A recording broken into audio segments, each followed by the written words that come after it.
Good evening. At this time, I'd like to call to order the Planning Commission meeting of December 12th, 2016. Please join me, please stand, and join me in reciting the Pledge of Allegiance. Ready? Begin.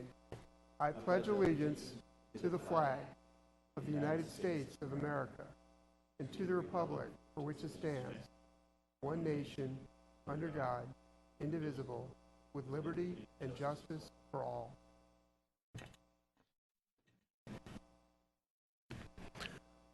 Will the clerk please call the roll? Commissioner Alexander? Commissioner McMahon? Here. Commissioner Nichols? Yes. Commissioner Pletcher? Here. And Chair Newman. Here.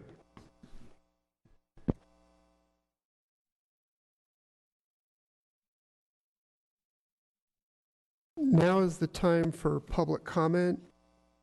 This is where any person who wants to speak on a matter of concern to the Planning Commission that is not on tonight's agenda may do so.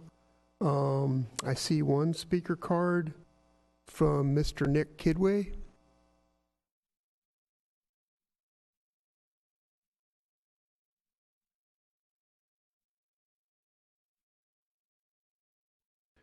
And as usual, please state your name and city of residence for the record. Good evening, Mr. Kidway.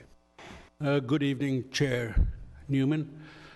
Nick Iqbal Kidwai, resident of Newberry Park. I begin in the name of God, who's most beneficial, most merciful. First of all, I'd like to ask what you are going to do about the firing of Jeff Switzer. I think it was just within your preview. That's what I've been told. Not really? I'm sorry. Coming to serious business, if I can see the TOTV overhead, that's a map of the Thousand Oaks. There it is.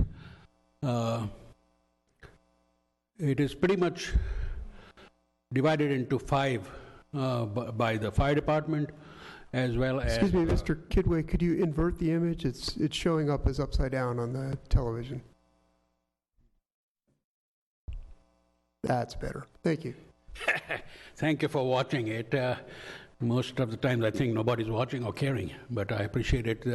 It is a holiday time. I have my holiday tie here with ho, ho, ho. I have not cut up my city council official tie. I'll be glad to do it once you start listening to residents. So what I was saying about the map is that it's ready and able to be switched to five. We have 5 commissioners. We have 5 city council people. What we need in the city is 5 districts. The reason I say that is everybody's concerned about the cost of running and the time that is involved. It's just an impossibility to be able to get to meet people and ensure the Congress and Assembly people have bigger districts, but this is a one-on-one kind of a thing. This is what people want. It's that people are close to the elected representatives, and you can contact them and talk to them, and it's not have to go through a PR or a third person. So I might not be out of order again, but I just came and listening to KNX coming over here regarding, I believe Santa Monica is that, and this is an issue that comes before you all the time, and that's behind some of the land use issues that, since you are not allowed to look on the monetary aspect, but it is there, is that property owner is kicking out residents that are aged 70 to 100, 90 plus, to make senior housing, luxury type. And luxury types, a lot of people think that senior housing, I mean, who would be against that, etc. But there is a market for it which is very profitable, and that's why some people have been upset at me and even some commissioners for not approving some senior housing.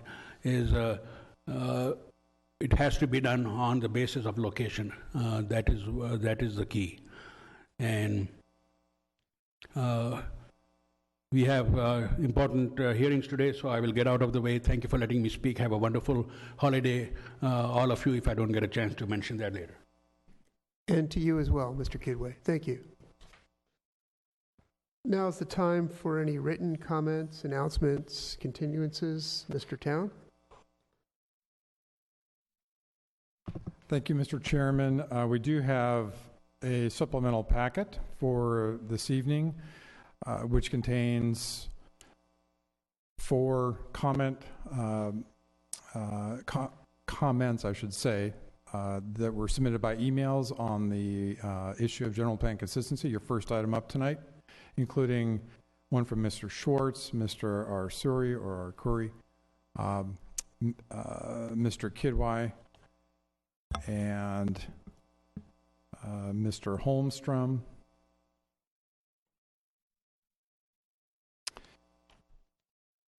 and Dr. Dawson. That was in your supplemental, which was issued this afternoon, and I also brought to the dais tonight an additional email from Mr. Kidwai that came in about 5:15 tonight regarding the fire station issue of general plan consistency. So those are the items that I had. Thank you very much. Thank you. And on our agenda this evening, we have 2 public cases. Will the clerk please call the first of these, case 6A? Hearing advertised as required by law is hereby open to consider agenda item 6A regarding case IRC 2016-70502. Applicant, Ventura County Fire Department. Request to determine whether the acquisition of approximately 1.96 acres of land for a future fire station is consistent with the Thousand Oaks General Plan. Location, 1 West Avenida de los Arboles, west side of Mount Clef Boulevard. Thank you. And presenting for staff this evening is Mr. Spector. Good evening. Hello, Chairman Newman and members of the Planning Commission. Tonight, we're looking at a request from Ventura County, and in particular the Fire Department, that the Planning Commission determined that the district's proposed acquisition of land for a fire station is consistent with the city's general plan.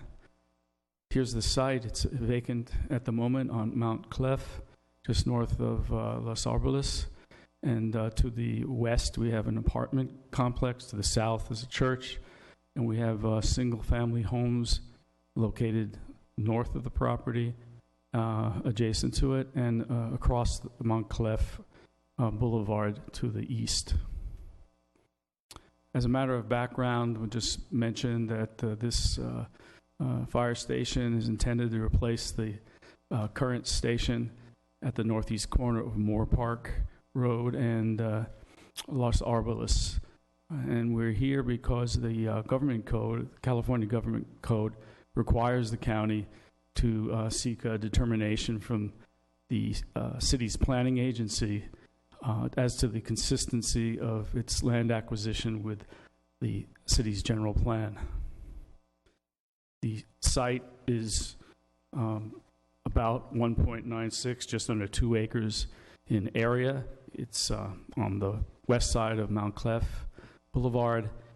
As far as the general plan land use element, it's designated as low-density residential, and the zoning is rural exclusive, 1 acre minimum. This is a map showing the general plan land use element. As you can see, this the yellow depicts a low-density residential, and to the west we have where the apartments are, medium density. This is a figure out of part of the general plan known as the public buildings element. And based on this table or this matrix that's in that element known as figure 3, if you look at that alone, it shows that low-density residential as a designation is nominally incompatible with fire stations. However, the text that follows in the public buildings element reflects a more nuanced policy, if you will. It talks about how to interpret this. So on page 17 of the element, it talks about what do we mean by incompatibility with low-density residential. And it says that we're really not talking about the site of the fire station itself. We're talking about the surrounding land uses or the designation in the surrounding area. And so it's important to point out here that this site is surrounded on two sides by single-family, which is a low-density residential area. But on two other sides, we have apartments, which is medium density, and we have a church to the south. So these particular land uses, apartments and the church, are less sensitive, or if you will, more compatible than single-family homes might be. Another policy, if you will, concerning this question of compatibility is described later on in the text, and it says that facilities that would typically be incompatible could conceivably be built and operated with imaginative site planning to minimize undesirable impacts with regard to surrounding land uses. In this case, it's important to point out that there's a fire district has a policy to not immediately run sirens when they come out of the station, but to only use sirens when necessary, when they're confronted with traffic. And then there's also the question of compatibility with traffic itself.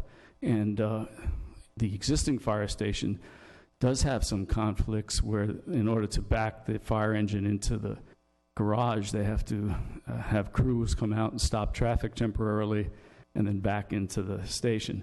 This station is large enough and it's arranged in such a way and will be designed in such a way, I'm sure, that it will be unnecessary for the crews to stop the traffic. They'll just be able to pull into the station, make a sort of U-turn internally, and come through the back of a garage.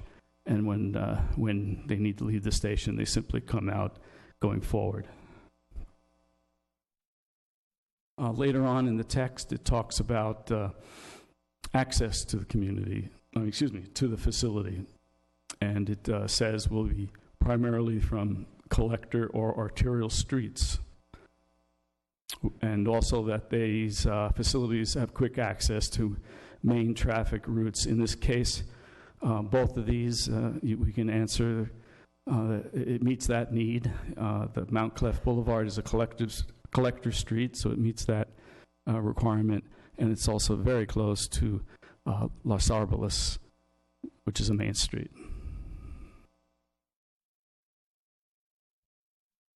Not much to say here, other it reminds us it's right next to Montclair, and it's just north of Los Arboles. The page 19 of the element talks about public facilities should be located in order to efficiently serve the needs of the community in the area. And so that in most cases, that means it should be in an area that's central to the people and the population that's served. This is a diagram that was provided by the fire district that shows the location of the existing Station 34 in red and yellow letters, a red background, and then there's a black star that shows the proposed relocation site. And as you can see, it's in the overall scheme of things that this new site is very close to the existing station. Both of them are relatively centrally located in the area that it's intended to serve. If you look at the red boundary, for example, the green boundary is a 5-minute response time.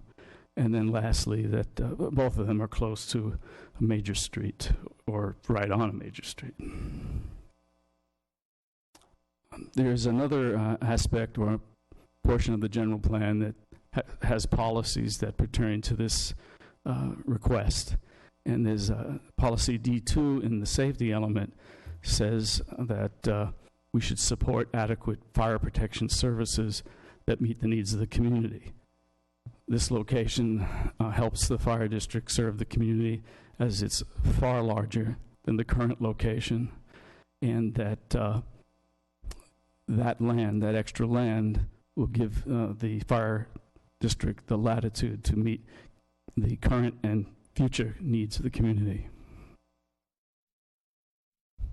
So based on the reasons described in the previous slides, staff is recommending that the Planning Commission confirm that this land acquisition is consistent with the Thousand Oaks General Plan. And that concludes my presentation. I'll be happy to answer questions. We have representatives from the fire district here who could perhaps answer more detailed questions. Thank you, Mr. Spector. You're welcome. I should mention before we go to questions, also available, as you mentioned, are Ted Smith, Division Chief from the Ventura County Fire Department, Tom Casper, Business Services Bureau Manager, again from VCFD, and Cliff Finley, the Deputy Public Works Director for the city. So with that, we'll go to questions from commissioners. Commissioner Nichols. Thank you, Mr. Chair. I think first I had a question for Mr. Town, just a point of clarification, if I could. Our task here tonight is to assess this site for compatibility with the general plan. And I'm trying to figure out, will there be, in this process, review of the proposed project, or is that a different path, administrative, county does it on their own? If you could just clarify that for us, please. The item before you tonight is relatively narrow. It's the question of whether this proposed use at this proposed location is consistent with the general plan of Thousand Oaks. This is a determination that the commission makes on an occasional business when the fire district or other public agencies acquire or dispose of land in Thousand Oaks. As far as a permit process, fire stations in Thousand Oaks have been handled both through a city-issued entitlement, it would be a development permit, and typically a zone change to public lands, or as in the case of the fire district's most recent fire station, the one that's under construction right now on Mitchell Road, out of the Newbury Park area, the county opted to claim exemption from city planning and zoning and proceeded with that project on their own. I should note that both cities and counties can claim exemption from each other's planning and zoning. So city could do so on a different type of project. So we're not certain at this time which process the fire district will follow. It has followed both paths in the past. And I believe Mr. Heher has some comments on that point as well. Thank you, Chair.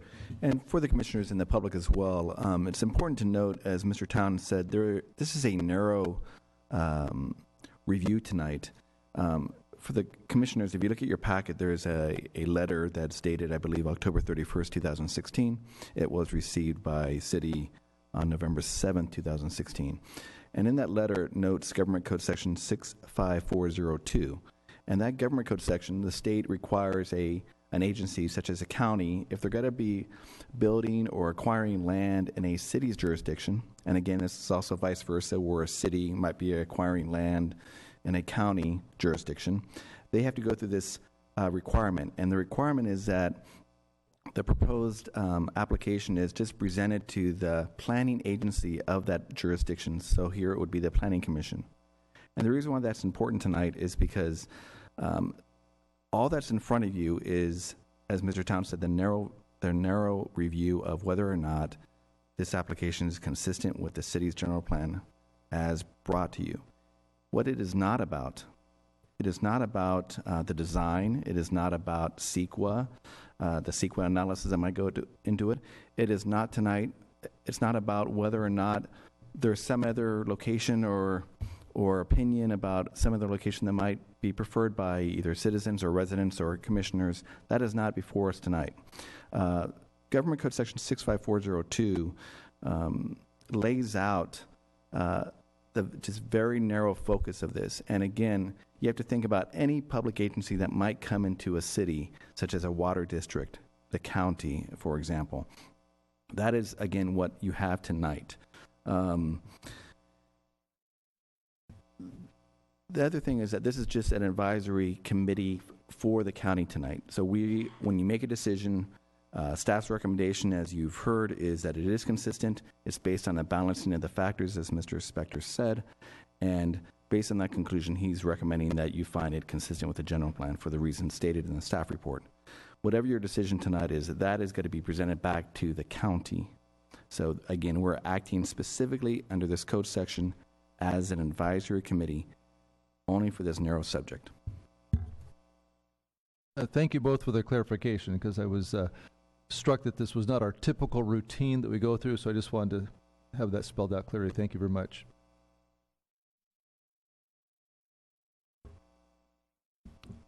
Commissioner Alexander. Thank you. I want to make sure that I understand what the process is on the backside of this. Mr. Town talked about, I believe, a couple of possible options in terms of how it can move forward. And if I understand, one option is similar to any development with all the reviews and all of the other things, and the other, perhaps I misunderstood, is there's far less scrutiny within the second option if the county and the fire department were to move forward and use other less involvement, less with the city. And I just want to make sure that I understand, is that in fact the case? That is basically the case. If the project moved through the city's process, it would come back to this body, typically, unless, of course, it went on appeal to the city council. But it would typically go to this body, and there would be a development permit issued. If the site also needed a zone change, our stations in Thousand Oaks are typically zoned PL, which is for public, quasi-public, and institutional lands and facilities. Then we would also process a zone change. If a zone change is required, then the package, those two items would go to you for recommendation and finally on to the council. In this case, the zoning is for residential, so if the process went through the city, we would be looking at a development permit and a zone change at least. Okay, so that's the city process typically. As we noted in the staff report, fire stations in Thousand Oaks, and there are 6 of them, are located in a variety of general plan land use categories. When a fire station is built, we do not typically, in fact, we have not changed the general plan land use category. They are located in very low density residential such as this proposed location, industrial and institutional. So that's the basic path if it were a city project where the city would ultimately approve or deny the project. We would impose conditions of approval on the project, and we would do all the plan review. If the project were wound through a county process, county representatives tonight can elucidate that as needed, but basically the plans would go through, I would assume, the County Planning Commission, if not the Board of Supervisors, for review and approval. In the case of the Mitchell Road station, the one that's under construction as we speak, we as the city were provided that again, that application went through the county, not the city. But we were provided with plans on basically a review basis that we reviewed. We commented on the plans. The county considered those comments and wove those into the design. And we can always recommend, as appropriate, conditions of approval for even a county project. But obviously, if it were approved ultimately through the county process, we would not have that final approval step. But we have received, in the case of the Mitchell site plans, and were given a full opportunity to comment on the project, and then the county received those comments, and ultimately it was up to them in terms of which ones they wove in. But It was a collaborative process. The fire district was very open and with our review and provided us all the documents that we asked to review, but ultimately stayed in the county's court. But in the end, if it goes through as a county process, we are basically not in control of the process, but simply an interested bystander comparatively to running through within the city. That's basically correct. I mean, you have more control if it were in a city, under a city process.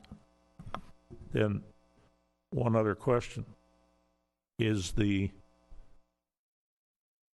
acceptance or rejection of this narrowly focused question tonight capable of being answered with a condition that it be processed as a city project, or is that not legal? That's not an option. Both a city and a county can exempt themselves from the other agencies' building and zoning ordinances. I think what Mr. Town is saying for tonight, again, because of this narrow focus of 65402, is that we are not at that point whether the fire department and the county has made a decision on what process they're going to follow. So there's no condition we can place on them because they can make themselves exempt if they wanted to through their own police power of our city zoning and building codes.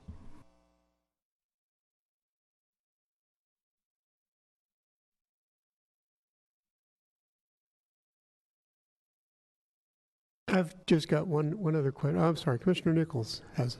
All right, well, let me go ahead and ask my one question. It's pretty narrow in scope. Regarding the data in the report, it is, I believe, most recently from 2011. With regard to incident reports, this is a report prepared back in 2014. And my question is there any newer data? And if so, does it show any change in needs since the 2011 reports? About our service delivery model? Yes. Any newer data? Oh, every time we build or seek out a new station, we do all the data requirements, and its most current one is 14. We did some data collection for Station 35, and it was real similar to this. And I'm not sure familiar with the property that old Station 35 was on along the freeway there on Lawrence, a very small, inadequate piece of property for our delivery model.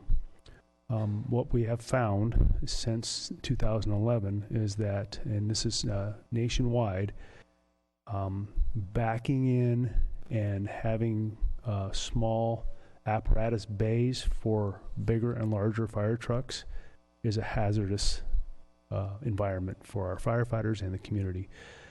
So the data is accurate, it's current, it's national standards also, and the properties we've sought throughout the infill of the community are just outside of our response area needs, as you saw by the one picture. If we could bring the picture of the 5-minute response time to see where the fire station is located, it's perfectly located for service delivery for all call types.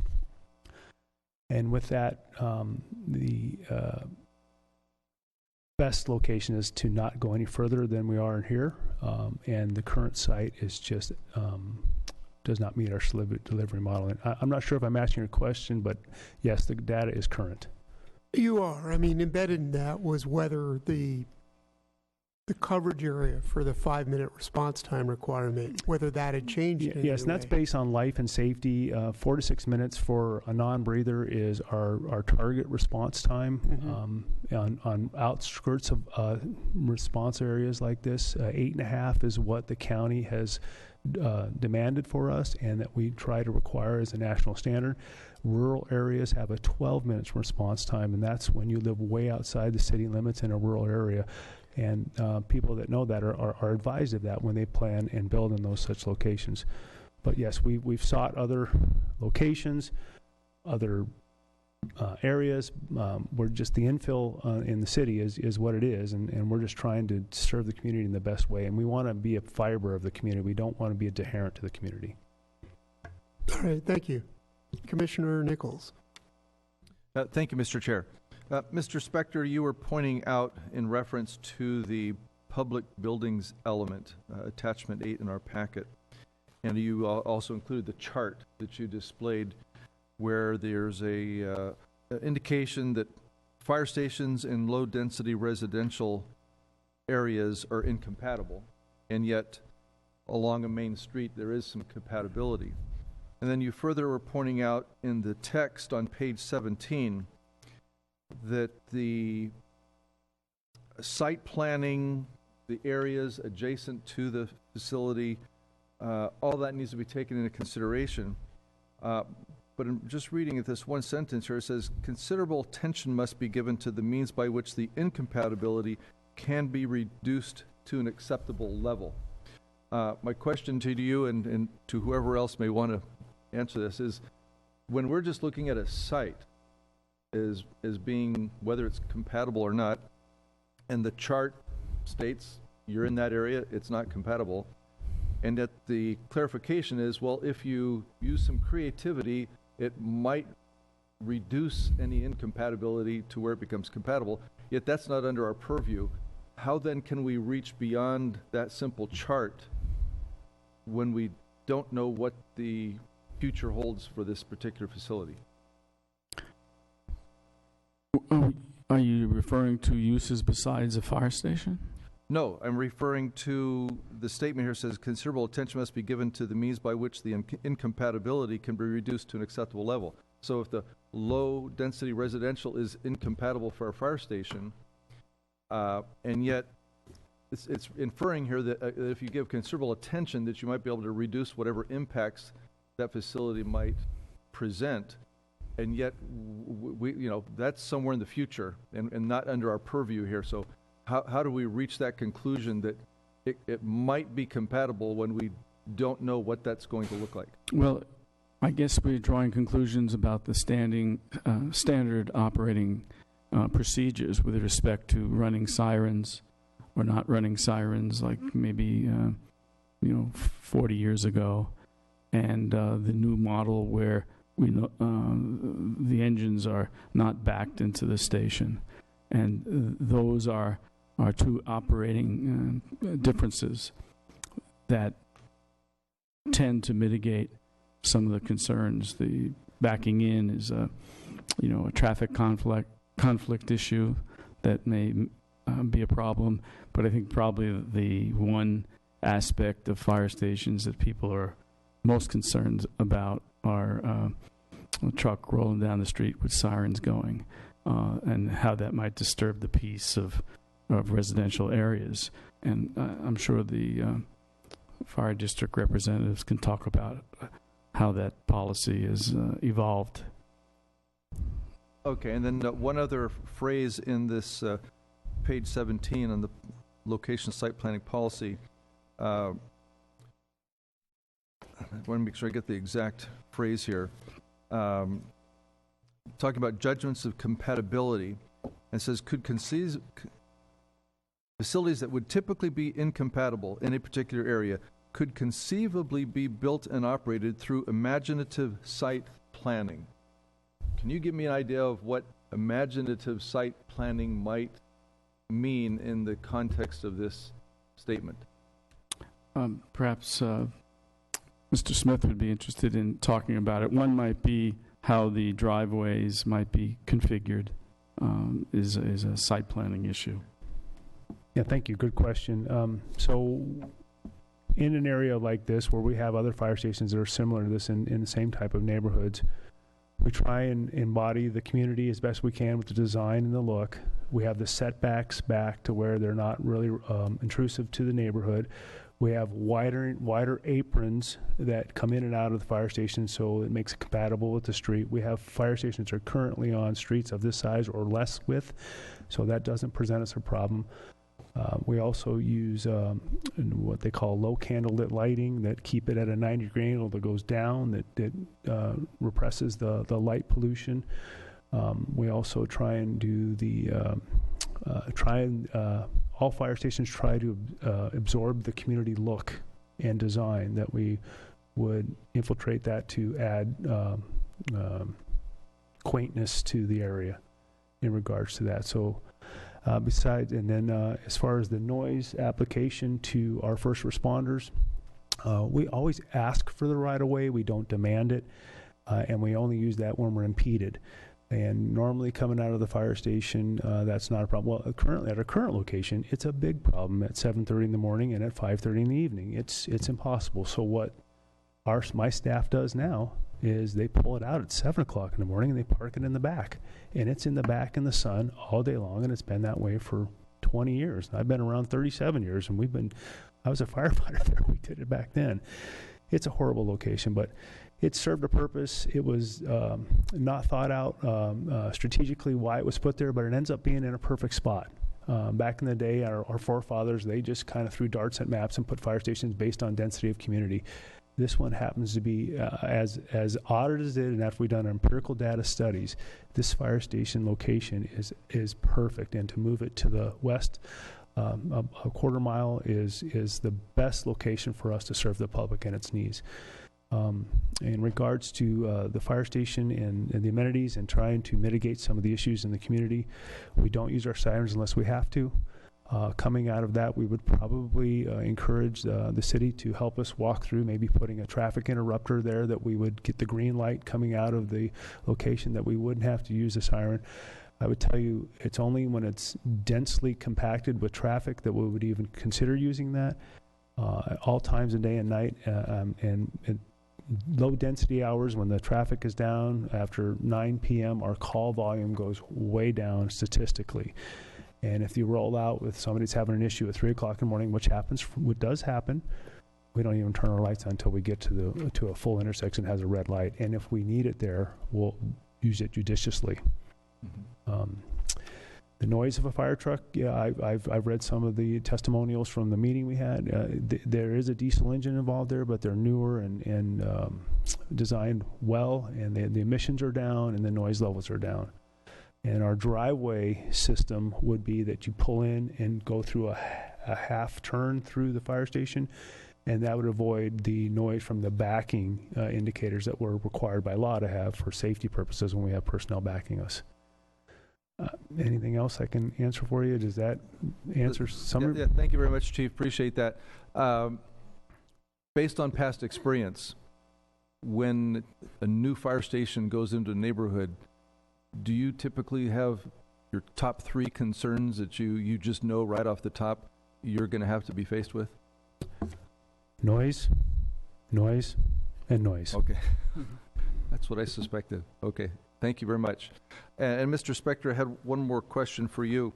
With the current zoning of RE1, and this being 1.96 acres, what would be the acceptable use of that facility without any changes right now?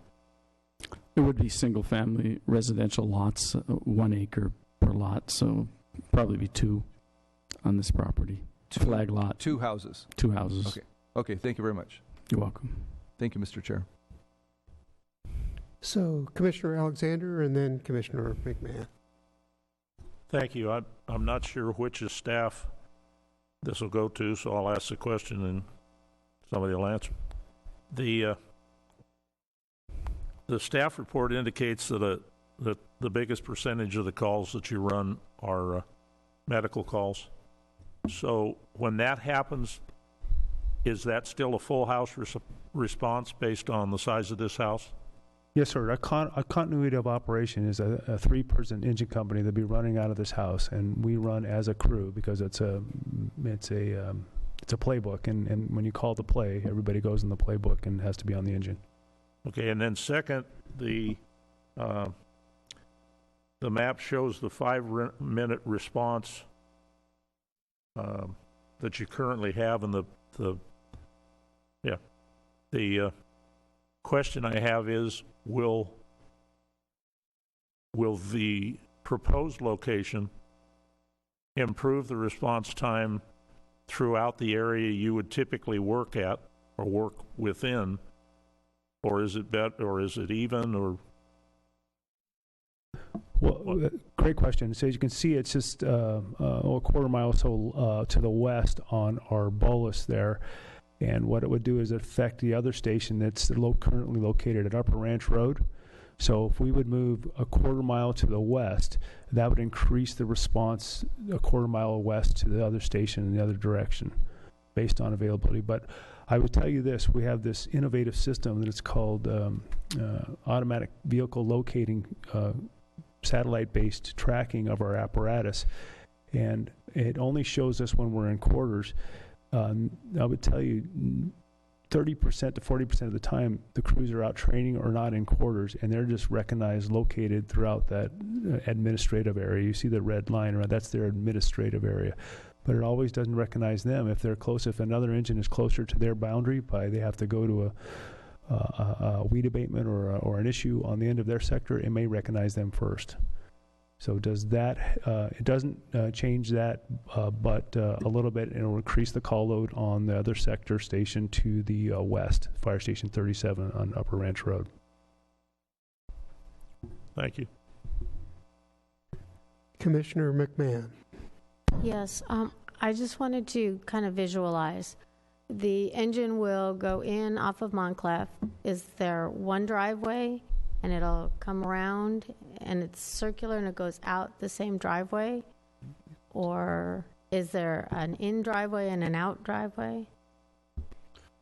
Conceptually, we look to have a driveway that would go along the back of the houses there on Faculty Row. And then there'd be enough of a driveway behind the station where they would do, in essence, a U-turn. And it's a garage that has it's called the apparatus bay, that has a door in the back and the front. So they would then drive in the back of it. And then when they get a call, they would exit the front. So there would be two driveways, the exit apron and then an entrance driveway. They'd always entrance and exit the same way, always. Thank you.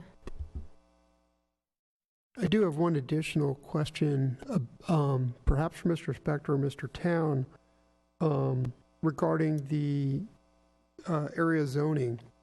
Mr. Spector, in your report on pages 2 and 3, you note there are existing fire stations that are currently in low-density residential, and number 37 is in very low-density residential. And I'm looking for some context and history here, and wondering whether there were similar discussions at the time those stations were approved regarding the appropriateness of putting a fire station in those areas, even though there is language saying, well, we shouldn't do that, but then there's other language saying it's okay under these circumstances. I'm not aware of any of those discussions. Perhaps there were, but I didn't see in our record system any of these kinds of analysis. These go way back, probably in the 60s and 70s. We did make did some zone changes, but we didn't change the general plan. And whether there was a request for consistency determination, I couldn't identify that. Okay, I thought that number 37 was quite a bit newer than the others, but I'm not sure. Mr. Town. Thank you, Mr. Chairman. With regard to the Station 37, that's the one up in North Ranch on Upper Ranch Road, and that is in a general plan land use category that is exactly the same as what's proposed tonight. I'm sorry, it's very low density residential there. It's even lower density than what is being proposed tonight. Tonight, it is low density residential. Upper Ranch Road is very low density residential. The zoning for that area really harks back to the specific plan number 4, and that specific plan identified that location for a fire station. The North Ranch Fire Station did go through a city process. A development permit was issued for it.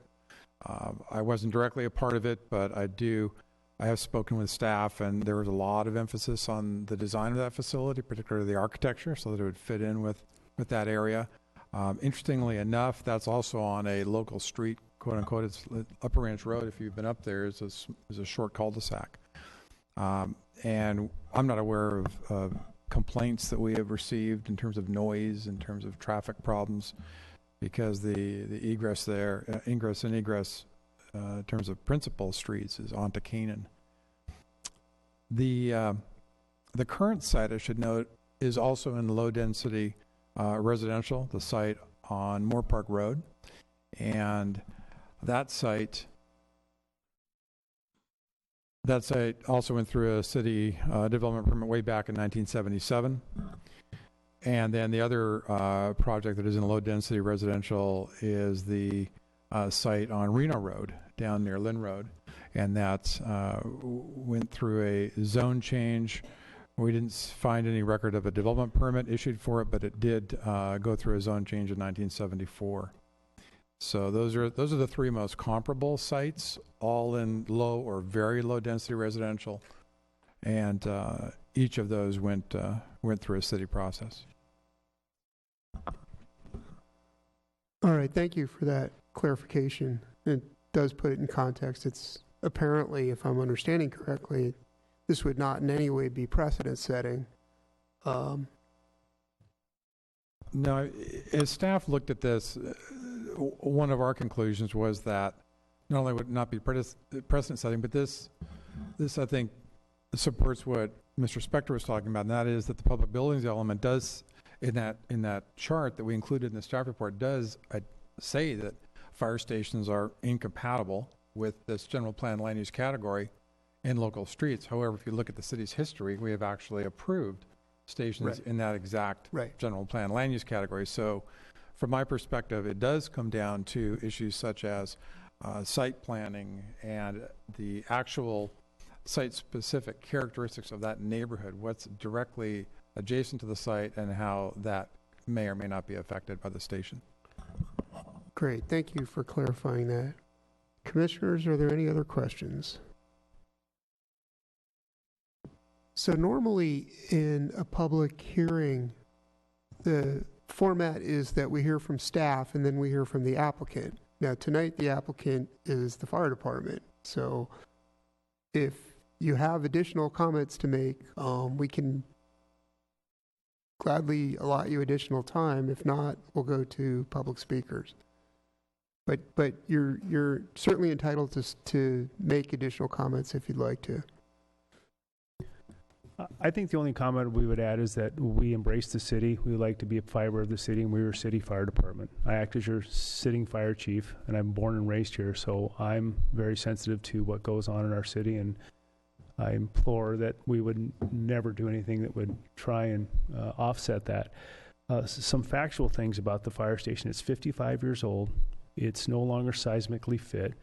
It no longer fits our delivery model of our newer, larger apparatus. It's a danger to the public and to our firefighters to actually back that in on a daily basis. And it's just, we've outgrown our size and our model from 1955. So it's 55 years old. So back in 61.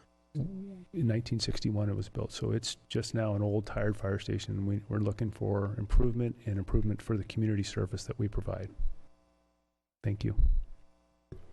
Thank you, Chief Smith. Assuming there are no other questions of staff, Commissioner Pletcher. Thank you, Mr. Chair. I just was curious, is there any indication on what the fire department's going to do with that land that the would-be old firehouse would occupy? Typically in the past, we leave it up to, if the fire department doesn't have a use for it, which we currently do not have one identified, we would leave it up to the supervisor that has jurisdiction over that area. Thank you. Any other questions of staff or the applicant? All right then, we turn now to public speakers. If you wish to make public comments on this item and you have not filled out one of these beige speaker cards, you can pick one up there and get it to the clerk. We have 6 speaker cards tonight, which means that we will allot 4 minutes per speaker. I'll call out the name of each speaker and then the next 2 people who are up, so you can get ready. And you have 4 minutes for your comments. And I'll ask each speaker for the record to state their name and city of residence. So we'll begin with Cindy Lewis, followed by Mark Warman and Paul Fargutstein. Cindy Lewis. If you could please come to the podium, and for the record, if you could state your name and city of residence. Oh, and for each speaker, there are some colored lights on the top of the podium there. They'll be green initially. When they turn to yellow, you have 1 minute left.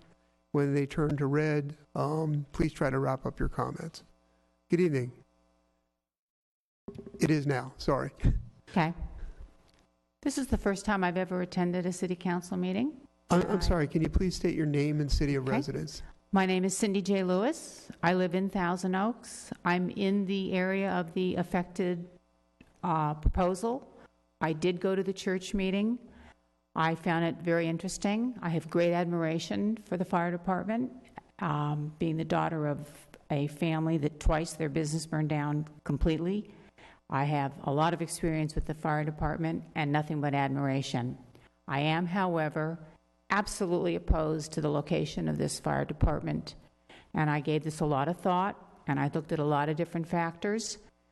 First of all, the area that I'm in is extremely noise impacted. A lot of things have not been mentioned. Next door to the church and the fire department is a place where people go that are very sick, a nursing home. We have sirens 24 hours a day, and they don't seem to follow the rules that the fire department says that they do. They blare them morning, noon, night.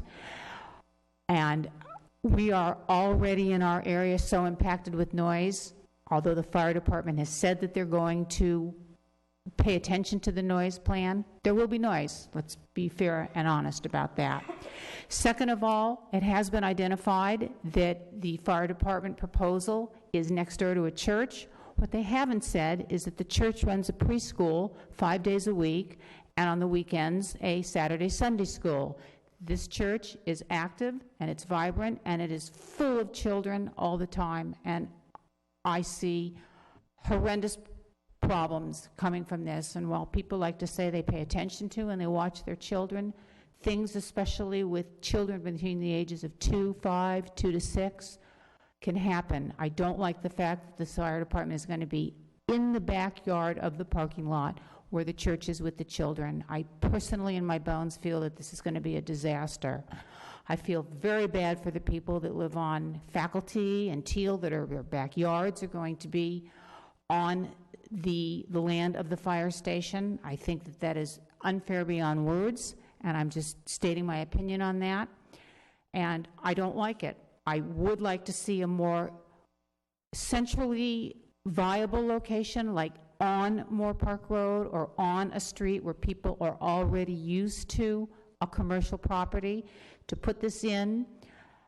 And it's also going to be 100 yards away from a high-density area called the dorms at Cal Lutheran, where hundreds of students pay $50,000 a year to go to school and live there. So I think it's a little bit of a misnomer when they talk about it's a low residential density area. That particular area is not low density at all. There might be 16 houses that will be affected and 100 houses, but there are hundreds and hundreds of college students and preschool and Sunday school students that will be affected by this. And I thank you very much for allowing me to make my statement. Thank you. Thank you, Ms. Lewis. And if I could ask the audience if you could please refrain from applause or other reaction. Thank you. So Mr. Mark Warman is next, followed by Paul Fargutstein and Ryan Van Omeren. Mark Warman, Thousand Oaks. I live on Faculty Court, across the street from the university. I had a question that you guys did not ask, and that was, I thought I heard one of the gentlemen say that they would come onto the property through Faculty Street, and that's the first time I've heard that. I've heard the egress onto Mount Clef, but I had not heard, I believe you said, sir, in the blue shirt, that you would come through off of Faculty into the property, which I hadn't heard that before, which, again, I oppose as well. The other piece that we did talk about a little bit is that there is stoplights on Lynn and Arbalest, but when you go north to south, there's a dog leg in there. And when you're going from Lynn Road toward Arbalest, which right at at Faculty Court where I live, it's sometimes near impossible to get across the street there because you have blind traffic coming off of Arbalest to go to the college. The lady ahead of me did not mention the number of commuter students that are there during the day, but we also have a high number of nighttime graduate students that come, so it's really, and they go till about 10 o'clock at night. Since the hearing at the church a couple of weeks ago, I've been kind of keeping track and being observant of, again, the noise and the vehicles going down Mount Clef, and I've observed myself personally 3 times in the last week that fire apparatus have gone down Mount Clef Boulevard with their sirens blaring. The most recent was on Thursday of last week at 8:15 in the morning, light traffic, but I didn't see a reason for the sirens going through. Granted, from my purview, I didn't get to see up or down Mount Clef, but I didn't see any huge backlog of traffic going either way. I also oppose that facility because I believe it should be off of Lynn Road, which would be more central location to the property. I totally agree with the comments about the nursing home, if you will, that's directly adjacent to the church and is surrounded by the apartments and as well as the daycare facility that was referenced earlier. So those 2 things I think are also big factors opposed to the fire station in that location. That's all I had. Thank you. Thank you. Next, we'll hear from Paul Fagertstein, followed by Ryan Van Omeren and Leslie Schwartz. Good evening. Good evening. I'm Paul Fagertstein, and I live on Faculty Court. And the one concern I had with the fire station going in, although my house does not back up directly to the station, is the amount of traffic on Mount Clef. I notice there's a tendency, especially with the students, to speed up and down the street, and that could present a hazard unless there's some kind of traffic control, which I don't know whether that would impede normal traffic, but that was my one main concern. And one other issue I might bring up is that if they're going to put in a driveway that backs up to the houses that are currently on Faculty Street, since you're driving probably a noisy diesel truck, that the noise would affect those houses as the trucks are going in. So that's all that I have to say. Okay. Before you step away, sir, just one quick question. On your card, you did not indicate either being in favor or opposed. You raised 2 concerns that potentially could be mitigated. So are you... I wanted to come here more for information. I hadn't expressed an opinion one way or another because I just found out about this in detail yesterday and not enough to my satisfaction to make a decision one way or another. I appreciate your sharing your concerns with us. Thank you. Thank you. Okay. All right, next is Ryan Van Omeren, then Leslie Schwartz, and Robert Schwartz. Good evening. Good evening. I'm Ryan Van Omeren. I'm a longtime Thousand Oaks resident, but I'm here representing California Lutheran University. My professional role there is to be in charge of planning. I've been in front of the Planning Commission at other times as a candidate or as an applicant, and but been here before talking about projects in the vicinity too. In the interest of full disclosure, California Lutheran University bid on this property with the fire department or against the fire department. We did not win, but I assure you I'm not here in any type of sour grapes. I will also assure everyone that our relationship with the local fire station is very strong, and we appreciate everything they do in terms of permits and the role that they do with respect to making our buildings safe during the inspection processes and planning processes, and of course a fantastic response. We have many first-year students that I will tell you that get away from home and first couple of months do some things that they shouldn't do. And I will tell you, fire department's been exceptional through my 17 years at Cal Lutheran in responding to those situations, and I appreciate that very much. Our feelings on this project are complex. I said all those things for a reason, to indicate that complexity. We do not want to stand in the way of a fire department, fire station there or anywhere else. We do wish, though, that this project be studied further, particularly with some of the neighbor concerns that they've been talking about on the introduction of of the apparatus onto Mount Clef Boulevard, sort of a unique street. It is carrying a fair amount of Cal Lutheran students, faculty, staff for a relatively short period of time. On top of that, we have bikers, walkers, and such, and it's got a sort of a unique atmosphere where one might not be alert for a emergency vehicle coming through. And we feel like the actual layout of that street with its width and the dogleg that somebody else was talking about should be addressed and studied, and an actual study be provided to show how the emergency vehicles will be pulling onto and off of that road. Talking about Mount Clef, we have 440 freshmen, by the way, that live on Mount Clef, directly on Mount Clef, in 3 different buildings. So obviously we're concerned with their safety, we're concerned with potential for noise. We respect the siren usage, but we also understand that policies can change and that could have a detrimental effect. So bottom line is, we would just appreciate being part of the process going forward, working with the fire department, working with the county, working with the city, whatever that next step is. Thank you. Thank you. Next is Leslie Schwartz, then Robert Schwartz, then Nick Kidway. Good evening.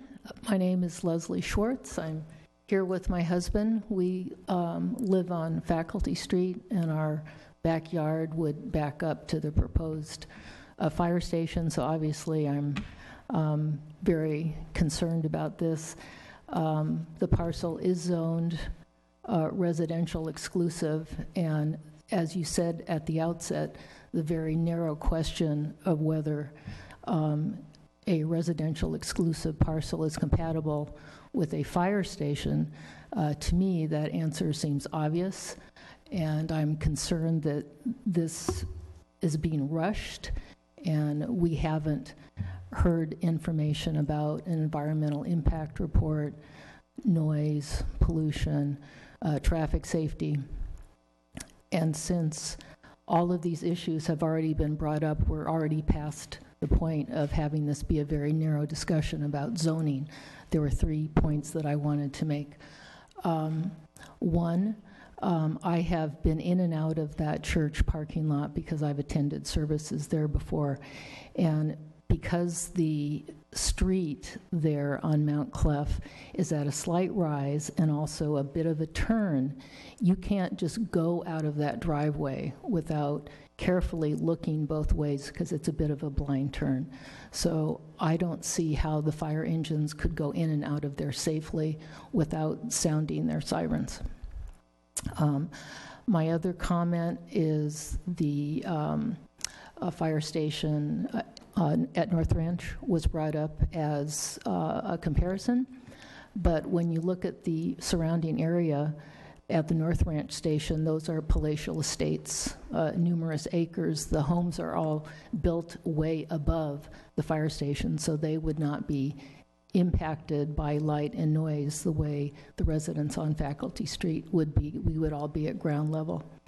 And my last comment is perhaps the existing fire station on Moore Park and Arbalest could somehow be reconfigured. It's a fairly sizable piece of property. Maybe the existing fire station could be torn down and something new built there. And I'd like to see some more information on that possibility as well.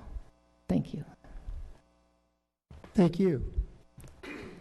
Next up is Robert Schwartz, followed by Nick Kidway. Good evening. Thank you, Chairman Newman. My name is Robert Schwartz. I live at 42 Faculty Street in Thousand Oaks. I'm an architect by licensure and training, a forensic engineer by vocation, and a legal expert in construction matters. I've, in fact, served in that capacity on behalf of the City of Thousand Oaks. The narrow issue before the Commission today is, as earlier stated, it's not the design, it's not the mitigation measures. It's the narrow issue as to whether that particular property used for purposes of building a fire station is consistent with the general plan. That's the only issue on the table. I would argue that it's not, and I would argue that it's obviously not according to the city's own municipal code. I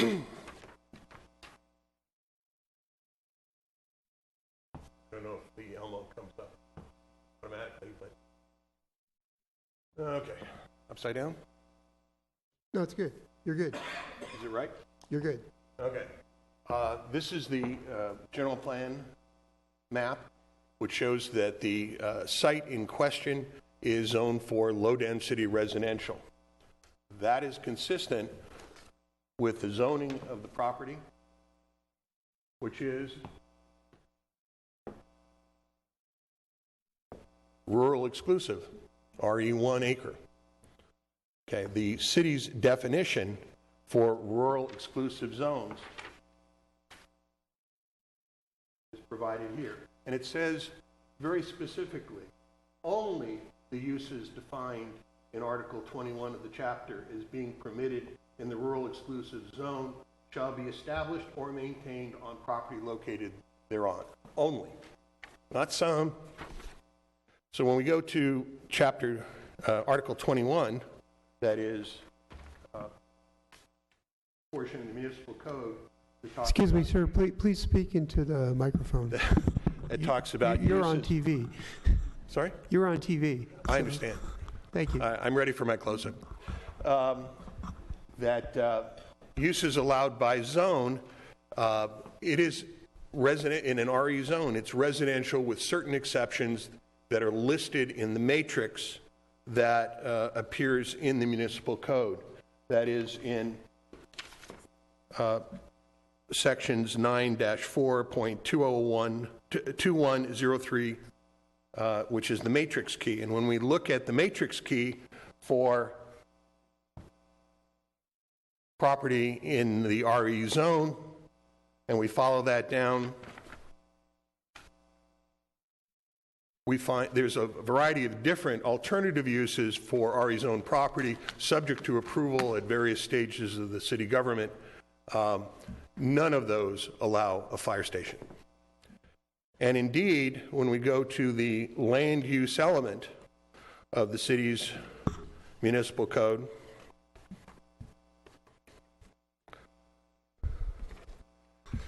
we find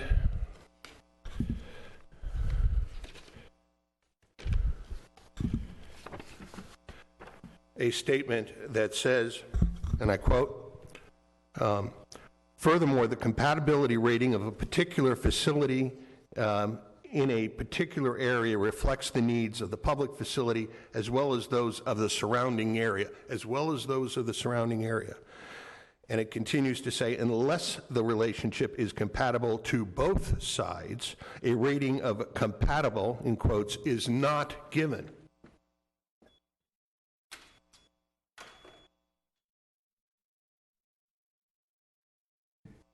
If you could please wrap up your remarks. Thank you. I'm sorry? Your 4-minute allotment is through, so if you could wrap up your remarks, please. Okay, I'll be happy to do so. When we go to figure 3, the following figure 3, the matrix very clearly shows that a fire station is not compatible with residential. So by the city's own municipal code, by definition, by clear English reading, this is an incompatible use. All other issues aside. So on that basis, I would urge this commission to side on the matter and remand this back to the planning department for further review. Thank you. Thank you. Again, please hold your applause. Mr. Kidway.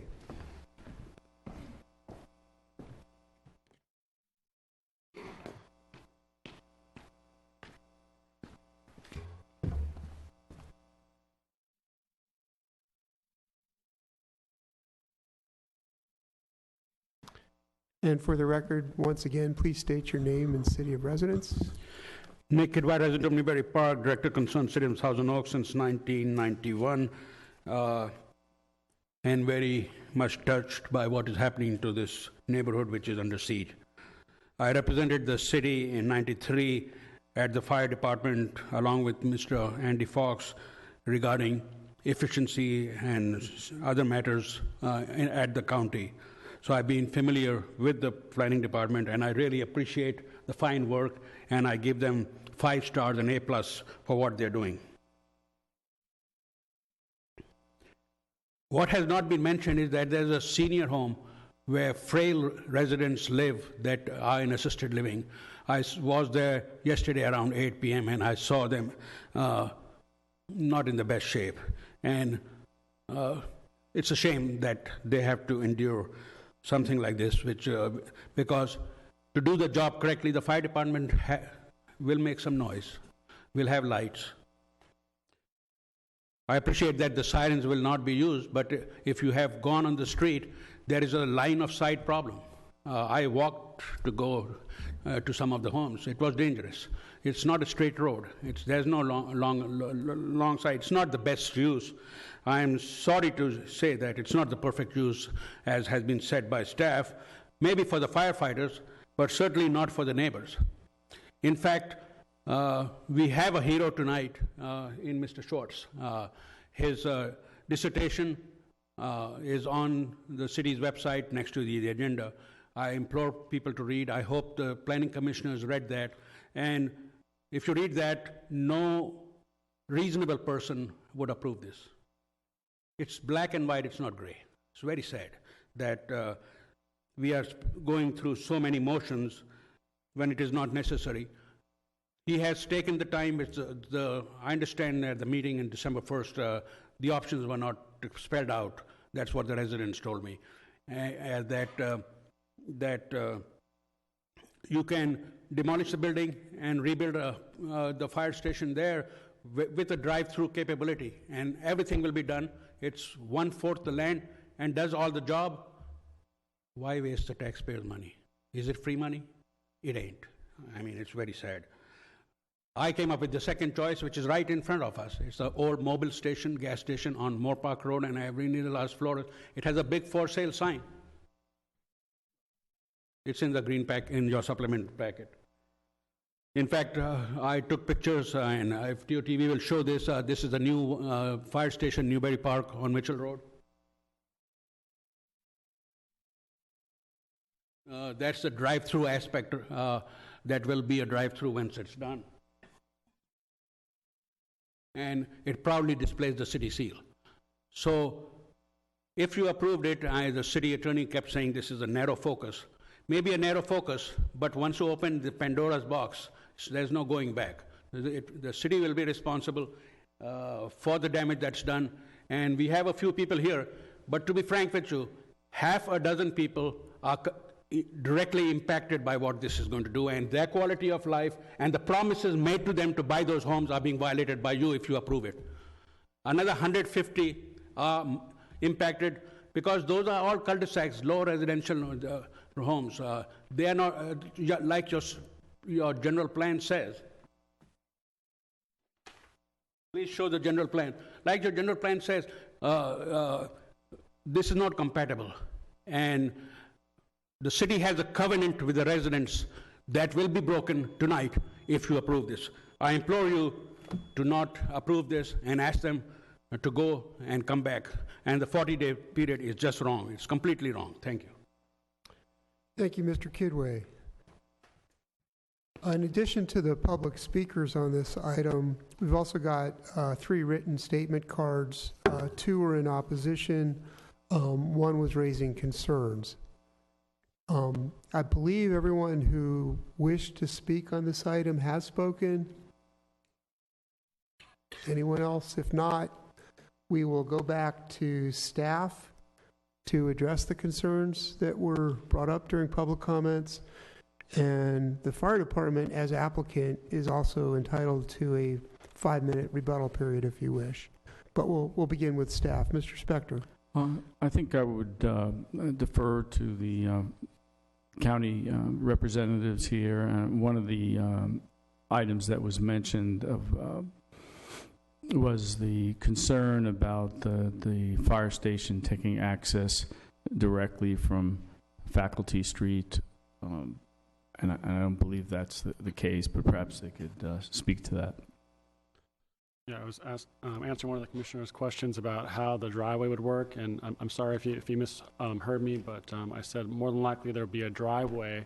Excuse me, sir, can you speak into the mic and be sure it's turned on? Thank you. It's on, sorry. Thank you. I was saying that the driveway would more than likely be along the backyards of Faculty, and then they would do a U-turn, in essence, behind the station and drive in the back, and then they would exit on Moncliff. Both the entrance and the exit would be on Moncliff.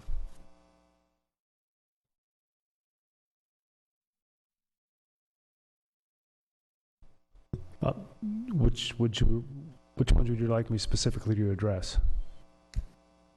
That's up to you. There were a number of concerns raised during the public comments. So in terms of the other locations, we sought out 4 targeted other locations.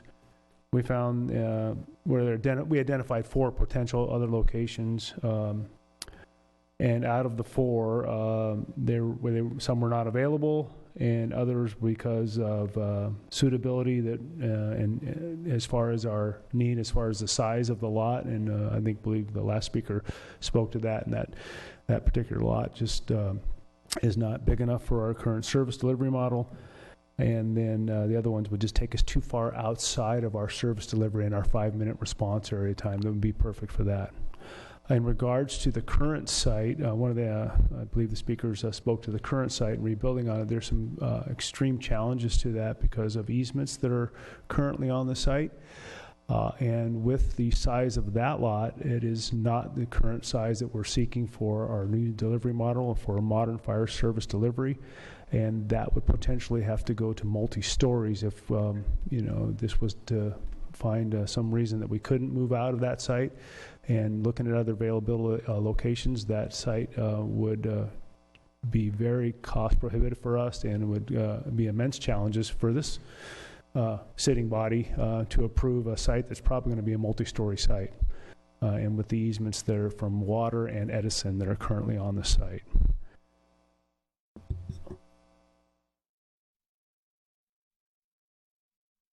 And in regards to the citizens that are concerned, I tell you,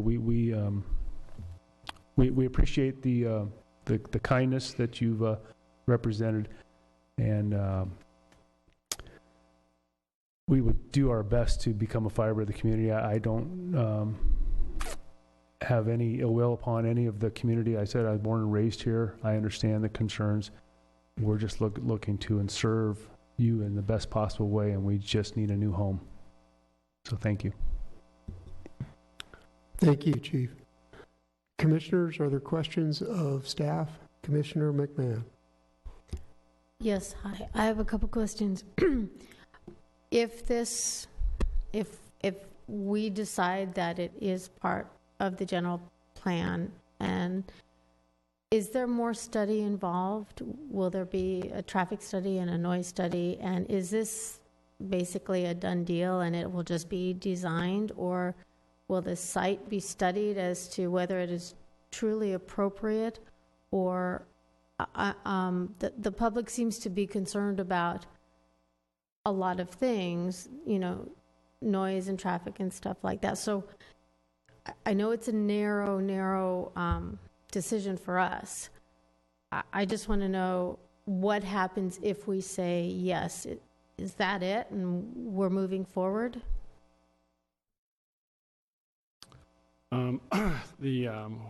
We had one community meeting on December 1st.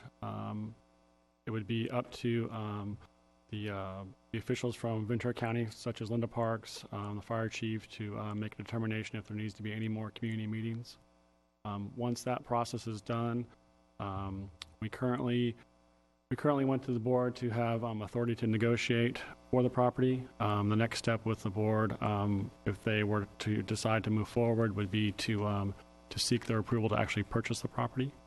And then, as was mentioned before, as far as the planning process, it's again also up to the Board of Supervisors if they want to keep it within the county or if they want to give that right back to the city. I couldn't make a guess as far as that goes. So that's the next steps. Okay, I do have another question. There were a couple of people who talked about the line of sight issue. When a fire engine is pulling out of a driveway with a line of sight issue, what is the standard procedure? Again, we've looked at the property, and we have similar fire stations in similar areas of street width, and we don't foresee any site issues, and we would strongly recommend at this point traffic control measures at Moncliff and Arbolas that would help us exiting out of the area. But from our perspective, we widen the aprons to an extent within the purview of the city rules to make a wide berth there that we don't have any very severe angles to look right or left. That's a standard mitigation feature coming out of any firehouse. And that will be enough so that when you're pulling out, you can see. Yeah, because then you're still within the apron of the apparatus exit and entrance, and it gives you a wider berth to angle the fire truck to look more directly either direction. I get it. Thank you. Yes. Commissioners? Commissioner Pletcher. Thank you, Mr. Chair. Perhaps I think this question may be best for Mr. Finley. A lot of concerns about traffic and up and down on Montclair. I just wanted to get a sense of what are our most recent numbers with regard to traffic along there, and what do we foresee any potential issues just generally, because you can't speak to much more than that with a new fire station going in there. Yes, you're right. We haven't done a traffic study, obviously, to this street, but we do have recent intersection counts for Arbolas and Montclair. And I will say currently the traffic control at that intersection is a three-way stop signs on all three legs. In the peak morning hour, that intersection has a total of just over 1,000 vehicles that go through it, and that intersection, both at the AM peak and the PM peak, are operating at a level of service A. So at least based on the information we have, it does not appear, these are peak periods. I'm sure that there are cars in a queue waiting to turn left and move through the intersection, but it's operating at a very high level of service at this point in time. Thank you.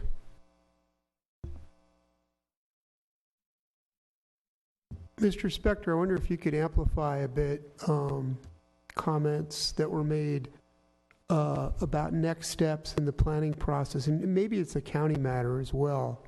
We walked through with Commissioner McMahon's question about what would happen were we to vote on the narrow question of compatibility with the general plan, that there would be a presentation to the county board, possible purchase of the land.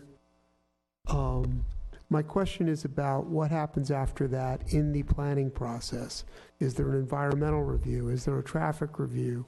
What are the planning steps that would have to happen for were this to proceed? Well, there's two paths that it could go down. One is the county retains full authority to move forward. I'm not asking with reference to venue. We don't have a say as to whether it's county or city. Yeah, I'm asking more about the planning process steps. Whoever is the lead agency would have to do a CEQA analysis. How far those studies would have to go. It remains to be seen, whether it's line of sight question or other aspects, just safety concerns or other issues. I suppose there could be some analysis of noise, which of course is also related to the number of service calls and the number of those service calls that might have a siren. But anyway, the CEQA analysis would occur based on whoever is the lead agency that's approving the design of the project. So, if it went to the city for a development permit, Mr. Town mentioned there would be a zone change to public lands accompanying a development permit application, if that was the path that it took. And that would go before the Planning Commission as a recommendation, and it would go to the City Council. The zone change would go to the City Council. If I could just augment Mr. Spector's comments, when we use the term development permits in either the city or county scenario, that would include all your fundamental analyses in terms of the design of the facility. That would be site plan, grading plan, elevations, artist rendering, landscaping, items associated with grading in terms of walls, fences, etc. All of that would be analyzed in either scenario. All right, thanks very much for that. Mm-hmm. Commissioners, are there any other questions of staff or of the applicant? All right, then at this point, I will go ahead and close the public hearing and open up the floor for motions and or discussion. Commissioners?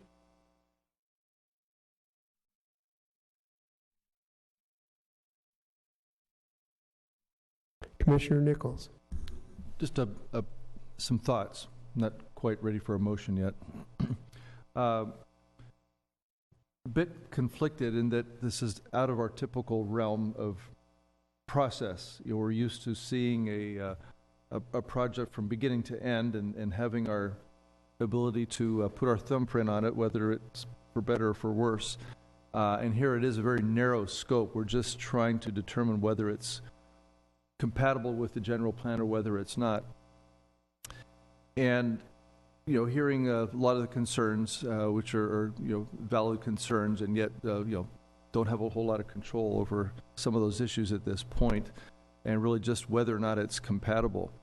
I think the one thing that really concerns me most, and I was quizzing Mr. Spector on this, is that the table in the public buildings element clearly identifies that this particular area would be, a fire station would be incompatible.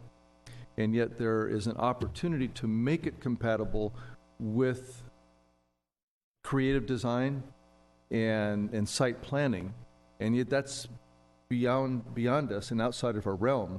And so I'm finding it hard to justify, well, yes, based on past practice with previous fire stations, it seems to have worked out okay, and yet not have the ability to verify that we're just kind of going with a good word of the fire chief, no reason to doubt that, and yet it's beyond us. We can't really reach there to get that. So I'm having a hard time getting just past the table that says it's not compatible and getting to the point where we can say, well, yes, it will be based on X, Y, Z that's going to take place, when we really have no verification that will occur. And so that's where I'm hung up, and look forward to hearing from the rest of you as far as your inputs on where you stand with that. Thank you, Commissioner. Commissioner McMahon. Well, I'm also struggling, and I read the supplemental packet and was concerned about the noise, and I kind of did my own little field trip. I went to the fire station on Reno Road because it's a similar situation, and I went to the neighbor right next to it. And I knocked on their door and they weren't home. And then I went to the neighbor right next to that. And I introduced myself and I said, I want to know, what do you think about living right next to a fire station? And her response was, we love it. And I said, you're kidding. What about the noise? She says, oh, they're so great. They never turn their siren on until way down the street.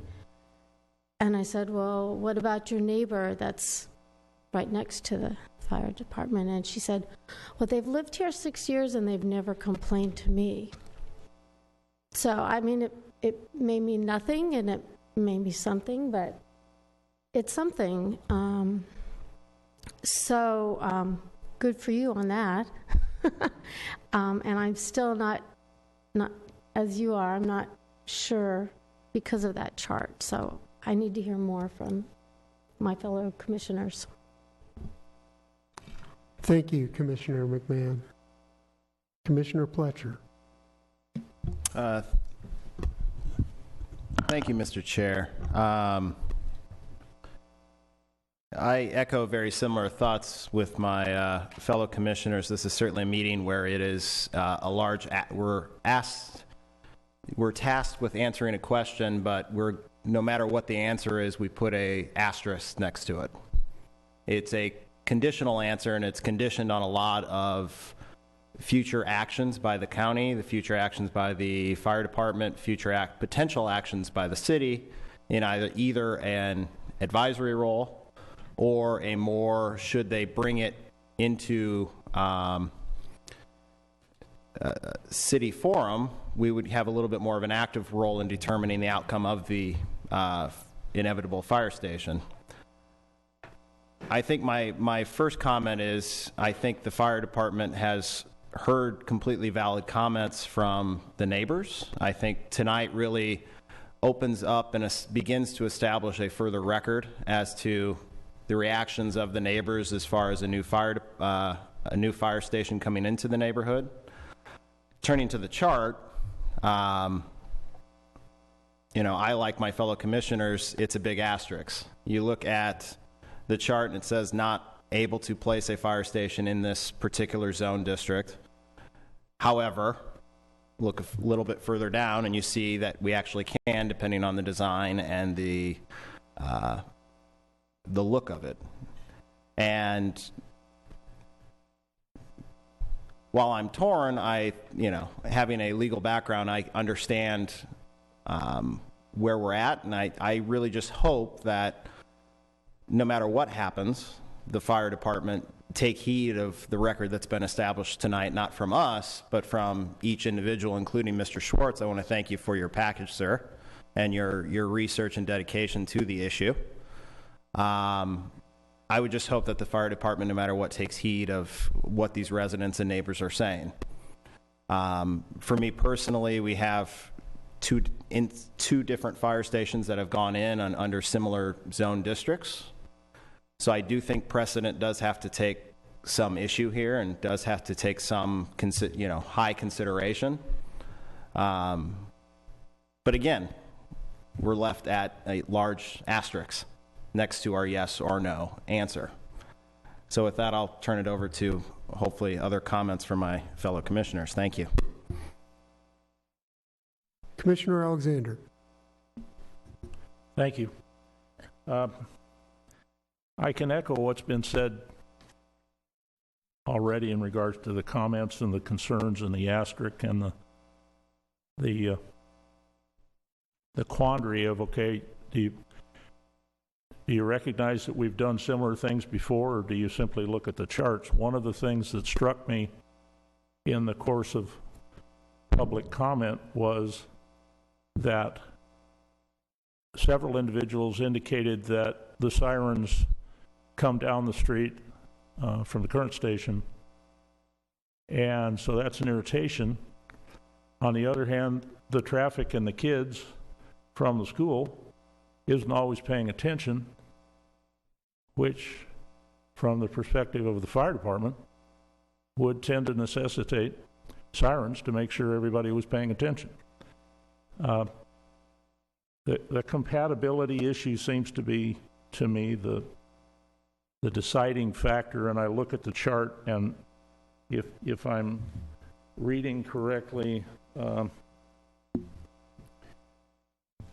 local parks are incompatible. There is no local park here. However, the activity level of 7 days a week of a school at the church and CLU on the other side of the proposed location has activities that in my view simulate what a park might be in terms, even though it's not listed. And so my problem is that as much as I want to say it's a good location, and I ask the question about response times, and it's a positive, I'm having a problem with it for that compatibility reason. And I've lived across the street from a school, and I've lived across the street from a park. And I will tell you that the traffic of the parents, as well as the activities of the kids, is inconsistent with what ought to be what you're doing on the road, because people are thinking about a lot of other things when they come out of school or when they come out of the park.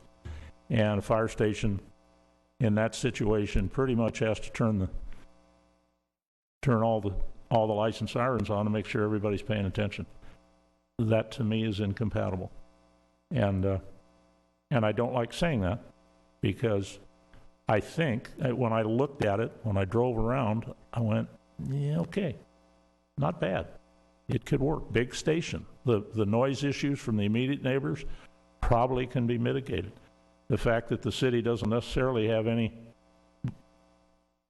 capacity to control the process is scary to me. If there was a guarantee that it was going to come back and go through all the terms and conditions that the city could and I know would put on it, I'd be more comfortable. But we don't have that. So that's where I am right now. Thank you, Commissioners. I too share the concerns that have been raised, not only by commissioners, but by the public speakers we've heard from tonight. Let me begin by sharing what I think everyone feels, which is a great deal of gratitude and respect toward our fire department, who does such fantastic work making our community safe. That's not the question tonight. Coming into this, I thought, as Mr. Heher indicated, the question and the only question was the narrow legal issue of whether this property is or is not compatible with our general plan. But I want to raise two more concerns on top of those that have already been raised. I think Commissioner Nichols is right about asking the asterisk question. It's hard for us to determine that without knowing what it is that may or may not go in there. But the concern I have is there's kind of a chicken and egg problem. Without approval, without determining, without going through the CEQA process, without doing the traffic studies, we frankly don't know. We're not able to answer that question about what the parameters of the final project would be. And the concern I have for the residents is, let's say, just hypothetically, that we direct staff, direct the county to have additional study and to negotiate or not, have additional meetings with residents, with other stakeholders involved here. We may very well end up in the same place at the end of that, because these are unknowns. We don't know, we can't know, and I'm very sympathetic from the fire department side that they can't say that the station building will be here and the driveway will be there. It's not possible to say that without a lot of additional study. That's the planning process. And so I'm concerned about saying, well, if we just have more meetings, we'll arrive at a good result. I would like there to be better, more consensus between the community and the fire department here. And certainly it's not for lack of trying on both sides. But that is an unresolved issue. That's one. And then bringing it back to the initial narrow legal issue, there is, as other commissioners have mentioned, that chart. And before we proceed with a motion or with a vote, I'd like to hear from Mr. Heher one more time on the legality of the question before us, specifically with regard to the chart and the other language. My understanding, and Mr. Heer can correct me if I'm wrong, but my understanding is that the chart is not the only piece of evidence before us, that there are other parts of the municipal code we also needed to consider in making a determination on compatibility. Thank you, Chair. I think the answer is, as Mr. Nichols said, is the issue before you is simply whether or not it's compatible with the city's general plan. That is what's before you. Mr. Nichols' comment was that he was struggling with that issue because when he looks at the first chart, figure 3 in your packet, he sees that it's not listed as compatible. In fact, it's listed as incompatible. And then when he's trying to get information that he feels will help him weigh these balancing, as we said before, where you're balancing the various code sections and elements that we have and that are outlined on page 2 and 3 of your packet for this section, we are balancing, and staff has made a recommendation based on balancing those factors. So we look at the first figure 3 and look at that chart, and then we look at other elements that we have and balance those. And staff's recommendation was based on the balancing and looking at those factors, we felt that it was something that was compatible. I guess my only point to you is that if you're not satisfied with that and you don't think there's enough information in balancing that you do not find it's compatible, and you're basing it upon figure 3, then we just need to make those findings for that. As far as any conditions or requests or demands that they take this further action, that's not in front of you tonight. And my strong recommendation would be that we would not make any type of recommendation in a motion on that issue.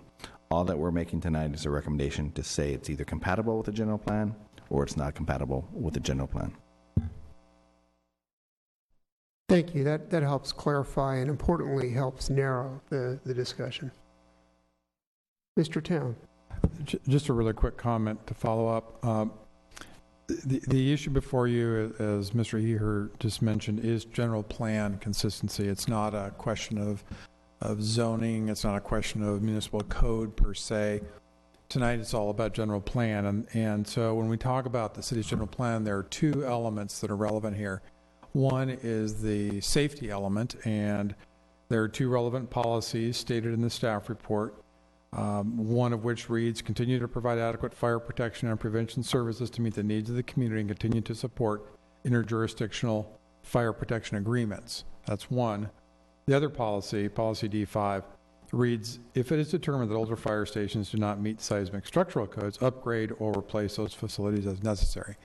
So those are the two most relevant policies in the safety element of our general plan that have a bearing on tonight's discussion. There are no policies in the land use element of our general plan that specifically address this issue. We noted that in the staff report, so we can't look to that for guidance. So we looked at the safety element. The other document that we looked at that is described in the staff report is the public buildings elements of the general plan. And that's where you have this table that says that fire stations are quote-unquote incompatible in areas that are low-density residential in the general plan and on local streets. But the narrative that follows that table says, however, essentially based on site-specific characteristics or good site planning, perhaps fire stations can even be appropriate in that low-density residential general plan use category. So that's what the commission obviously is struggling with. As staff, we laid out on page 3 of your packet the first 3 items that has to do with the surrounding community and the issue of noise, number 2, And 3, just the relationship of the proposed site to the overall service area, that those seem to be factors that would support the proposal. But what you really have in front of you right now are these stated policies in the general plan, especially this sort of gray area in the public buildings element of the general plan. And you need to weigh those factors against each other to come up with your position, which again, it's advisory to the County of Ventura. Commissioner Pletcher. Thank you, Mr. Chair. I just want to throw out a comment to my fellow commissioners. Sometimes, at least in my legal practice, I typically will look at our side of the argument, but also I'll try to flip the switch and think about where they're coming from. For me, though, looking at the map that's on page 11 of our packet with the 5-minute response for various stations, the fire department has come to us and said the current facility is inadequate with regard to the way typical fire stations are ran now. Fortunately or unfortunately, depending on how you look at it, we're a fully built out city, so we're looking at only properties that are really just infill within the city. The fire chief, I believe it was the fire chief, discussed that if we move essentially right or left along from where 34th station currently is, we're losing or gaining 5-minute response times. They're doing the best job they can with regard to keeping proposed sites, in my opinion, as centrally located to that map as they possibly can to make sure that they're still covering, essentially a majority of the area within that they can get to within 5 minutes. So I think switching it over to the way where they're coming from, they're also between, you're kind of in a rock and a hard place in a way, because there's just not enough sites to where they can point to and say, we need a fire station here. I mean, we're past that stage. And then coming back, of course, to the chart, just as a comment, I'm almost a little shocked and surprised to see that we had a chart to, where it's not compatible in that particular area, just as a matter of history. I'm a little shocked to see that, the city allowed it just personally with our previous stations, but that's neither here nor there. My main point is they're between a rock and a hard place, and this seemingly is to them the best place to put this fire station. And to them, there's not a lot of other options to where they risk jeopardizing that 5-minute response time, moving the map essentially to the right or to the left as far as coverage. And I think they risk doing, part of the public safety aspects of what Mr. Town just spoke of. They risk not being able to provide the current 5-minute response time, which is the matter of, a fire that I only can presume could be out of control and could be life and death. I mean, a lot of different aspects there. So I just want to throw that out to you as thinking on the other side, they're also in a bit of a rock and a hard place. Thank you, Commissioner. Other comments? I'm going to say I want to respond just briefly to something Commissioner Pletcher says, and then I will go ahead and make a motion. I don't think this is a public safety discussion. I agree that it's vital, but that's out of scope for the issue before us tonight.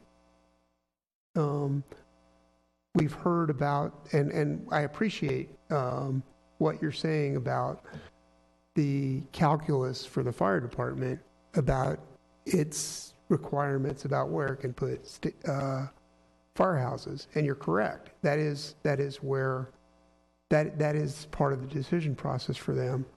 But we are not tonight here to decide something on the basis of public safety. This is a very narrow legal issue, as I understand it. That was really my only point on that. And on that very narrow legal point, my understanding, based on the discussion, is that we should not be bound by the chart alone. As Mr. Town just indicated, there's other language, including right below the chart, that says if you do some other things, this use can be compatible, even though the chart says it's incompatible. And there is previous precedent to do this 3 times, twice in low density and once in very low density neighborhoods. So legally, I'm not a lawyer, but my interpretation of the rules as they've been spelled out for us tonight is that we are on solid ground here. And for that reason, I'll make a motion to adopt IRC 2016-70502. And would welcome other comments. Commissioner Alexander. Thank you, Chair. As I said earlier, I've got some real misgivings. But something that Commissioner Flesher just said relative to Mr. Towns' comments makes me believe that if I have a choice between a chart and public safety, both of which are referenced in the general plan, both of which are criteria for which the general plan must be adhered to, I'm going to err on the side of public safety. I've got a lot of misgivings, and I've already said that. But I'll support the motion, because public safety to me is really the only reason the fire department shows up. Everything else is all on. So I support it. Thank you. Commissioner Pletcher? Thank you, Mr. Chair. I just wanted to quickly just respond in kind to the chair's comments. I wasn't suggesting by my last comment the consideration should be made on public safety. Specifically turning to page 3 of the packet, paragraph number 3, with regard to public buildings and facilities should be located to effectively serve the needs of the service area population. That specific paragraph was my only real point to be made there. I realize that the public safety and the aspects of that it's outside our purview tonight. But that paragraph number 3 is what really struck me as to why I am inclined to certainly support the current motion. Thank you. Thank you, and I appreciate the clarification. And speaking of clarifications, Mr. Town has asked me to make clear that the motion I'm making is that we vote in approval of compatibility with our general plan. Are there other commissioner comments? Commissioner Nichols. Thank you all. I've certainly enjoyed the dialogue. Part of the other conflict that I have, and I did mention it before, is that I work for a fire department, and I have done so for 25 years, including relocating fire departments, refurbishing, and including trying to make them bigger and better because the trucks are not getting any smaller. And it's always a bit of a challenge to accommodate in a built-out community. As you said, you don't have a whole lot of space. While that's not spelled out as such within the part of our evaluation, I think it's still underlying as far as how we have to evaluate this. And I'm usually pretty dogmatic that, hey, what things say, you got to follow them, unless there's reasons for wavering and opportunities to waver one way or the other. And the way the public buildings element is written, it sounds to me as though it's kind of hand in glove, where those two parts go together, and yet we're only looking at one part tonight. It's a little bit of a challenge. But having heard the discussion and having full faith in the fire department and even our local county representatives in wanting to be true partners as they have for many decades in serving the community, I'm prepared to support the motion. Thank you. Commissioner Pletcher. Just very quickly, I didn't have a chance to. Again, I want to thank the community in the comments tonight for coming out. I hope you can understand where our actual decision lies, that we're not approving it. It's not going to get built tomorrow. This is a long process by which a fire department would be considered for this area.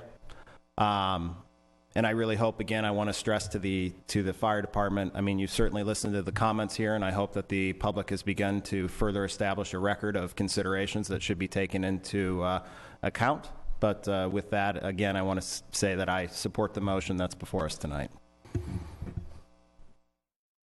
Thank you. And I fully concur with Commissioner Pletcher's comments. I'm very grateful for all the public speakers who came tonight to give your views, who wrote down their comments. This is not an adversarial process, and our fire department is a very good neighbor, and I trust that they will continue to work with you and continue to try to mitigate, ameliorate any concerns that you may have. I think all the concerns you brought up are legitimate, and I really want to see them all resolved. This is a cooperative process, and I hope we can continue that. So with that, please vote.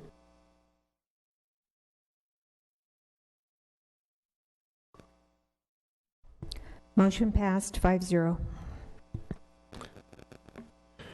Thank you. And I understand from Mr. Heher that this is a non-appeal item. That is correct. Based on the reading of the statute, this is, we are advising pursuant to state law to the fire department or to the county for their request.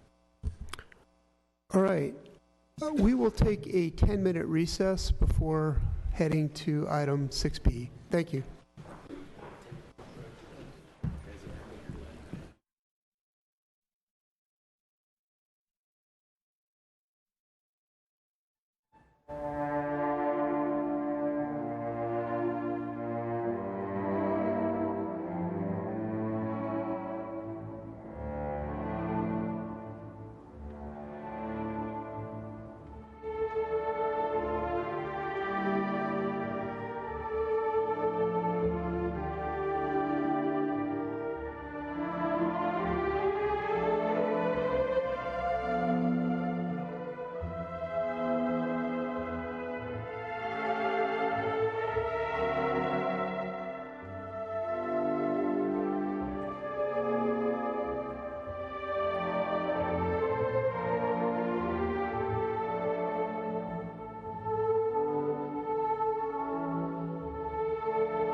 Okay, thank you.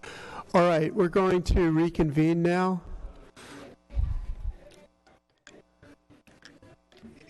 Before we move back, before we get to our next item, a housekeeping matter. There were some additional written statement cards on item 6A that came in after the public hearing. 2 of them were opposed and 2 were expressing concerns. And with that, we'll turn now to our next item, item 6B. Will the clerk please call case 6B?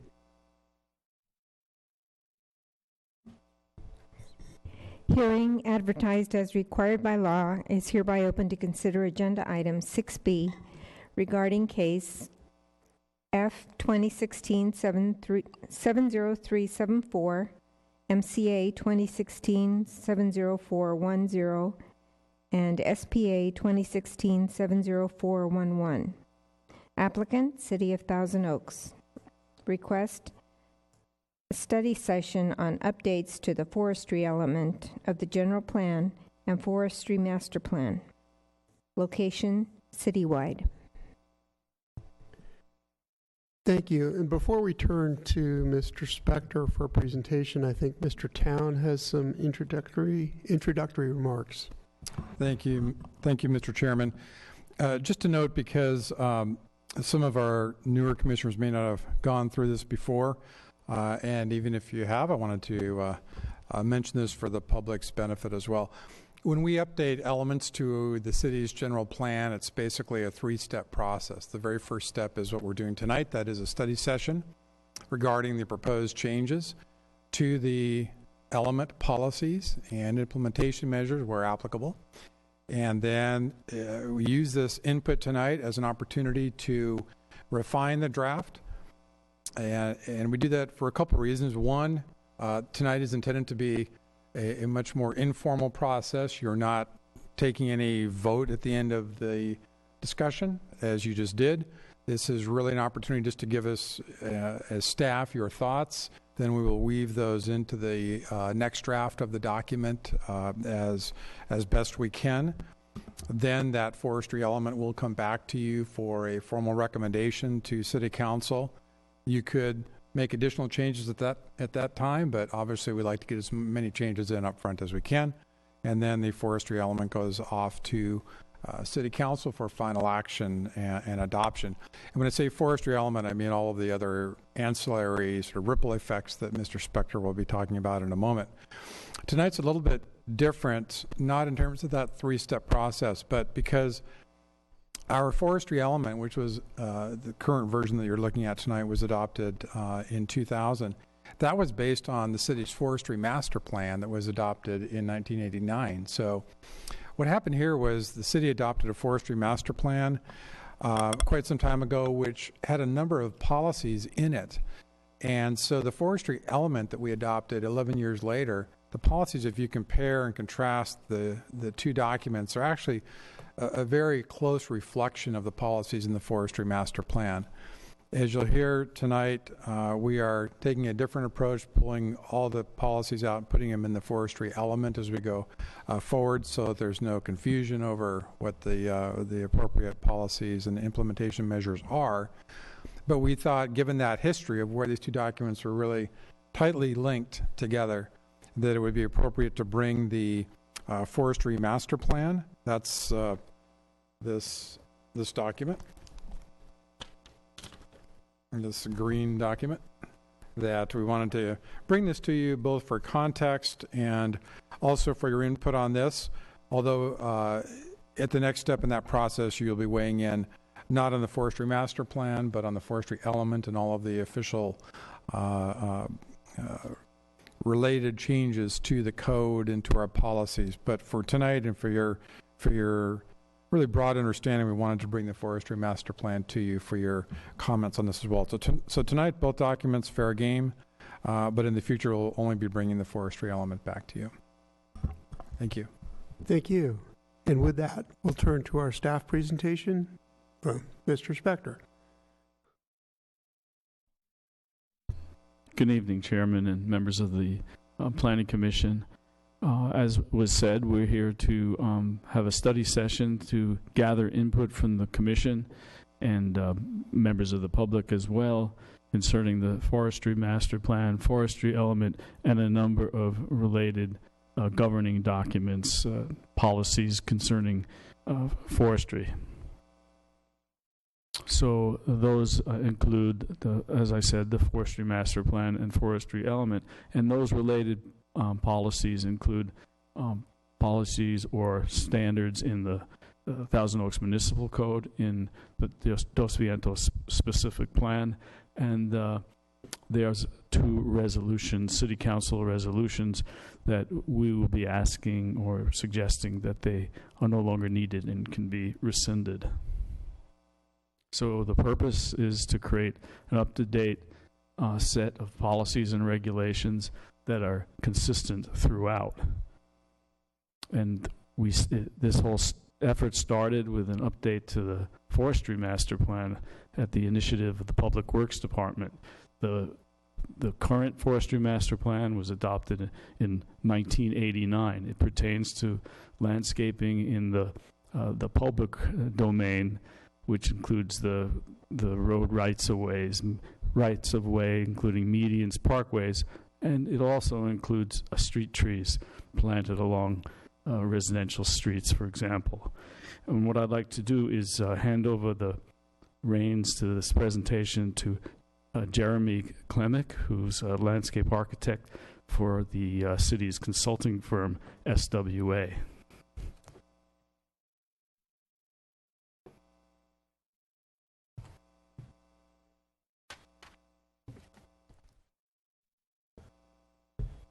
Well, thank you, Jeff, and good evening, commissioners. It's a pleasure to be sitting here before you tonight.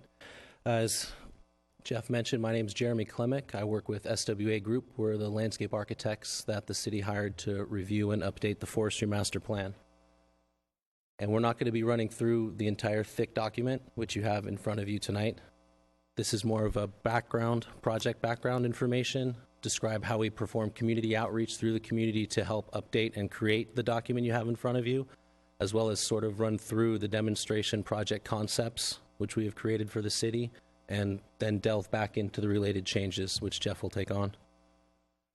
So first, the impetus for the updating of the Forestry Master Plan kind of started with the Visioning 2064 program, which happened in 2015.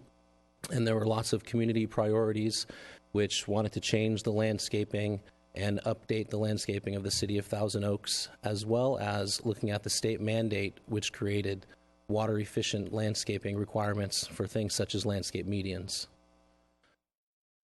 We also have quite often now drought-stressed landscape, which you can see in the upper left-hand corner, as well as damaged infrastructure with city sidewalks. And a lot of this is kind of thinking about planting the right tree in the right place, as well as developing new landscape planting concepts and guidelines.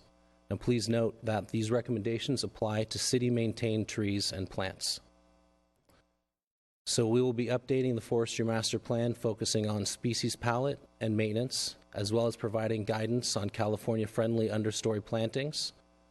And there will be related changes to the general plan, the forestry element, specific plans, municipal codes, and resolutions through the forestry element, which Jeff will run through. Now, the projects considered were fivefold. We were looking at water conservation, engaging the community, municipal arboriculture, maintenance, as well as maintaining individual neighborhood characters. The impacts on the policy, forestry element, adopted specific plans, municipal codes, and resolutions, which we've discussed. And we went through a variety of community outreach methods. Web-based, we went on Thousand Oaks TV, newsletters, radios, emails, as well as had a booth at last year's Arbor Earth Day event. There were community workshops, which began in January of 2016, and input was taken all the way through the middle of May of 2016 through an online survey as well. We had a total of 506 responders. As you can see, the online survey was the largest portion which we received. In order to aggregate feedback throughout the city of Thousand Oaks, what we did was we worked with city staff and divided the city into 5 different regions: Dos Vientos, Newbury Park, Thousand Oaks West, Thousand Oaks East, and North Ranch Westlake. Now, we used major roads and major thoroughfares as kind of the dividing lines for these 5 regions. Individual boards were created for each region, and this is how the voting process was done. So if you were someone from Thousand Oaks West, you would look at a Thousand Oaks West board, and it was the same board for each region, which allowed members of the community to vote on what kind of shrubs or accents they preferred, what kind of ground covers they preferred. This was visual as well as descriptive. We also asked the community to weigh in on street tree profiles, whether they preferred single or multiple street trees, flowering trees, evergreen trees, deciduous. This is what the citywide voting looked like, where the dots represent the number of votes received for each option, which was color-coded by each voting region. This then was aggregated into 3 different categories for ease of definition, as popular, average, or unpopular, where popular regions got a star. There were also elements besides just per region that were voted on, which created citywide trends. For instance, the most popular landscape element in every region was flowering shrubs, multiple species of trees on one street, small accent trees, and flowering trees. The least popular landscape element throughout the city of Thousand Oaks was turf grass. Now, we also worked with city staff to create conceptual designs for 5 different areas in the regions. These regions were chosen through the help of city staff, as well as specific medians that looked like they really needed updating. We synthesized the community input, we took cues from the site's context, as well as refined the demonstration projects with the city input. The first one we're going to look at is the demonstration project on Lynn Road median between Villa Goleta and Villa Las Brisas in Dos Vientos. So if you look at the existing conditions of this median, there's dieback of flowering perennial shrubs, brown turf grass, and yet there are great views to open space.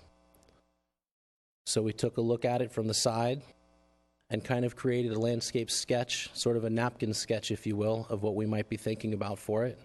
This then was further developed into a graphic for what you'd be looking at once it got planted out. Small flowering accent trees, some decorative paving. So you can look at the existing and what we'd propose to do to that intersection based upon the tree palette and shrub palette which was established for the Dos Vientos concept, which we call the California Native Garden. We then looked at an area in Newbury Park, South Reno Road, the median between Borchard Road and Teardrop Court. There's concrete paving with faded paint, little to no parkway trees or planting. This is the area from the side, which we then did the same thing, kind of took a napkin sketch and created a colorful garden idea based upon the plant palette that was selected by the residents of Newbury Park, adding decorative paving, keeping the existing trees, and adding some flowering trees in the expanded planting areas. So this is once again a computer rendering of what that renovation would look like, and a before and after. The Thousand Oaks West demonstration project, we looked at Lynn Road, median between Hillcrest Drive and Cali Laredo. There was majestic, large-grown eucalyptus trees, but an undesirable hedging of shrubs, patching, planting, and it's a high-traffic area. Looking once again, we created another napkin sketch and came up with the adaptive arroyo concept, which would have boulders and river stones and a mix of native and adaptive species, yet keeping the existing tree scheme. This is what the adaptive arroyo concept would look like before and what it would look like after it was planted.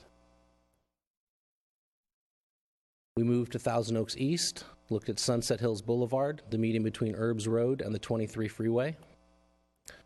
There were some slightly stressed oaks, aging palm trees, open vegetated slopes, and undesirable hedging and patching. With our napkin sketch, we created an idea of flowering highlights, bold flowering accents, accent boulders, mix of native adaptive species. Once again, all of these additions to this area were drawn from the concepts and the preferred plant palette. This is what it would look like afterwards with the flowering highlights brought in. Small flowering trees, flowering deciduous canopy trees, as well as a low canopy of ornamental grasses, and a before and after. And finally, we looked at Lindero Canyon Road, the median between Beaufield and Rockfield. Currently, there is a menagerie of median tree species, some drought-stressed alders. Once again, there's a turf grass median. We came up with the concept of the California meadow with some simple native grasses, California-friendly flowering shrubs, and replacing the alders with some drought-tolerant deciduous trees, and keeping the existing oaks. This is a 3D rendering concept of what that area would look like afterwards. And again, before and after. Just as an idea, I know you have the list in front of you where there's over 104 different trees that we're proposing for the city of Thousand Oaks, many of which were taken from the existing forestry element and some which are brought in. You have native oaks, pine trees, plane trees. And then we're also looking at increasing the understory. You have things such as manzanita, the western redbud, milkweed, deergrass, a lot more native, drought-friendly plants. So the key updates to the Forestry Master Plan, we revised tree and plant palettes, we increased information for the understory plantings, we have removed or revised outdated information, and there are removal of sections that were not typical for the master plan document, such as what Jeff described, pulling the policy out so the policy is strictly stated in the forestry element, and we're also taking the maintenance and planting elements and creating an actual maintenance and planting manual for the city so that that's not part of the master plan itself. And that's the end of my part. I'll turn it back over to Jeff.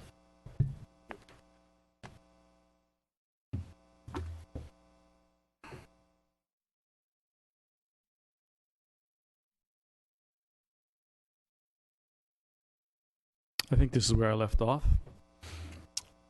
So, of the related standards and policies that we're suggesting we update tonight and discuss at this study session, are those requirements that are part of the Thousand Oaks Municipal Code, and specifically the part of the municipal code that actually calls out lawns as an acceptable ground cover in medians. And we thought it was important to update that particular section because of the drought conditions and the state mandate to avoid irrigating lawns within medians, actually prohibiting them, at least with respect to potable water. So we were recommending changing the text to require irrigation of lawns to take place with non-potable water only.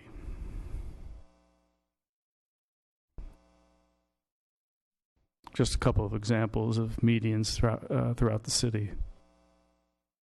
There's also some relatively old resolutions that provide guidelines or standards as well for medians and parkways, the landscaping and irrigation of medians and parkways, Resolution 7046 and 75-246. And they're really outdated, we believe.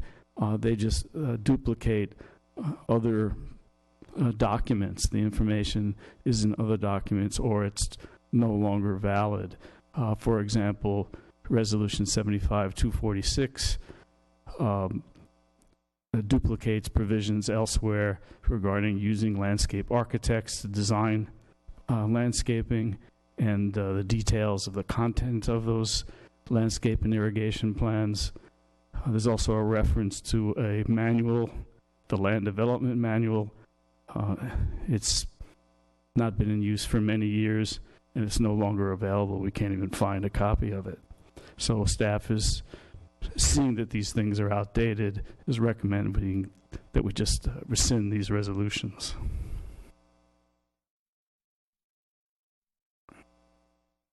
Another policy document is contained in the guidelines, the design guidelines of the Dos Vientos specific plan that speak to parkway and median landscaping along major roads. And in particular, those guidelines recommend using white alder as part of the tree palette. And Jeremy mentioned on one of his slides there was an example of medians that had white alder. Now, white alder is a native riparian tree, and it's really not adapted to drought conditions. So in order to avoid the use of that particular species in our medians and parkways and having to water them generously, we're recommending we simply take it out of the plant palette for Dos Vientos. And it's actually on the palette for a particular roadway, Dos Vientos Parkway, as well as Orchard Road. Now, the forestry element is one of the elements of the general plan. It was adopted in the year 2000, after a number of years after the forestry master plan. And while the forestry master plan is emphasizing landscaping within the public right-of-way, the public realm, the forestry element is broader. It also includes landscaping, or at least forestry, within private lands. So in looking through the forestry element, we noticed that a number of policies and some of this, just the basic background information, is out of date. It's we believe it's more detailed than and strict than necessary. And then some of the policies or implementation measures are too labor-intensive and costly to implement. So what do we mean by out-of-date information? Well, there's parts of the 1989 master plan that are sort of duplicated in the forestry element, and as we update this master plan, they're no longer a part of it. So those references are clearly no longer called for. There's cross-references to ordinances of the city that have been updated, or they've been superseded, and so the references are no longer valid. Another item is way back when the forestry element had recommended a number of items that be taken to the Tree Advisory Board, and that's an entity that was disbanded by the city in 2004. The other category of items we're recommending that we either update or remove are listed here. One of the recommendations was to require city approval, like a city permit, for tree pruning on non-residential land. So that's obviously a major program. We are hard pressed to manage handling permits for oak trees and landmark trees, but to actually get involved in pruning, you're talking about a major undertaking. It called for the element called for creating an education and qualification program for tree contractors, for the city to hold regular forum for tree professionals, to require developers to contribute money for toward an endowment fund to maintain trees, to develop a curriculum in forestry with the school district, and to establish memorial forests and heritage tree groves. And the last category of grouping of policies that we think need to be updated or removed are really, they fall into the category of prescriptive or impractical policies. And what do we mean by prescriptive? That very detailed standards are specified in the forestry element. It's our belief that absolute standards are better left to the municipal code or the forestry master plan, or perhaps a specific plan. But the policies of the general plan should be more of a description or a goal, what you're trying to achieve, but not the detailed specifics of how you're going to get there. So examples of that are a specification on how to treat tree waste to control insects and disease, right down to how thick the plastic should be. Another would be a standard to achieve 50% canopy coverage and 20% canopy overlap in parking lots and along streets. A specification that calls for no more than 10% of any introduced species or 25% of any species per neighborhood. There's a standard for the size of tree wells and the amount of the city's community forest budget to be allocated towards planting and replanting neighborhoods. And then we have a couple more of these policies we think fall into those categories. Now, I should point out that these duplicate standards or guidelines that are many of them, but not all of them, that are already in other city council resolutions and the municipal code as well. So one of them is a standard that calls for at least 50% canopy coverage in parking lots within 15 years of issuance of permits. And another is a minimum of 5% of new plantings should be experimental species. Now there's a lot to look at and read through in the forestry element, but taken all together, we believe that the changes to the forestry element, municipal code, the specific plan, and rescission of those outdated resolutions will produce an up-to-date set and consistent set of policies and regulations that address forestry throughout the city. So I should point out that we're asking the Planning Commission to provide input on these updates to the forestry policies and regulations, and be aware that after we obtain your input, we're going to bring the changes back to the Planning Commission at a public hearing for a recommendation to City Council. So that concludes my presentation. I'll be happy to answer questions as necessary, as well as the rest of the staff and our consultant that are here. Thank you. Thank you, Mr. Spector. You're welcome. Commissioners, questions of staff? Commissioner Nichols. I'll go ahead and start. Thank you, sir. Mr. Chair.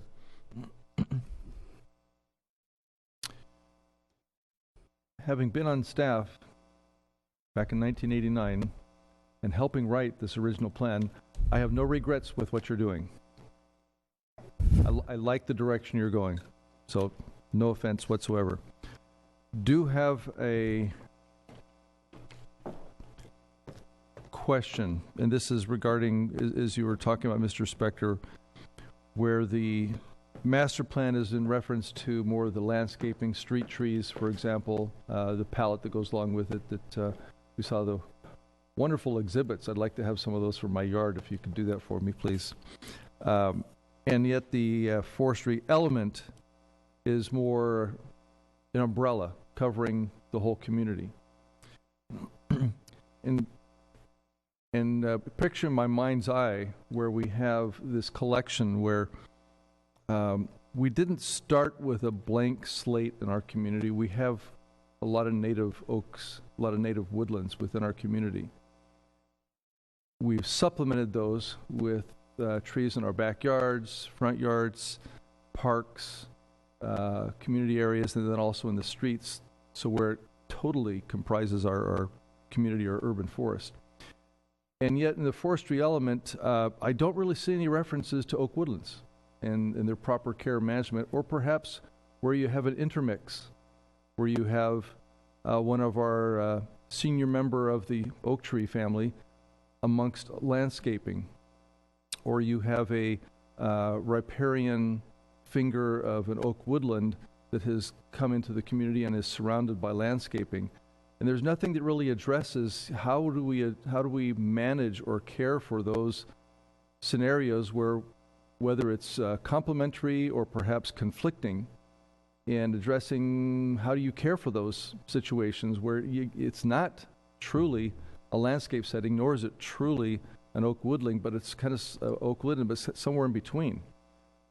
Is that something that can be incorporated, or did I not see something that was there to address these situations so we can make sure we preserve and conserve our heritage trees alongside our landscape planted trees?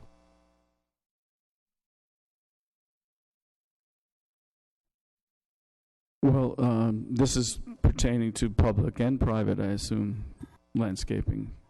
Yes, because this is truly, it's guidelines, because it's not requirements per se, but in essence, it's an educational tool for the private and guidelines for the public on how we manage our resources.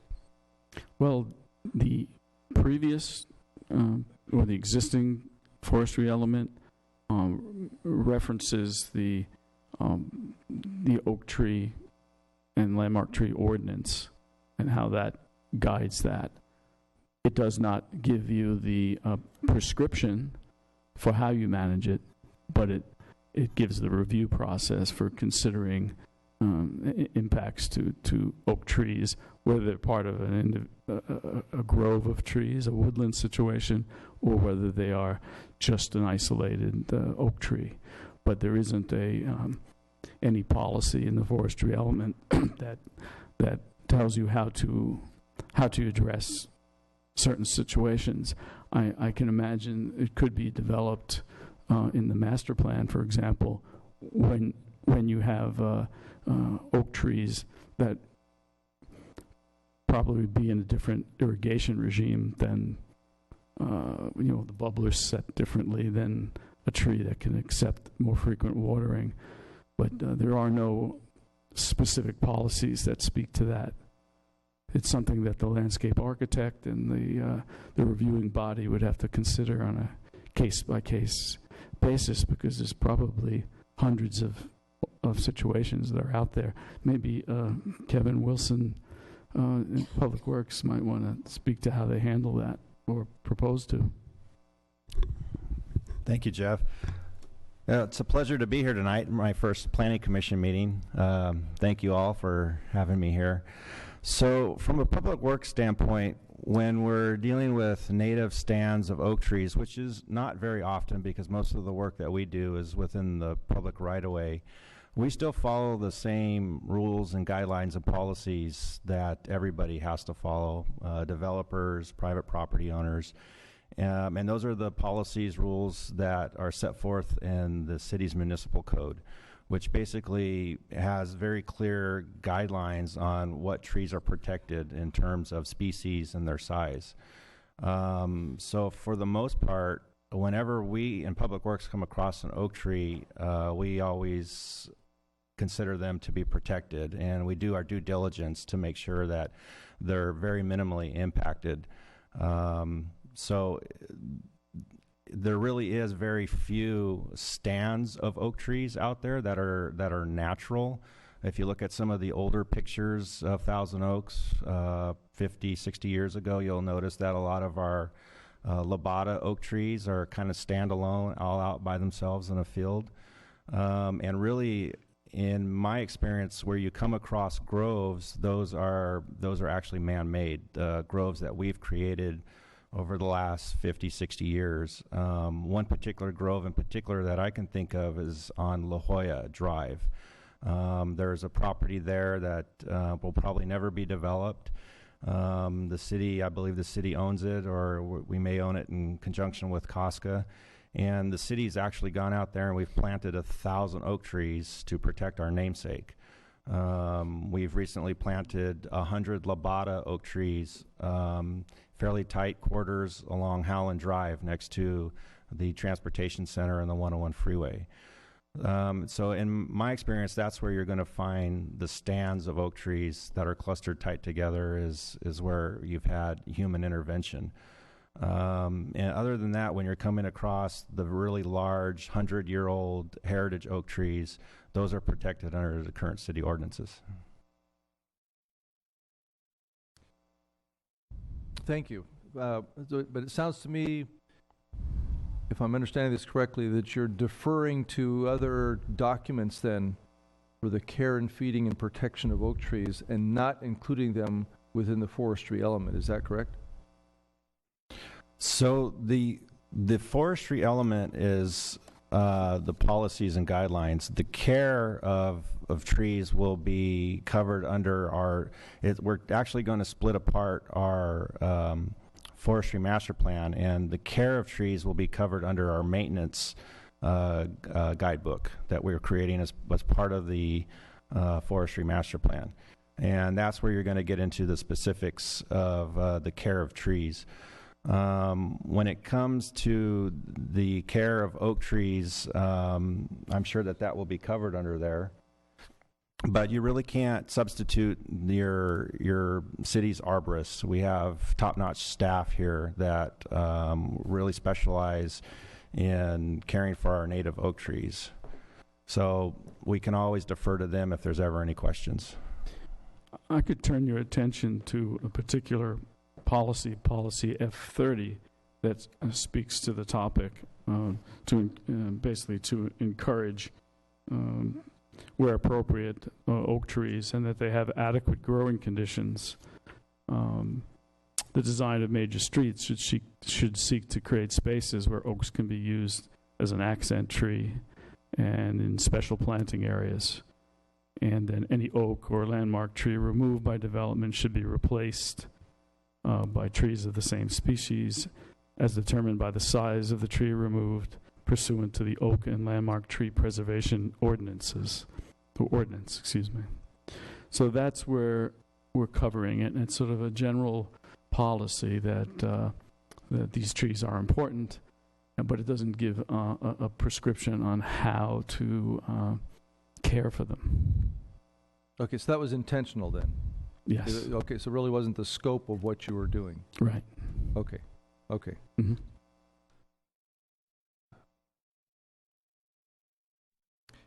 And again, I'm reflecting back in time, but can you tell me why this is called the forestry element as opposed to the urban forestry element, which is more common in a community than just saying forestry?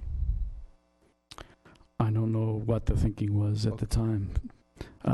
Less is more, I guess. Okay. All right. Just sticking with it then. And you mentioned, Mr. Spector, non-potable water. And I know we see landscape signs as, being irrigated with recycled water or something.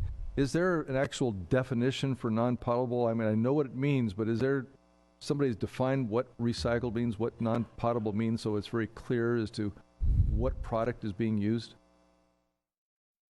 I think Cliff might be able to answer that better than I can. Yes, there are definitely definitions. Your recycled water, you're always going to see your signs in your purple pipe. Non-potable falls under some different jurisdiction, but is treated similarly. And actually, currently, we don't have any non-potable, I think, at use in the city. Although I take that back, we do have a well on Hillcrest that is for irrigation only, and actually we are considering a well near the golf course. We're refurbishing a well that might at some point in time be able to provide water to the golf course. At least at this point, we're considering those to be non-potable, but we haven't really finished that preliminary design at this point in time. And if I could ask, does that mean that in this case, if it's a well, you're pumping this water and it may not be suitable for drinking, but it's still suitable for irrigating, as opposed to some water that's been through our process, recycled, and then repiped back? Is that how those are distinguished? Yes, recycled water is treated wastewater. Okay, got it. Okay, thank you.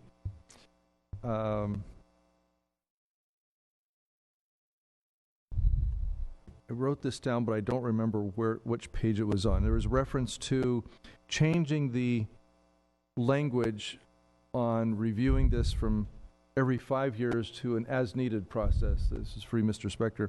I know with required elements, I think the state requirement is 20, 25 years. Is that correct? There's sort of an as-needed basis for other elements except for the housing element. And the housing element, it's 8.5 years. And if for those cities that are out of compliance, it could be half that. Okay, so there really, even for the required elements of the general plan, there's no standard that you need to review it on any specified period of time. There's a recommendation that 10 years, but there's not a legal requirement to update them at any particular order or frequency. Excuse me. Okay. All right. That's it for now. I'll let someone else dive in here. Thank you, Mr. Chair. Thank you, Commissioner. Commissioners, other questions? Commissioner Alexander. Thank you. In going through the documents and listening to the testimony, I'm hearing a fair amount of consolidation and elimination of duplication. And has there been any financial implications looked at, considered, or is it part of the process of this consolidation and elimination? And then independently thinking about the non-potable water, do we have the systems in place now for medians and parkways and the other areas, or is that additional cost? And yes, I'm hanging up on cost, and I'm really not hanging up on it, but I'm asking the question in general. This is all fine. What's it going to cost? Is that part of the consideration of this effort or no? Yes. Cost is absolutely one of the considerations. When we started, that was one of the criteria as we looked at updating the master plan. Obviously, the reduction in water use is not only the right thing to do, but it will save us money in the long run. There is not infrastructure in all of our medians to use recycled water, so that will be an additional cost.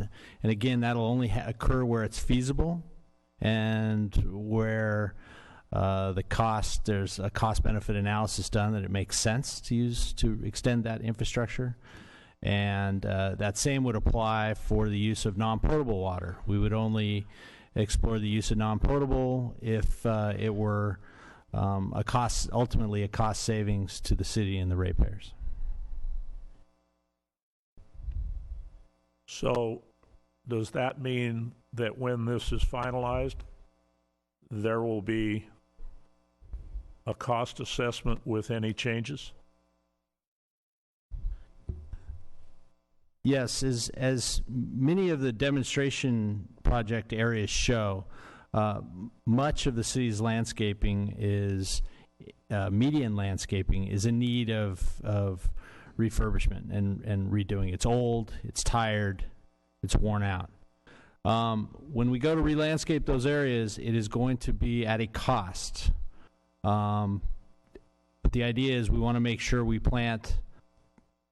spend our money wisely and implement water efficiency, plant plants that use less water and that will grow in our surroundings and still look nice. So they will require additional funding to do these projects. Okay, then, and having already read enough of it, I can believe that you're trying to be economically intelligent about everything you do. That's not a question from my perspective. But if we're going to revise the forestry master plan, if we're going to make the recommendations, it would seem to me that there should be some indication to the council as well as to staff of what the costs to the future residents, current residents, is going to be for these things, simply because in the absence of that, it becomes a wish list without any kind of cost concept provided. I don't know whether that's appropriate or not to include that costing within these changes. But since this is a supposed conversation and study session, I look at it and say, okay, I can see the benefits of more drought tolerant plants and more efficient use of what you've got, but there's a cost involved. So I just need to know, well, I'm suggesting that it be considered. That's all.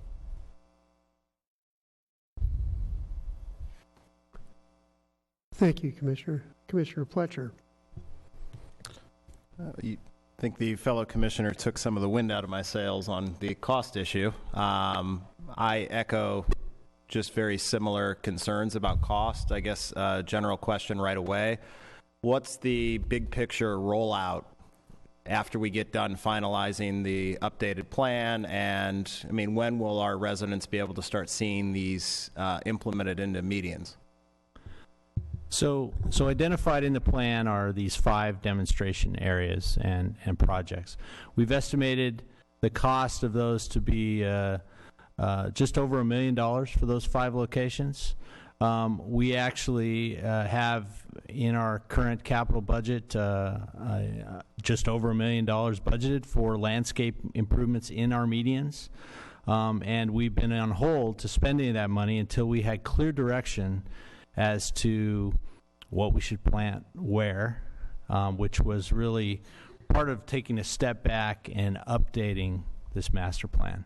So it is anticipated that we will work on these landscape projects over years to come, and as funding becomes available and street sections are refurbished and there's a need or a desire to do landscaping in the medians, that we will now, utilizing this plan, have a clear direction and a path to go to do that work. So it, based on your answer, I guess you could say, just to help me understand, it's kind of a rolling cost benefit or rolling cost, rolling rollout essentially of these projects as really needed. Is that correct?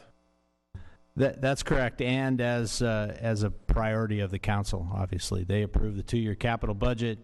If they want to include some landscaping in that on an ongoing basis, then they would do that. Okay. Turning just real quick to community involvement. I only know this because my wife works for the school, Earths, the elementary school over in Newbury Park, it's just got awarded as one of the Blue Ribbon schools. It does a fantastic job, I think, of planting native plants. In fact, they have a whole garden of native plants. They have a whole garden of fruits and vegetables, and they make it part of their course curriculum. I just, turning to, I think it's page, volume 3-5, when your discussion of schools, I just wanted to point, if you need an example school, or if you're looking to kind of begin picking a school's brain as to how the city can begin working with schools to do outreach, because I do think it's very important to be educating not only the adults and the homeowners in the community, but also the next generation. I wanted to suggest maybe you start there. Just as somebody who's been on campus, I've seen, what a lot of great work that they've done, and they work to donate plants and donate it's just, they do a great outreach just to that neighborhood right around Michael Drive there. Next, I guess mine are more big picture comments. I just really hope that, in beginning to do outreach and working with the city and working with businesses, you stress something that I think in my kind of understanding. I think it's very important with our trees and with our landscaping that we really convey we all need to have a stake in the game, public and private citizens. I think that's the only way we truly can make this a continued success and not have situations where we have refurbished development. I think specifically the incident on Westlake Boulevard a few years ago that spurned the whole oak tree ordinance and all that discussion. If we all have stakes in the game, and I'm very excited to see what the public has to say about this, I think we can all work towards fully utilizing and realizing this despite cost. So just a couple thoughts. Thank you. Thank you. Mr. Town. Thank you, Mr. Chairman. Just a quick follow-up to Commissioner Pletcher's comments in terms of cost. The cost to implement any of these improvements, as Mr. Finley mentioned, is really dealt with through the city's budget process. We just literally kicked that off internally last week. That will be something taking place next spring. And through that process, the city, as Mr. Finley mentioned, will develop a capital improvement program, and that will consider these types of improvements as part of that. And while the commission doesn't weigh in on that budget per se, because financial issues such as that are not within your purview, we will be bringing the capital improvement program to you approximately next March for consistency with the general plan, which is analogous to what you just dealt with earlier tonight. But I mention it because it will give you a direct look at what the planned capital improvement projects are for the next 2 years from 2017 to 2019. And certainly that will include some of these planned projects. But tonight we're really focused, as I think you know, on policies, on the overarching policies that will frame all of these actual projects moving forward. Thank you. Commissioners, Commissioner Nichols. Thank you, Mr. Chair. More of a procedural question.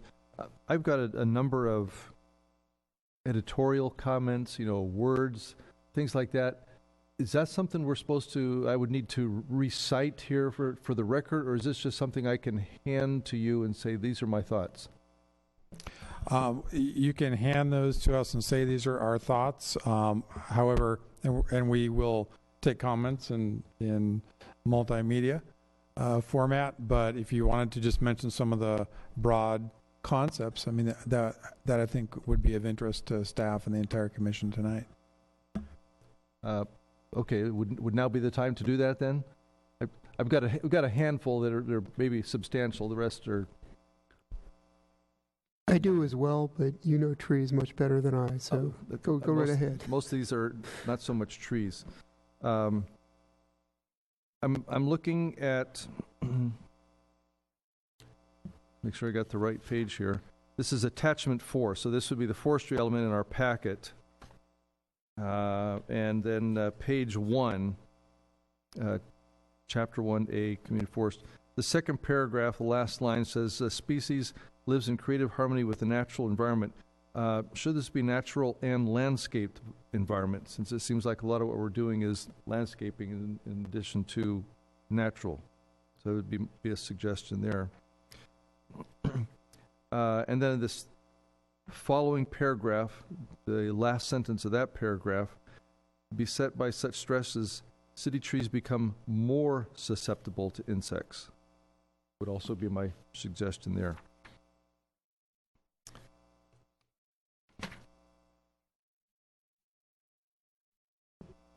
And then on page 5, the second line refers to a misnomer. It's from Chile. I believe that should be Peru. It's actually a Peruvian pepper, not a Chilean pepper.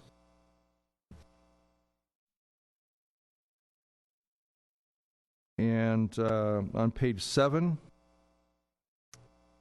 section A of chapter 3, the last sentence of that paragraph says the following is the listing of issues and specific policies. I believe the word that is missing, that pertain to the enhancement.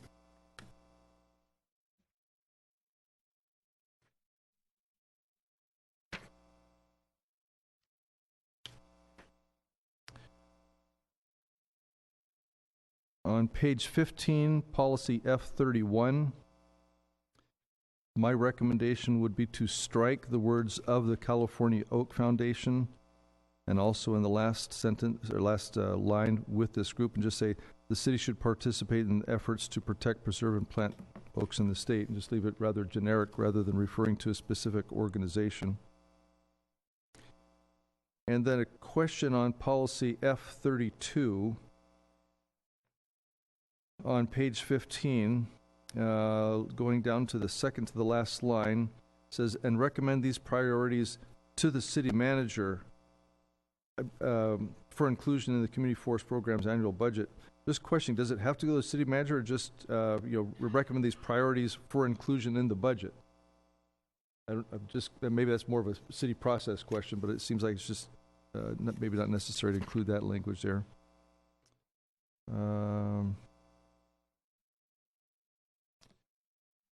And then a question regarding policy F40. Talks about all functions of the community forest program be coordinated with the city, and all city staff responsible shall possess technical and managerial experience, etc.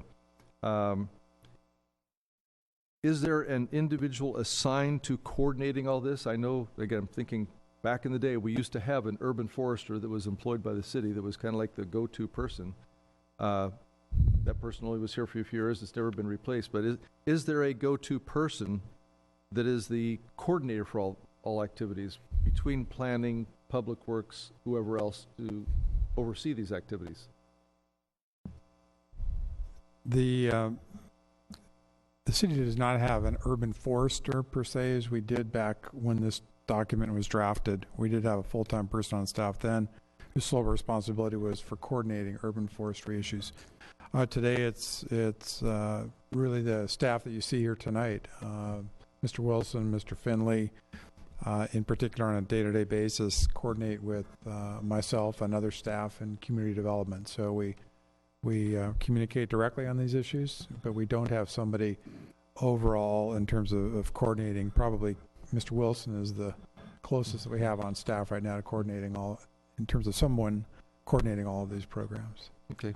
All right. Thank you. Just was a clarification there. Couple more things. On page 23, the paragraph up at the top, the last line says, oaks and other historic trees. I would suggest eliminating the word other because not all oaks are historic. Some are rather young. Just leave it oaks and historic trees.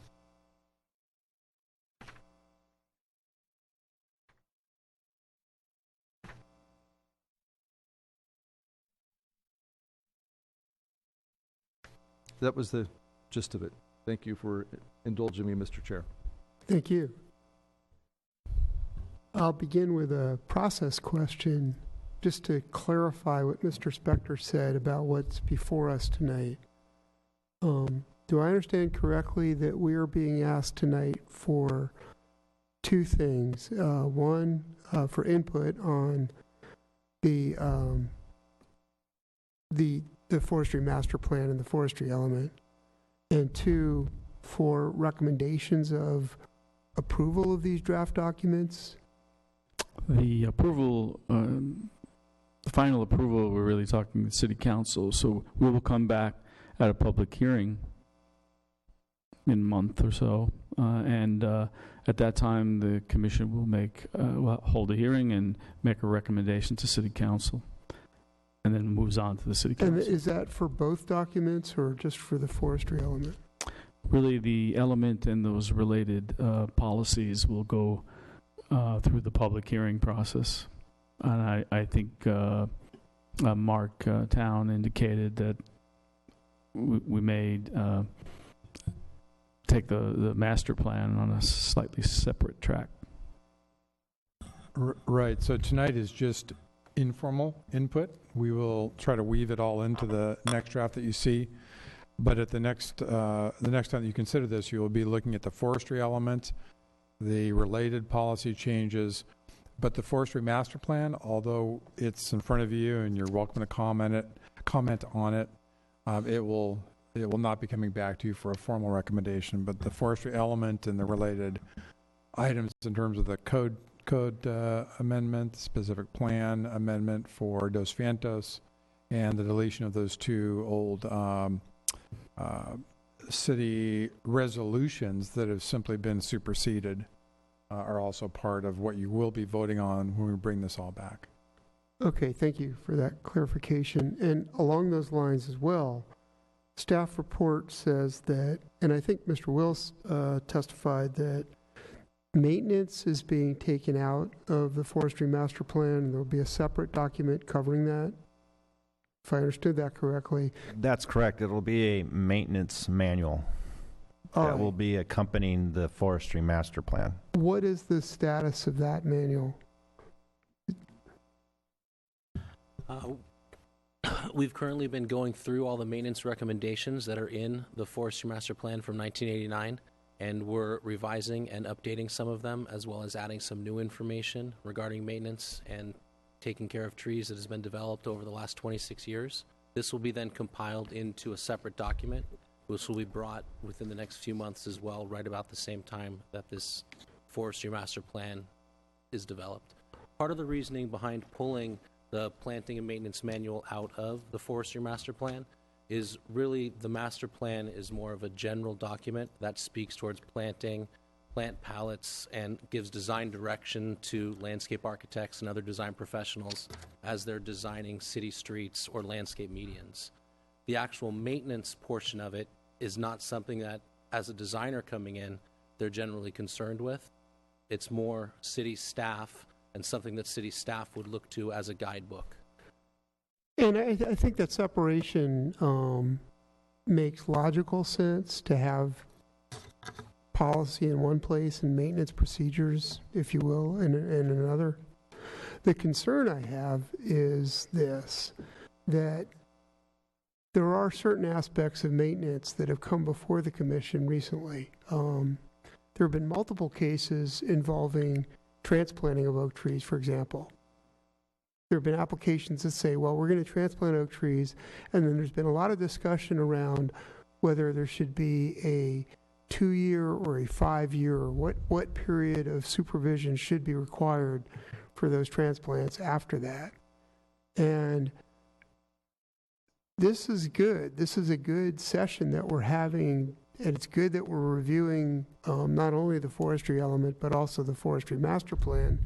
The concern I have, if, as Mr. Town just testified, if we're not having that document, and certainly not the maintenance document because it doesn't exist yet, if those aren't coming back before us, then we in the commission and the public at large will not have a chance to provide input on those. So that actually, the maintenance question with regard to trees that are transplanted was one of my questions anyway. So how are we going to be handling that?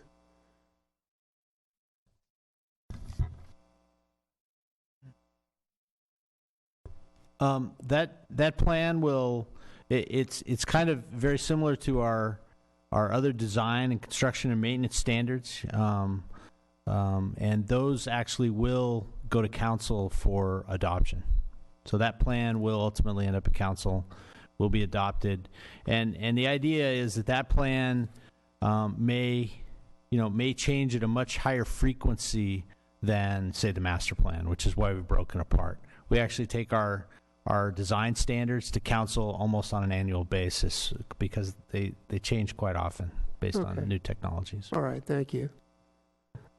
Since you've asked for input in this session, the input I provide on that point is that we do develop a uniform standard of care for transplanted trees. It's been a bit of a mix of proposals we've heard in recent applications, and we've received feedback from the public that in some cases they feel that the maintenance period is too short. And some commissioners have said that as well. I'm frankly not qualified to say the period should be X years. I don't know what a valid value for X is there.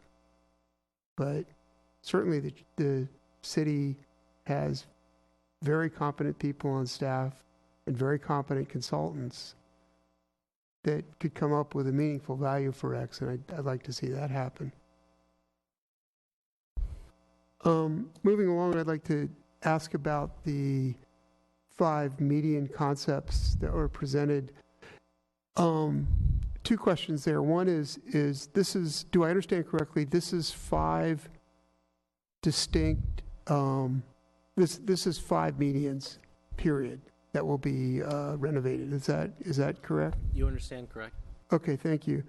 And then with regard to the neighborhood-specific part of that, is the intent to replicate that elsewhere within these neighborhoods, or is the intent to replicate this citywide? So, for example, the Westlake design might someday show up in Newbury Park as well. The intent was to kind of create a distinct narrative landscape for each of the areas, so that when you were driving through Westlake, you kind of got a feel that you were in a different landscape element than, say, when you were driving through Dos Vientos. And while a lot of these trees and understory palettes are utilized throughout all of the regions, the idea is to put them in different planting arrangements so that you get a little bit more of a neighborhood character for each area. All right, but it wouldn't be just at Lynn Road or just at Sunset Hills or where, it would be that palette in that neighborhood. I think I'm understanding you correct, yes. Right, all right, thank you. Again, you asked for input, so I understand in the field that urban forests are a term of art. One thing we've heard again and again in community surveys and in personal input that I've received is that a strong appeal for residents of Thousand Oaks to live in Thousand Oaks is that it is not urban. In fact, there's a city council resolution talking about scenic, I don't think scenic highways, but main thoroughfares that characterizes our community as semi-rural in character. So my plea would be to excise every reference to urban that you can, because our residents really don't want this city to be urban.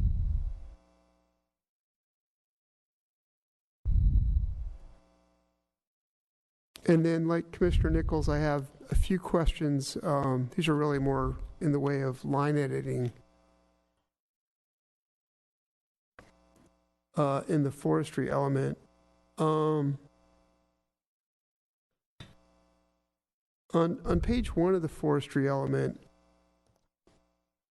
some of these are just questions about why some sections were cut.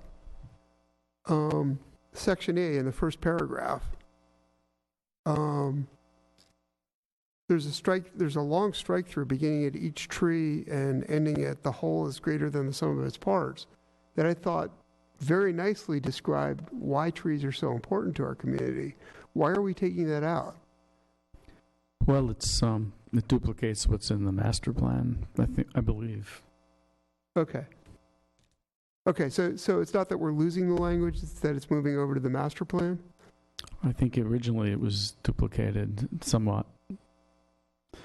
Okay, trying to have more of what needs to be said to make it a little bit more abbreviated. Okay. So the language does remain, it remains in the master plan. I don't know if all of it is in there. Maybe Jeremy recalls. I'd have to look at the exact pages. I know that the elements and the feel of what's being implied by that paragraph is still in the master plan. I think what we've been working back and forth with Jeff on doing is making sure that policy and policy information is what's represented in the element, whereas design and design narrative information is what seems more in the forestry master plan. And so where a lot of this language was duplicated, we took policy information out of ours and made sure it was represented there. They took some narrative design information out of the element and made sure it's represented in the master plan. I think that separation of roles makes good sense. I'm less sure that the 3 sentences in question here are implementation. They're really more answering the question of why is there this policy. So I don't want to quibble too much about line edits, but I do think it's important in the policy to explain why we have a policy and what makes it important. In a similar vein, on the next page, this is page 48 in our report, on the fourth paragraph, I'm concerned about this one. This is a paragraph that describes various types of assaults on our natural environment. And I hope this isn't being deleted because these assaults are no longer taking place. They are, if anything, at a greater rate. This is the paragraph that begins, at a time when the world's rainforests are being systematically destroyed. That's still a true condition. Why are we taking that out? And that's a policy statement. That's not an implementation statement. Well, there's nothing wrong with it being in there, but we were just trying to be straight and to the point and less poetic, I guess.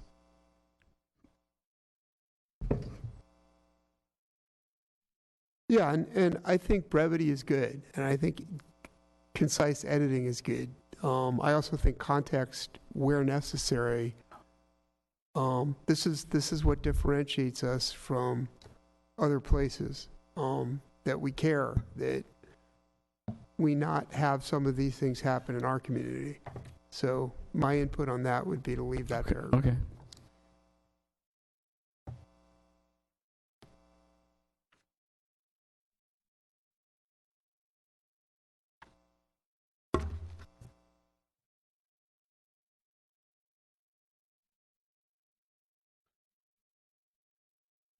And I'll just close with, this is just a one-word change. On page 52 of the report, this is the third paragraph. I think this is in the master plan as well. This is talking about the history of trees in our area.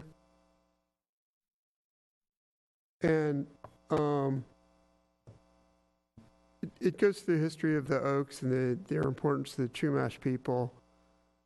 And then says, today, remnant oaks still punctuate the city.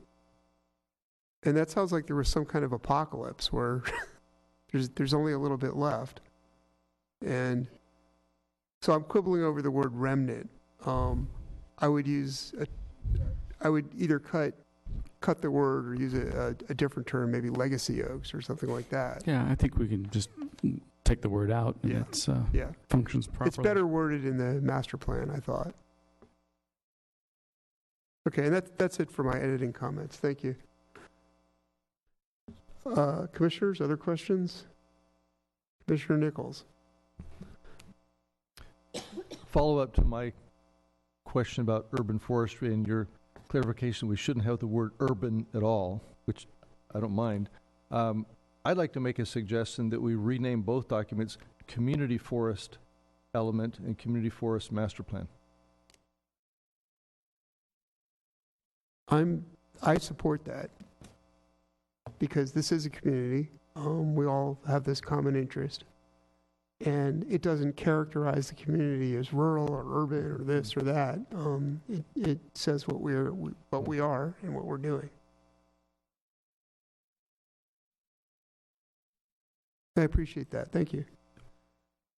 Commissioners, any other questions or comments? Commissioner Alexander. Thank you. In looking at your 5 locations for examples, it suddenly hit me that there's an area that's got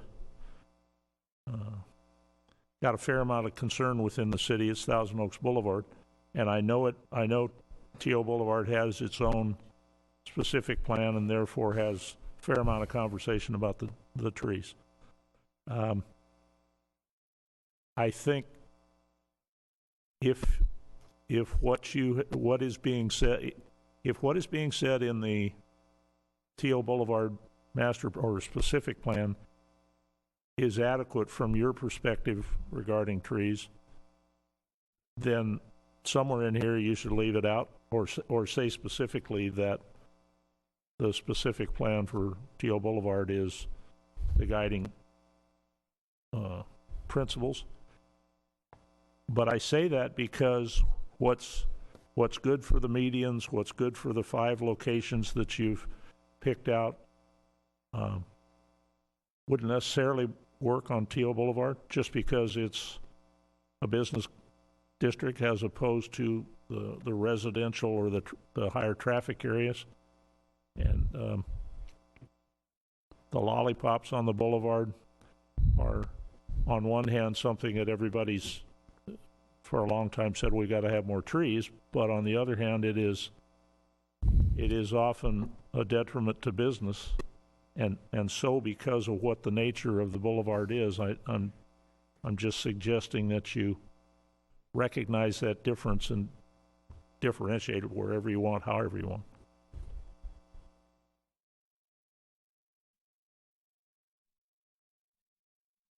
Perhaps I can respond. The documents, the forestry master plan that you have in front of you tonight would not supersede the landscape concepts that are in the Thousand Oaks Boulevard specific plan. We have 2 different concepts in that specific plan. One for the downtown area between Herbs Road and Conejo School Road, the true downtown area. We have a special street tree palette, and then a different street tree palette for the areas both east and west of that downtown core. And one of the thoughts that went into that design theme was the high concentration of businesses, high traffic, the need for color, the need for accent trees. But what we're seeing tonight would not supplant that.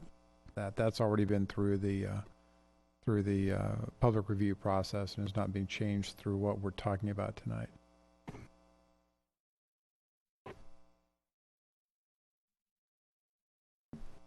Commissioner Nichols. Thank you, Mr. Chair. I was looking at my notes, realized I had one more question. Mr.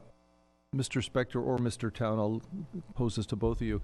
In the document, there's reference to eliminate the Tree Advisory Board. And I know this was a committee that we had sometime. I actually served on the Tree and Landscape Advisory Committee for several years myself. And I realized the value that committee had, but also the infrequent use of that committee, which was what ultimately led to its elimination. And then there's reference to having some ad hoc committees where appropriate if some issues come up. Is that the type of thing where this body could help in some fashion, obviously depending on the level of the issue at hand? But obviously this is a standing body that we could help out in regard, as opposed to something that might be a single issue that a gathering of targeted informed professionals would help out with. Just questioning if that is an option, or was that considered in this evaluation?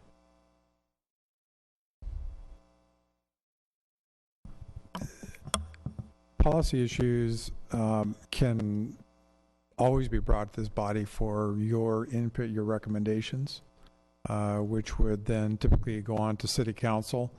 As far as the Tree Advisory Board, I was also staff to that when I started here.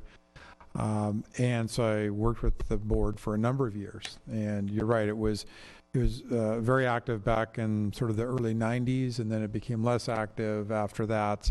And finally, it was formally disbanded. But the idea of an ad hoc committee as needed is, I think, very relevant. And we are always ready to compose such a committee as needed to deal with important issues, as we did recently with regard to oak trees.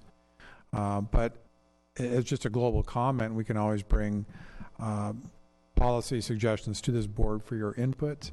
But I would definitely keep the ad hoc citizens or ad hoc committee on the table. I think they serve 2 different roles. I think the ad hoc committee that we recently worked with was very effective and very beneficial, and I would definitely want to exercise that in the future as needed.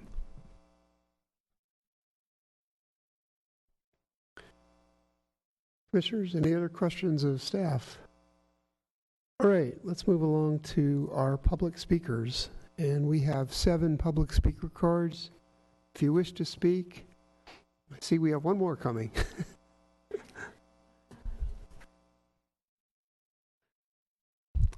Thank you. So as I was saying, we have 8 public speaker cards. And under our rules, that means there'll be 4 minutes for each speaker. I'll call each speaker up and name the next 2 on deck so you can get ready. And I'll ask each speaker to begin for the record, by stating your name and city of residence. So our first speaker will be Ann LaFianza, followed by Mary Jane McLeod and Joan Edwards. Ann? Again, please state your name and city of residence.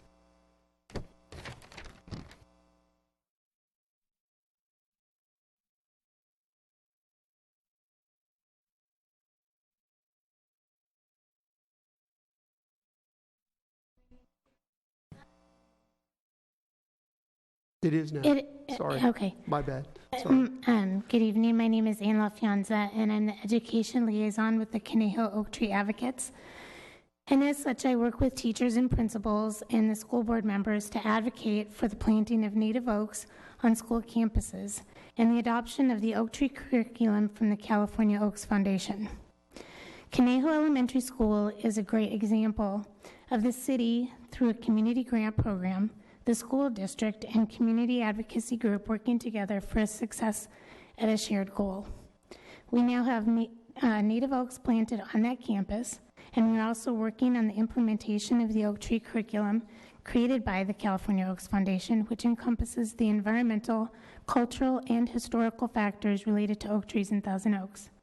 Working with Westlake High School teacher Mrs. Jennifer Boyd, CODA has also successfully planted 2 native oaks on that campus. We have also worked with Mrs. Boyd in the adoption of the foundation curriculum in her AP Environmental Studies classes. As a pioneer in her field, she also has a butterfly garden and a drought-tolerant garden at WHS, and she would be a great resource for the city and for you. We're also working with Westlake Elementary School, and our goal is to reach all of our schools in CVUSD and have one of each of the native oak species planted on each campus and have that oak curriculum adopted.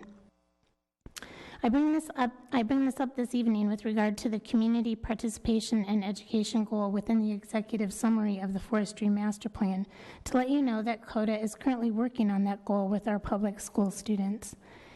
And I also want to just briefly say, not as a CODA member, but as my own self, that I was very excited to read this plan. I looked at almost all 140 pages, and I am very excited about the street tree and the understory plantings. When you cross over Lakeview Canyon, so many times you feel like you've sort of gone into a different world when you're in Westlake and you see the beautiful medians and all that's flourishing there. It really is lovely and gives quite a nice aesthetic to their city. And I know it's not one of your 5 sites, but I live near Potrero Road, where it's the city part of Potrero Road, and the traffic there has increased immensely over the last 10 years.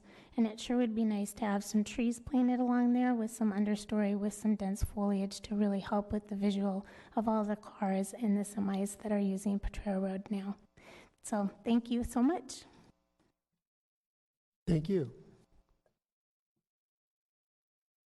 We move on now to Mary Jane McLeod, and then it'll be Joan Edwards and Yvonne Brockwell.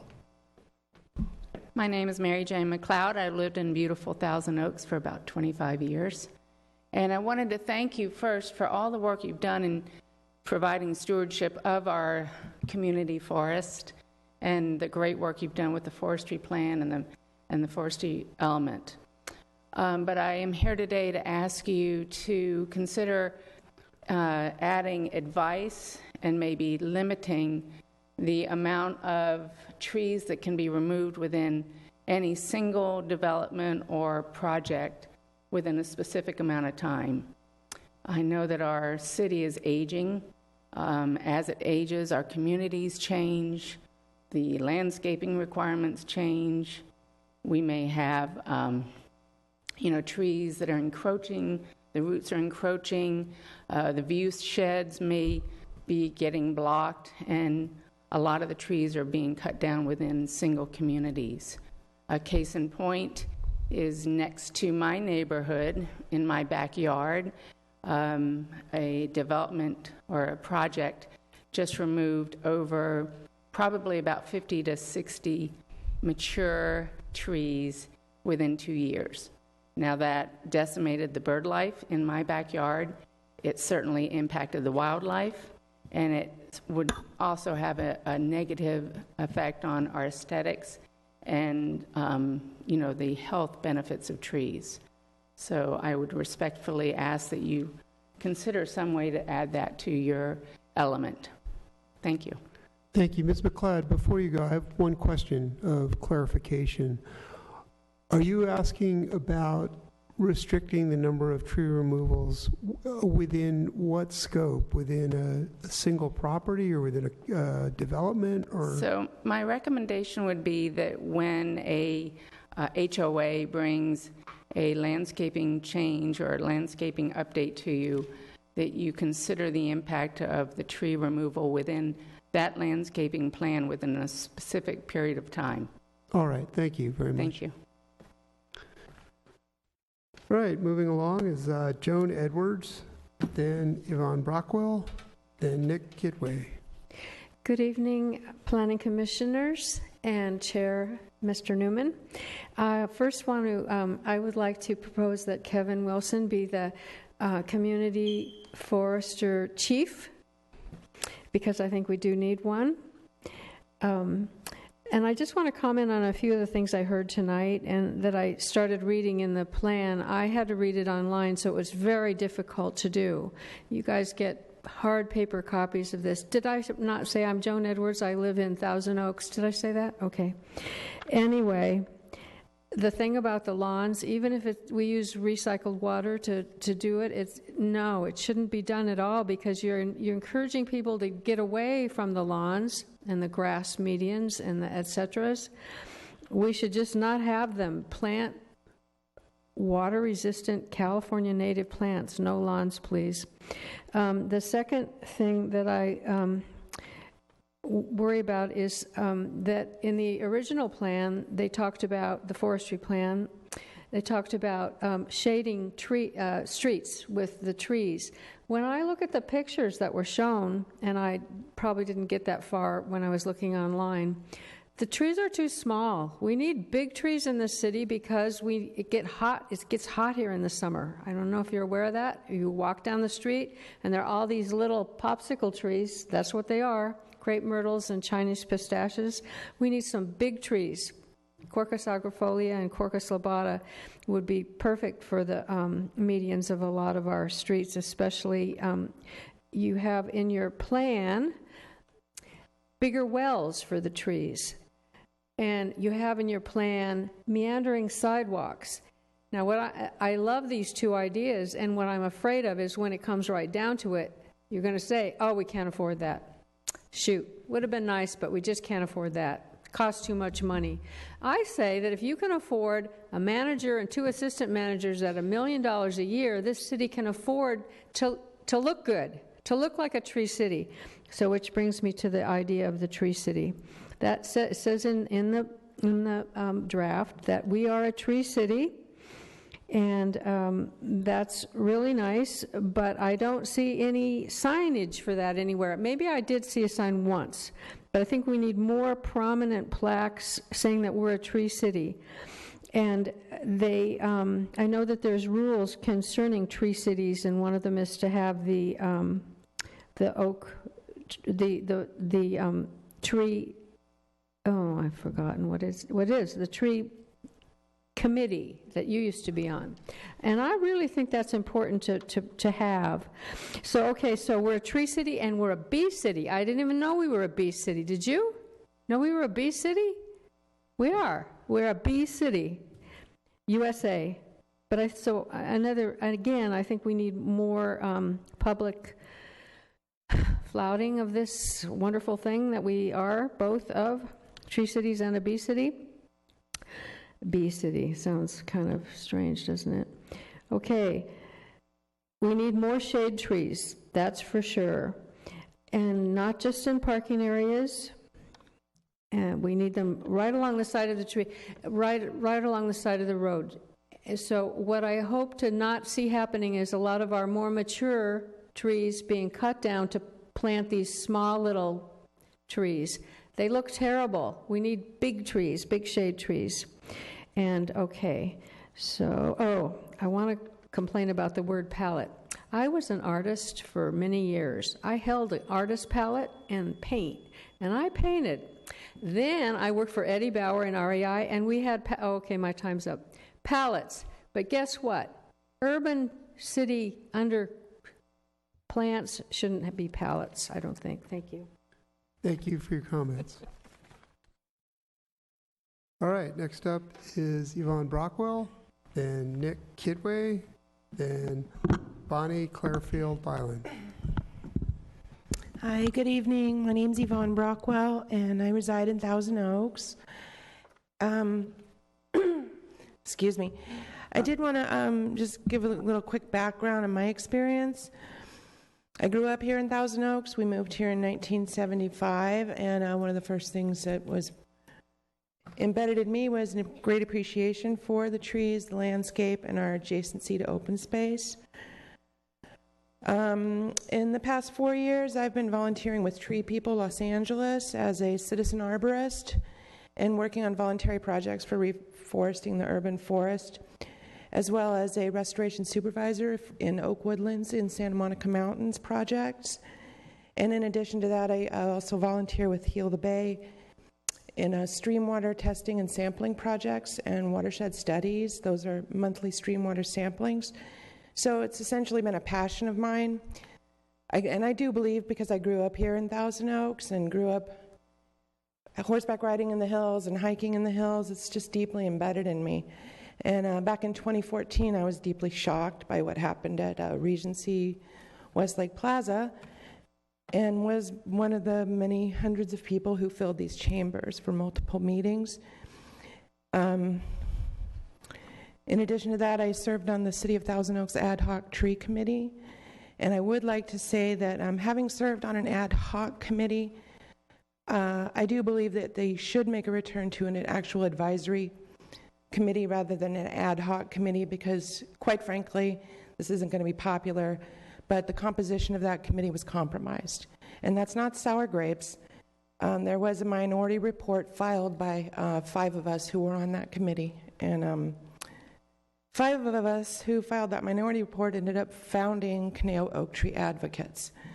So essentially, this book has been my study guide for 2 years, more than 2 years, in trying to wrap my head around what our city's ordinances, everything that we possibly have tried to put in place to create the protections and the community forest that we have, and it's good luck.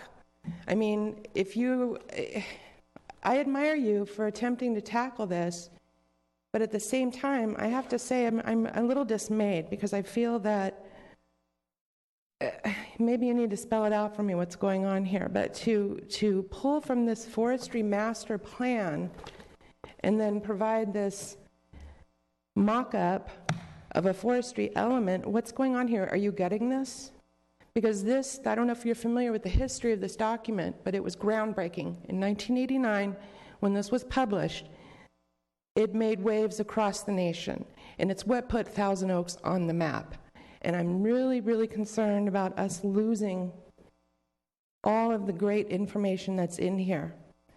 And then I don't know that I completely understand what's going on here with being told that it's the forestry element, or it's the forestry master plan. And at the same time, I have grave concerns that there's omissions. You're pulling from this page by, I've been going line by line by line and looking at your mock-up, and then as soon as we get to programs and policies, it's a jumble. So line by line by line, it's easy to follow what you've edited, what you're deleting, and then as soon as you get here, it's just, there's all kinds of omissions, lost paragraphs, and I would love an explanation, because I don't understand what's going on here at all. And it's making me very uncomfortable, and this is after many years of studying what we have here intrinsically and studying hardcore every possible piece of paper I could get my hand on. So I would love a clear explanation of what's going on here. Thank you. Thank you. Next up is Mr. Nick Kidway, followed by Bonnie Clearfield Byland, then Paul Warman. Nick Kidwai, resident of Newbury Park, Director, Concerned Citizens, Thousand Oaks, Honorable Commissioners, almost 10 o'clock. Nice talks. I decided to come back after the pain of the 5-0 loss when the staff said there's no vote on this item, so I won't have to have any pain of no commissioners listening to the crying of the residents in the neighborhood. If you don't mind my saying, Mr. Chair, one of the nice things now is I never even dreamed it possible, but if going between home and here, you can listen to the meeting in the car on your iPhone. Try to not watch, but you can listen it perfectly, so you don't miss any meetings. That was always my problem going out for dinner or something like that, and I was always hoping that KCLU would start the sound broadcast, but you have the whole enchilada now. Mr. Kidway, excuse me, this is a period of comment on case 6B. Could you make, if you have comments on the These are all relevant. I mean, I'm not talking about the Oscars or the loss of the Ram coach. This is related to the meetings and more citizen participation. The radio coverage of this hearing is one issue that's separate and different from the issue which is before us, which is the forestry master plan. So I'm not cutting into your time. I'll give you additional time, but this is your time to comment on the forestry element and the forestry master plan. And if you could restrict your comments to that. Yeah, it's related. I mean, I cannot hear well over here, and you have mics, you have a headphone system that's not working. The gentleman that's on the right of Mr. Spector, his mic is not working. And so this is one of the reasons. I mean, we have some dedicated oak tree advocates here, but we are a city of 127,000 people. It costs a lot of money to run this, and that's what my whole idea is, to get more people involved. Because taxpayers are paying for this. This is not a private club. And you folks, I mean, you talk so much amongst yourself, and the citizens have to wait before that chance comes. That's why I said it's almost 10 o'clock, 1 hour discussion. So, I mean, with the limited time, your clock is still, I mean, even though you are talking on points of order, the clock is still ticking. So, but this is not really that important to me, so I don't mind it. So, with all due reference, one of the issues that I have and other people have, which I would like you to talk more about and take action, is these unkept lawns. It's become a big problem, and city is doing nothing about it, and there's no guidance. People think that all they have to do is, and my neighbors have done it, just throw rocks. And it's degrading the values of the homes, and I will go on a limb and say one of the green items that I have a problem with, and I'm sure others have, is the on-ramp and off-ramps. I know it's Caltrans, it's not under your purview, but especially in Newbury Park, it's just horrible. The weeds that are growing, that nothing has been done. Some Westlake Boulevard and has been, and I think Hampshire will be getting some upgrade. But I know you're talking about trees and stuff, but these are realistic things. I mean, that's the first thing that people see. You go to Orange County, Irvine, you go to Northern California, it's all lush green still, but it's a disgrace. So I know we have a money problem. I was surprised that the CRPD, I thought all the lawns were they were using recycled water, but only now they're going to a second one. So I would like to know how much recycled water is used in the medians, etc. I thought all of it was used, but it is not. So I've lost. Could I get 30 seconds because a lot of time? Thank you. Because I do have some points. Please try to help citizens with the gray water, so that if we have some gray water available, we can use it for landscaping, etc. Even with the drought tolerant, my water bill has been $200, something like that. And I'm lucky to have a nice big yard, but who wants to pay the water company? One of the things that I'd like to just in closing talk about is the Facebook page. I grew up in Thousand Oaks. It has several thousand members, and most of them have moved out, and they are nostalgic, and they are constantly hitting on Thousand Oaks that there's no trees, all the trees have been removed, and the city has gone to the dogs. They are just nostalgic, and believe it or not, I end up defending the city there, saying that no, for every tree that has been removed, 3 have been planted. So it's not really that bad. Thank you. Merry Christmas. Thank you, Mr. Kidway. Next up is Bonnie Clarefield Byland. Good evening. And then Paul Warman and Marilyn Carpenter. Good evening. Bonnie Clarefield Byland, resident of Thousand Oaks. Thank you for having us up here to speak. I do want to reveal that I wear several hats before I speak. I was a serving member of the ad hoc committee for the landmark trees. I am on the board of the Conejo Valley Audubon Society, and I am one of the founding members of Conejo Oak Tree Advocates. First of all, I want to thank the contractor and the city for seriously looking at using California native plants in the landscaping. We are in a drought. It's important to adapt and get away from using turf.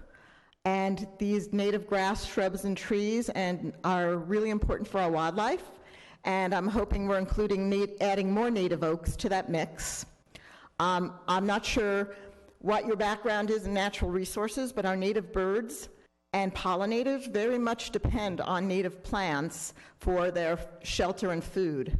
It provides nectar and pollen, and they even need to feed on native insects, which need to feed on native plants. So Quercus lobata and Quercus agrifolia are native oaks. Those are keystone species, and really important because it's our namesake tree, but what people might not realize, it's basically like an apartment building for wildlife. Very, very important. And we need to have, I'm going to use the word, our urban forests and our community landscaping, because it provides shelter between the large tracts of open space for native birds and just wildlife to move between. Those little lollipop trees aren't going to do it. A bird can't hide very well in a crepe myrtle like they can in an oak. While we're talking about native plants, I do want to thank Kevin Wilson. One of the hats I wear, like I said, is with Conejo Valley Audubon, and we have collaborated, and we are currently collaborating with the city of Thousand Oaks. And if you guys are familiar with Thousand Oaks Boulevard at Corrigan's and Hooper's Camera, there's a little park there called Heritage Park. You may have noticed a year ago December it was replanted. The city took out the turf and the ornamental grasses that were very thirsty, and Conejo Valley Audubon Society provided, and we purchased them. Another way to save money, you work with groups that will buy the plants. We bought 20 plants, including a 24-inch boxed Quercus lobata and a 15-gallon desert willow. And a year has gone by, and we've replaced some of the 10% of the plants we've lost, and it's looking pretty good. Now we're working on trying to get an interpretive sign to help with the community education so people know what's going on there. Bird-friendly, drought-tolerant, California natives, including an oak tree. Now going specifically to the forestry element update, Chapter 3, under the topic Tree Inventory, Policy F7. I didn't know I was going to be speaking, so I did fill out a comment card. In addition to a general tree survey, we need an oak tree survey with a map.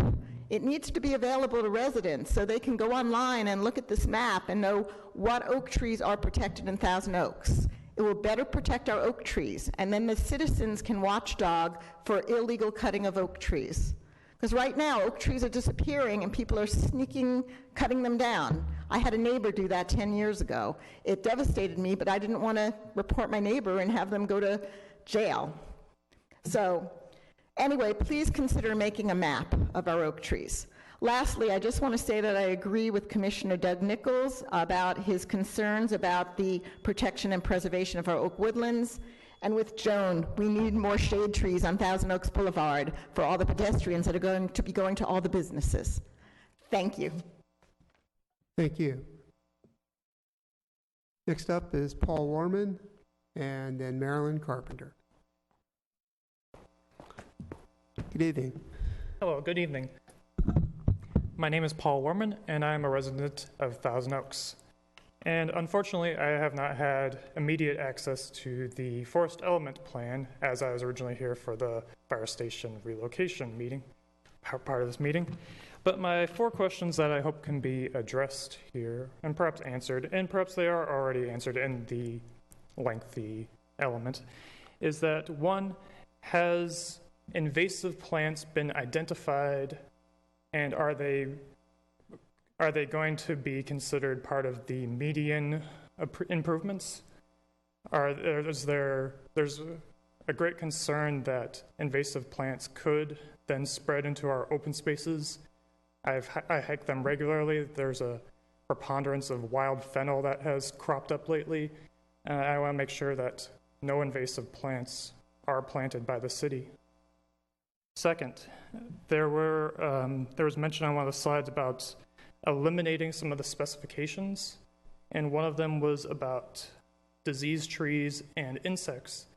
I'm wondering whether these specifications address pesticides, as this should be a huge issue to any neighbors immediately adjacent to any of these trees, whether they're going to be in close proximity to pesticides. So that's one of the specifications that should be of great concern.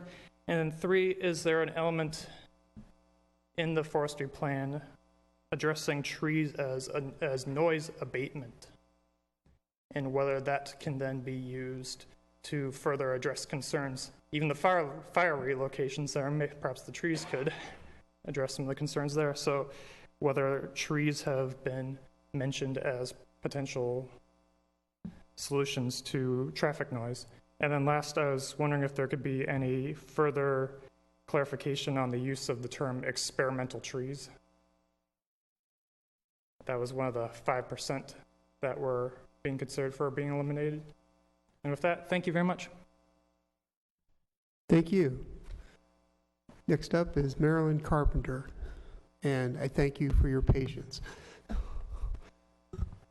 Thank you for taking my card at the last moment. I'm Marilyn Carpenter, a longtime resident of Thousand Oaks, with just some random thoughts. I don't have any prepared comments, but there are some concerns that I'd like to raise and share with the Commission. First, the forestry element, I'm gathering, is a kind of dumbed-down policy declaration. But the issues that Yvonne Brockwell raised about what about all these other implementation pieces, where do those come in? I felt handicapped this evening because I had the new draft forestry element, but I too am concerned, where's this other stuff going to be addressed? What are the complementary documents that I think I heard will be prepared?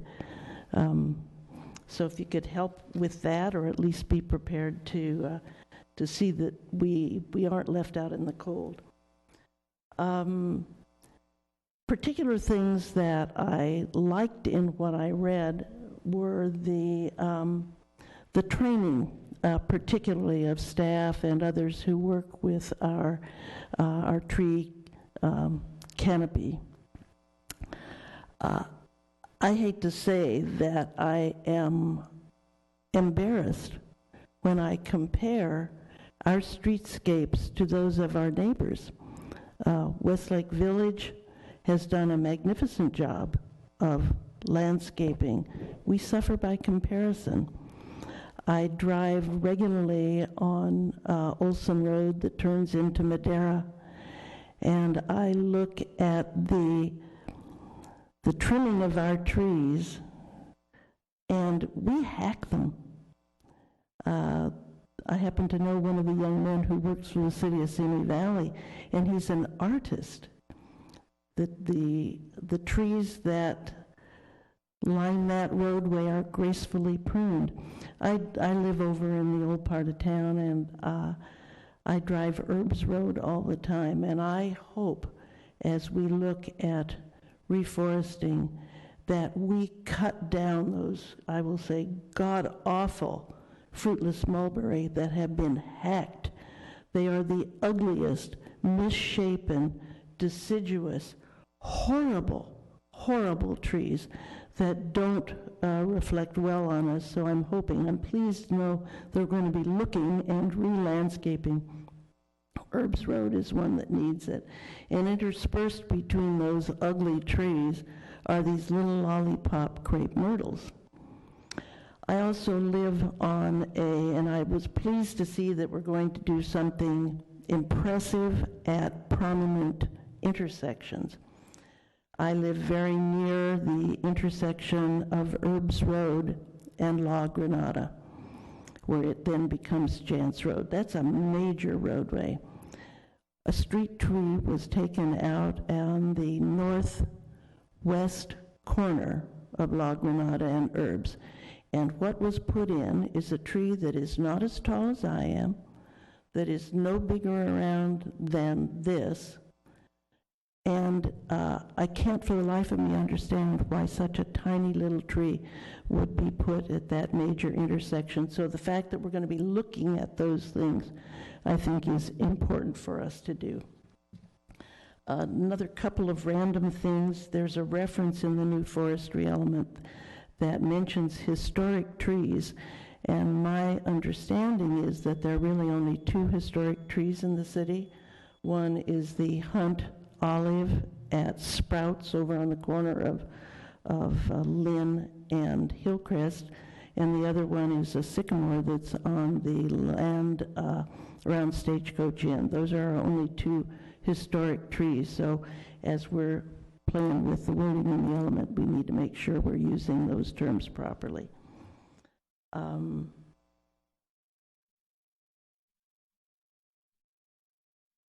me see. Joan Edwards mentioned the importance of scale and shade, and I believe Bonnie mentioned it also on the boulevard.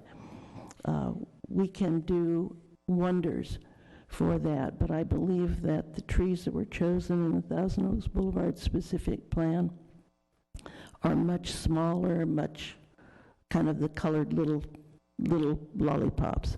And I think for our namesake roadway, that planting some large-scale trees there is really, really important. Thanks. I think that's about all I have, but hoping that there will be more to supplement this element that we see tonight. Thanks. Thank you. Mr. Chair, I have a question for Mrs. Carpenter. Ms. Carpenter, before you step away, Commissioner Nichols. Thank you, Mrs. Carpenter. Yes, sir. I'm trying to remember our conversation on one of my neighborhood walks where we were talking about the trees in your front yard. Yes. If I'm remembering correctly, you were saying that of the multiplicity of oaks that you have in your front yard, that you didn't plant any of those. Am I remembering that correctly? That's true. The only 2 that are planted, all my whole yard is full of naturally sprouting oak trees, and I allow them to continue to grow, and they're screening me from, I live on a fairly wide street, so I've allowed that to happen. The only 2 that were planted were to replace 2 that were lost to a major gas leak 35, 40 years ago now. And those are the 2 agrifolias that are the 2 big trees in my front yard. The rest are just volunteers.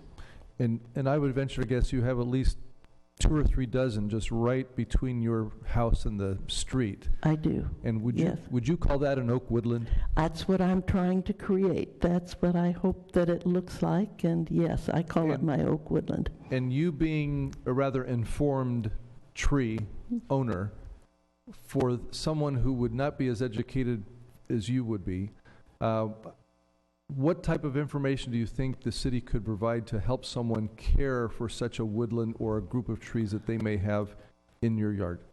Well, mine is just benign neglect, I think. You know, the oak leaves drop, even though I had some ground cover originally planted out there.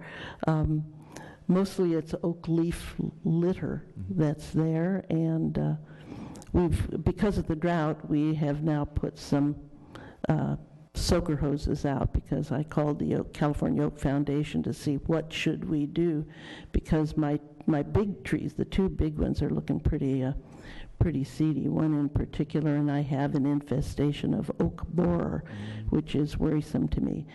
But so we're doing some deep watering, and hopefully that will correct the effect of the drought. But mostly leave the litter there. That's what I hear. Let the oak leaves drop, let them stay. And when the squirrels plant, let it grow. Thank you very much. You're welcome. Thank you very much. Thank you, Mrs. Carpenter. Thanks to everyone for your comments. Staff, are there any comments specifically in response to public comments? I know this is mainly an input gathering session. Yeah, I appreciate all the comments, and they're very sincere, and it's we'll take them in consideration. One of the comments was related to the related documents, had to do with the the ordinances and resolutions that implement the forestry element, and we will try to do a better job of pointing out where this information can be found. I think we'll try to find a way. Other than that, I'll just take it into consideration. I think perhaps others want to weigh in. Well, I think one thing that we can say is we're definitely thankful for all the public comment that we received. And can you hear me? Hello? Hello? All right. So we're definitely thankful for all the public comment we've received. I know I've met with many of you personally at some of the community workshops and meetings. And just first off, it's great to be working with this city and people that actually do care about what their landscape looks like. And we're not trying to do anything behind closed doors. We're not trying to do backdoor deals. This has been an open book process from the beginning, and that's how we've wanted it to be. I would think, please note that, our firm is putting our name and our world-class reputation behind looking at these documents. And so this is something we have also personally taken to heart. In relationship to the one question that was asked earlier, which I think Jeff related to as well, as to where these documents and pieces are going, in regards to the Bible, as you called it, which it really is it's not a thin manual. We're not trying to take pieces out of it. What we're trying to do is to make it more understandable for the common layperson, for the designer, so that people don't have to spend lots and lots of time reading through it to find things. So we're looking at the portion that we have now created with SWA as being programs and background for the first volume, and we're looking at management and design as our second volume, and then our third volume gets into community participation and education.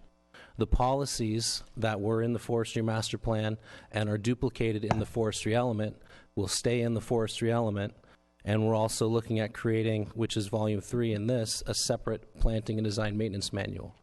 So we're not trying to eliminate anything. What we're trying to do is to make it, when you're looking for something specific, you can go find it there. So hopefully that addresses your question a little bit, and we'd be happy to talk about it a little bit more. In regards to the direct questions, which was brought up about invasive plants, we are not planting invasive plants in our palette.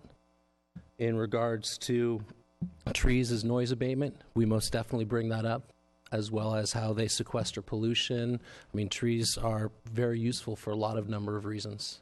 Noise abatement, habitat, all of those are brought up, and we actually list in our palette what different trees are good for different areas.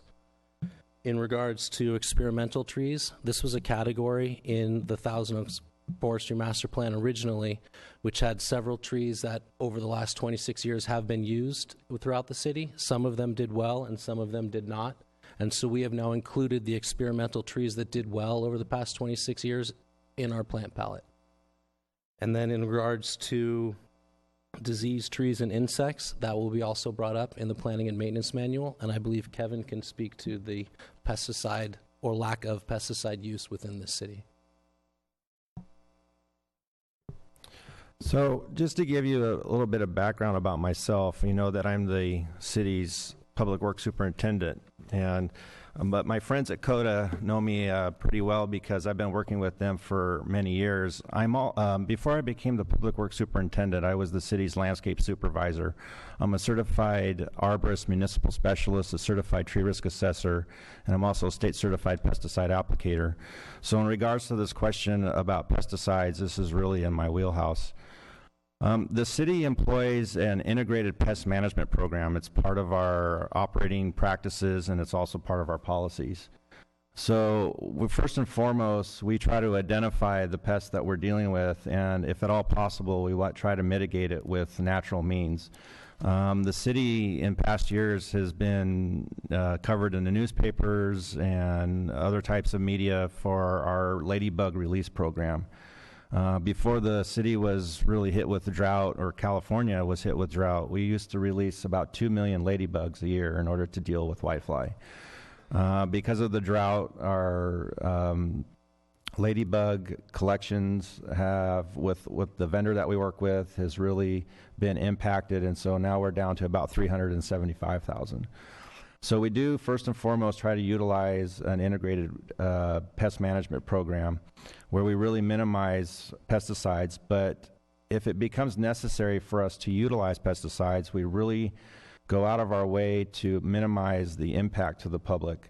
Most of our pesticide use when it comes to trees is directly injected into the tree's vascular system, so it's not out in the environment.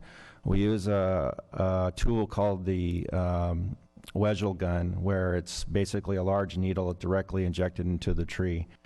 The challenges, for the most part, for the city of Thousand Oaks has been the pine bark beetle. It's really decimated a lot of the water-loving pine trees, not just throughout the state, but really in Thousand Oaks and other cities that are dealing with it, and trees that have been imported, pine trees that have been imported.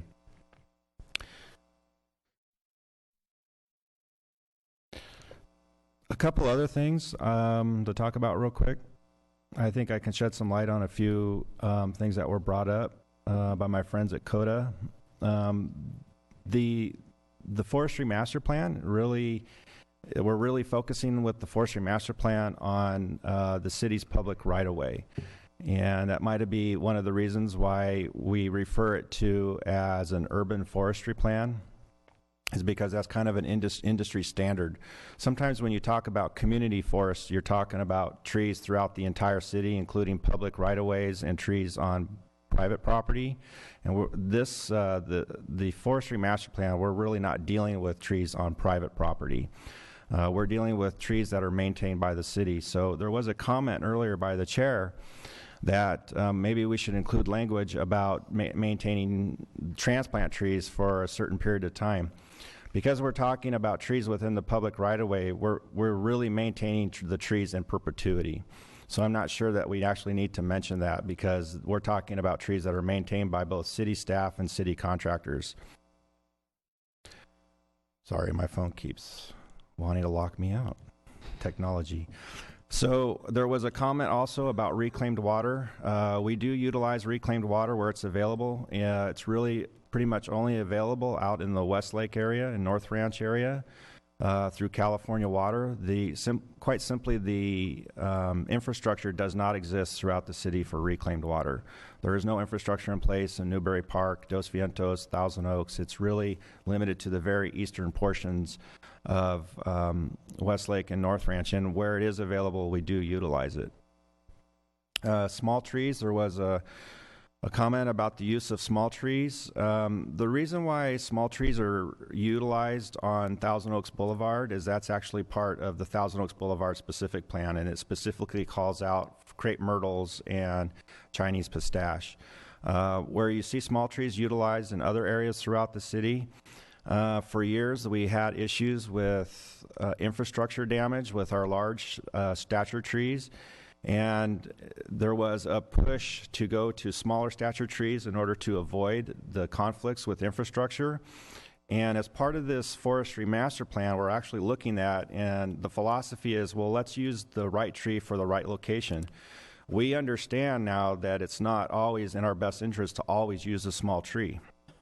there are times when larger trees can be utilized, and that's really what the philosophy of this forestry master plan is focusing on, is let's use the right tree for the right location so that we can have good canopy coverage, and at the same time try to minimize the damage that we're doing to our infrastructure.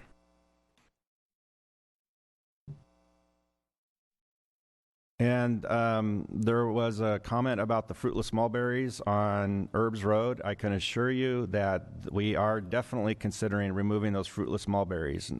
They did suffer some damage years ago from some poor pruning practices, but they're also causing some damage to the city's infrastructure there. So there are plans in the works for removing and replacing those with a more appropriate tree. And that's all I have. Thank you. If I could just follow up with clarification on the point you were making about trees being maintained in perpetuity. Right. The Planning Commission has had a number of applications in the past, just in the past year or 2 years, where a requirement was put on the applicant to maintain a tree, one or more trees that are transplanted. And I guess the question is, if trees that are, oftentimes transplants happen in open space, an applicant will pay a fee rather than replant on property to do so in open space. The question is, if the maintenance there is in perpetuity, why have the maintenance requirement at all? So it goes back to what we're focusing in on with this forestry master plan. We're focusing on trees in the public right-of-ways along streets and sidewalks, whereas open spaces, this document would not pertain to trees in open spaces. So we're really focusing in on the trees in the right-of-way that are maintained by city staff and our authorized city agents. Okay, so if I understand you right, you're saying it's not necessarily that the city is for or against maintenance, it's just it's out of scope with regard to these documents we're considering tonight. Correct. All right, thank you for clarifying that. Commissioners, are there any other questions, comments? Commissioner Pletcher. Thank you, Mr. Chairman. Just real quick, I wanted to respond to Ms. Edwards and the organization's, CODA's comment involving my concern with cost. I love what the city's presented. I want you to understand that. I just feel within the extent of my ability, I always want to bring up cost just to make sure that we as a city continue to be weary of cost, because things can get expensive very quickly, and I would like to always just make sure that we maintain as much fiscal soundness as we possibly can. I want to see all this come to fruition, and I want to see those your improvements and suggestions tonight, be considered by the city and, if appropriate, adopted. So just as a matter of clarification, by no means do I suggest we start slicing and dicing before we even get there. I just want to make sure that we're always well aware in the background, just as you go home and you make a good budget for a family of 4, we should be doing the same as a city. So just thank you. Thank you. Commissioner Nichols and then Commissioner McMahon. Thank you, Mr. Chair. The comment regarding the mulberry trees struck me because that's in my landscape and lighting maintenance district. So the question came in my mind, along with Mr. Pletcher's comments with funding, are some of those funds allocated for this type of project for tree maintenance and landscaping maintenance? How we've talked about some of these different 5 areas of targeting where some money has been set aside. But within the different landscape and lighting maintenance districts, is this part of the process to maintain the trees within these different medians? And if so, how is that allocated? I'm not quite sure if anybody can answer that.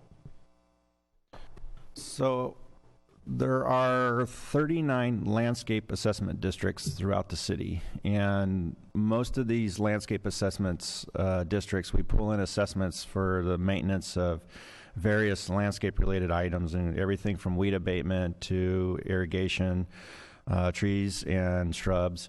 Most of these districts do include tree maintenance, and tree maintenance is part of our standard operations and maintenance practices out of the Municipal Service Center. So when we consider tree removals, we always make sure that they meet the city's criteria for removal. We don't ever want to remove a tree just for the sake of removing it.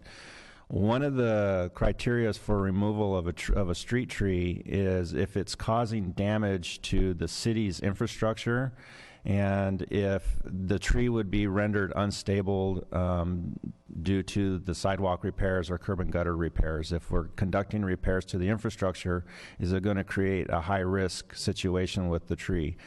In the cases of the mulberries along Herbs Road, they're most likely they would. They're already in poor structure from poor pruning practice several years ago, which opened them up to various disease and insect attack. And so you have some rotting actually taking place on a few of them.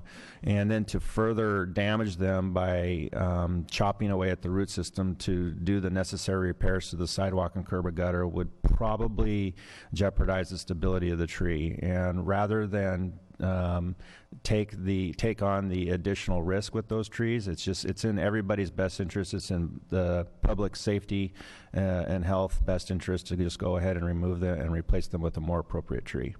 That along Herbs Road, that would actually be covered under the general fund.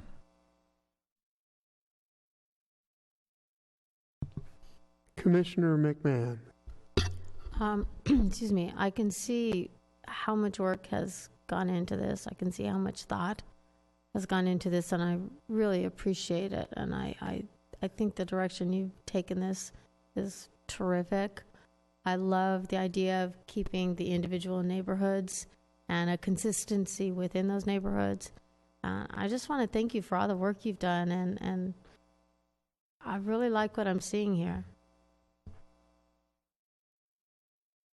Thank you, Commissioner. I think you echo, or I think we all echo your sentiments. Commissioners, any other questions or comments? This is a study session. There's not a vote on this item. We hope this input, especially from the public, but from we commissioners as well, has been useful for you. And we look forward to seeing updated versions of these documents. Thank you. Thank you for your time. All right. With that, we'll move on to our next item, which is Community Development Department reports. Mr. Town. Thank you, Mr. Chairman. Just a couple of quick items. Our next meeting will be next year on January 9th. We have at least one item for you that evening.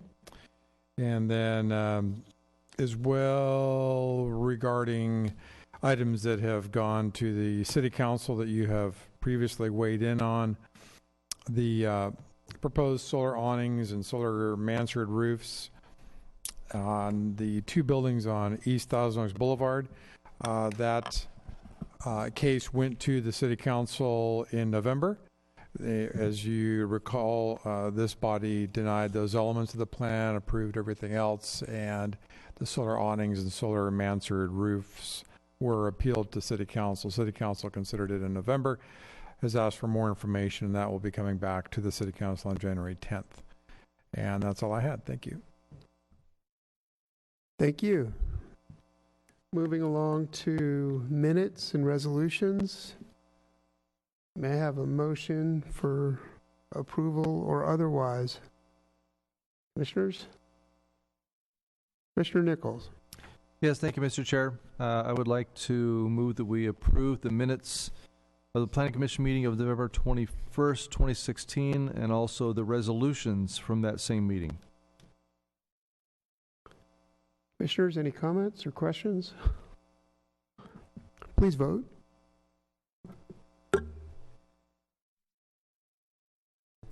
Motion passed 5-0. Okay, thank you. Moving along to AB 1234 reports. Do we have any commissioner activities to report?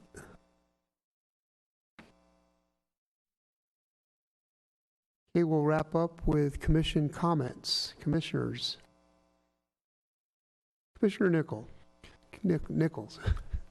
Thank you, Mr. Chair. Just along the line of trees and oak trees, just want to point out a couple of months ago while waiting at a red light at the intersection of Thousand Oaks Boulevard and Moore Park Road, I was noticing our wonderful entry sign that we have there with a water feature, and it was blocked by an oak tree because we wanted an oak tree there, and of course it had grown up. You couldn't even see it, so I had put in a request with Mr. Spurgeon, Jay Spurgeon, to say, hey, can we just prune some of those lower branches so we can see the sign?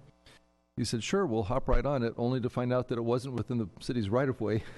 It was actually on city private property at the, where the CVS pharmacy and the vitamin shop is there.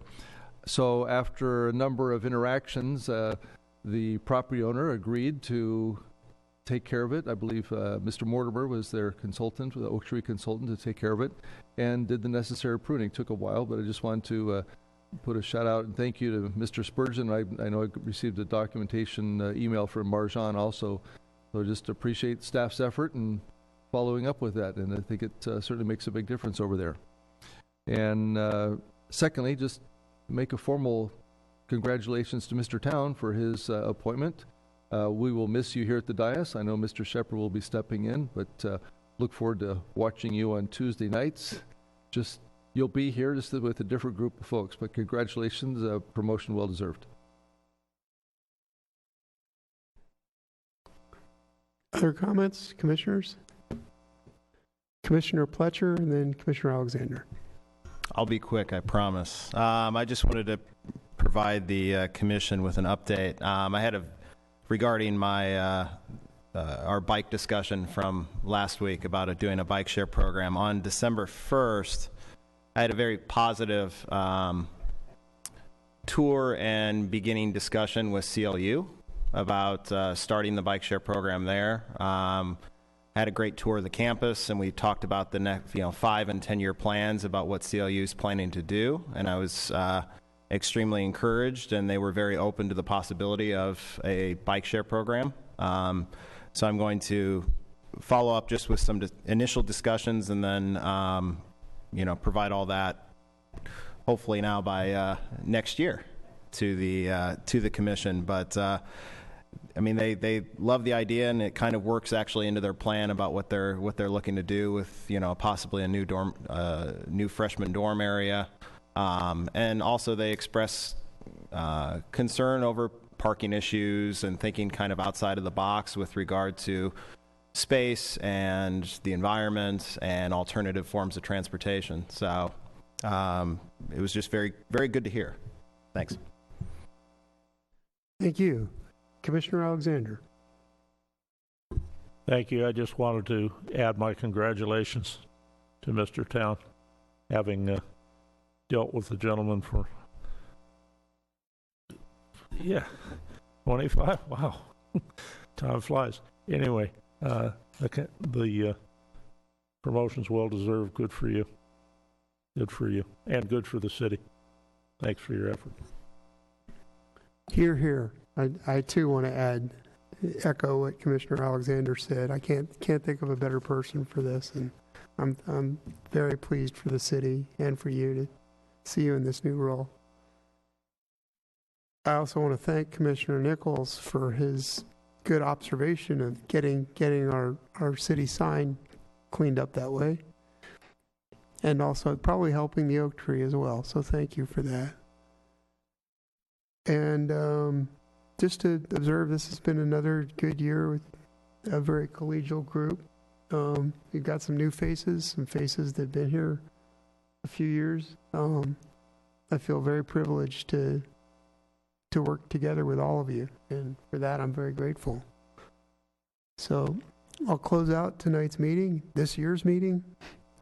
Wish everyone a very happy holiday and safe holiday season, and we'll adjourn the meeting, and we'll see you next on January the 9th, 2017. Good night.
Hey, welcome to NASA's 2009 Mission Madness. Brought to you by NASA Edge. Hey, we're here to officially announce the winner of the first annual competition. Which is the Super Pressure Balloons. Absolutely, SPB. Yeah, now many people know that because they've been to the site, but this is where we take a little bit of time to celebrate this great mission and the effort of the voters. Is this why we have all the balloons that kind of represent SPB? Actually, that was serendipitous. I mean, balloons are celebratory, and that's great. But it just so happens that the winning mission is sort of based around balloons. So hey, lucky them. They did a phenomenal job during the tournament. They had the highest vote count. They really rallied their troops and their fans all across the country to vote for their mission. Yeah, and it was true every round. They beat everybody. You know, the total wise got more votes than any other mission in each of the rounds. I have to tell you, the way the brackets laid out for this tournament, I did not expect this to happen. No, in fact, I printed out 64 brackets, and I did have one that had SPB winning, obviously, but still, I did so poorly in so many areas. In fact, as you know, I endorsed Soho, and my support actually may have contributed to their loss. So I apologize to Soho while at the same time celebrating SPB. I was just shocked in the tournament that some of the heavy hitters lost in the early rounds. You know, the Mars rovers, Apollo 11, Hubble, Apollo 8. I was shocked. That's crazy. Well, we'll see what happens next year when we have the tournament again. That's right, and we're going to go over some options for next year. If there's a tournament, we're going to evaluate the whole voting structure and everything, just to make it a better competition. People brought up some really good ideas, absolutely, and things like that. But none of that should take away from the fact that SPB is now, the 2009 reigning champ. And in fact, they're in studio.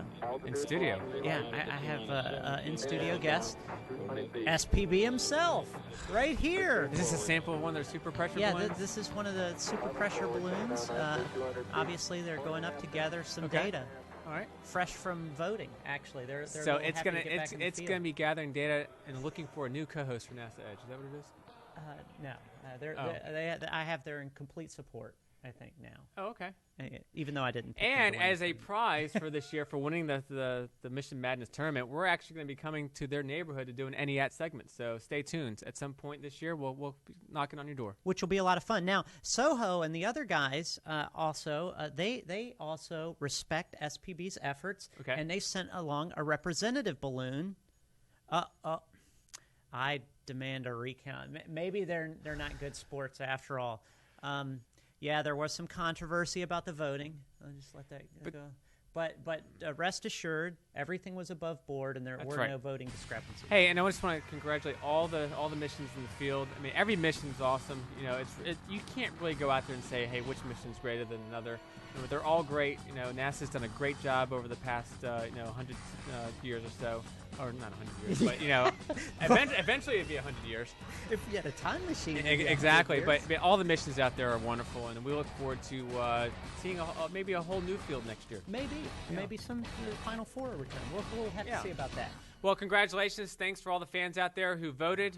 We had over 100 and I think it was like 700,000 plus votes for the tournament, which was wonderful, and hopefully next year we can double that. That's right. So. Thanks a lot, guys. We appreciate your participation and celebrate these missions. Hey, you're watching NASA Edge. An inside and outside look at all things NASA. Now I've got some magnetospherents I'm going to shoot. Oh, failure. Oh, I had some failure. Epic fail. Did you shake the can? Yeah, I shook the can. Now it's all done. Terrible. Well, SPB lives still.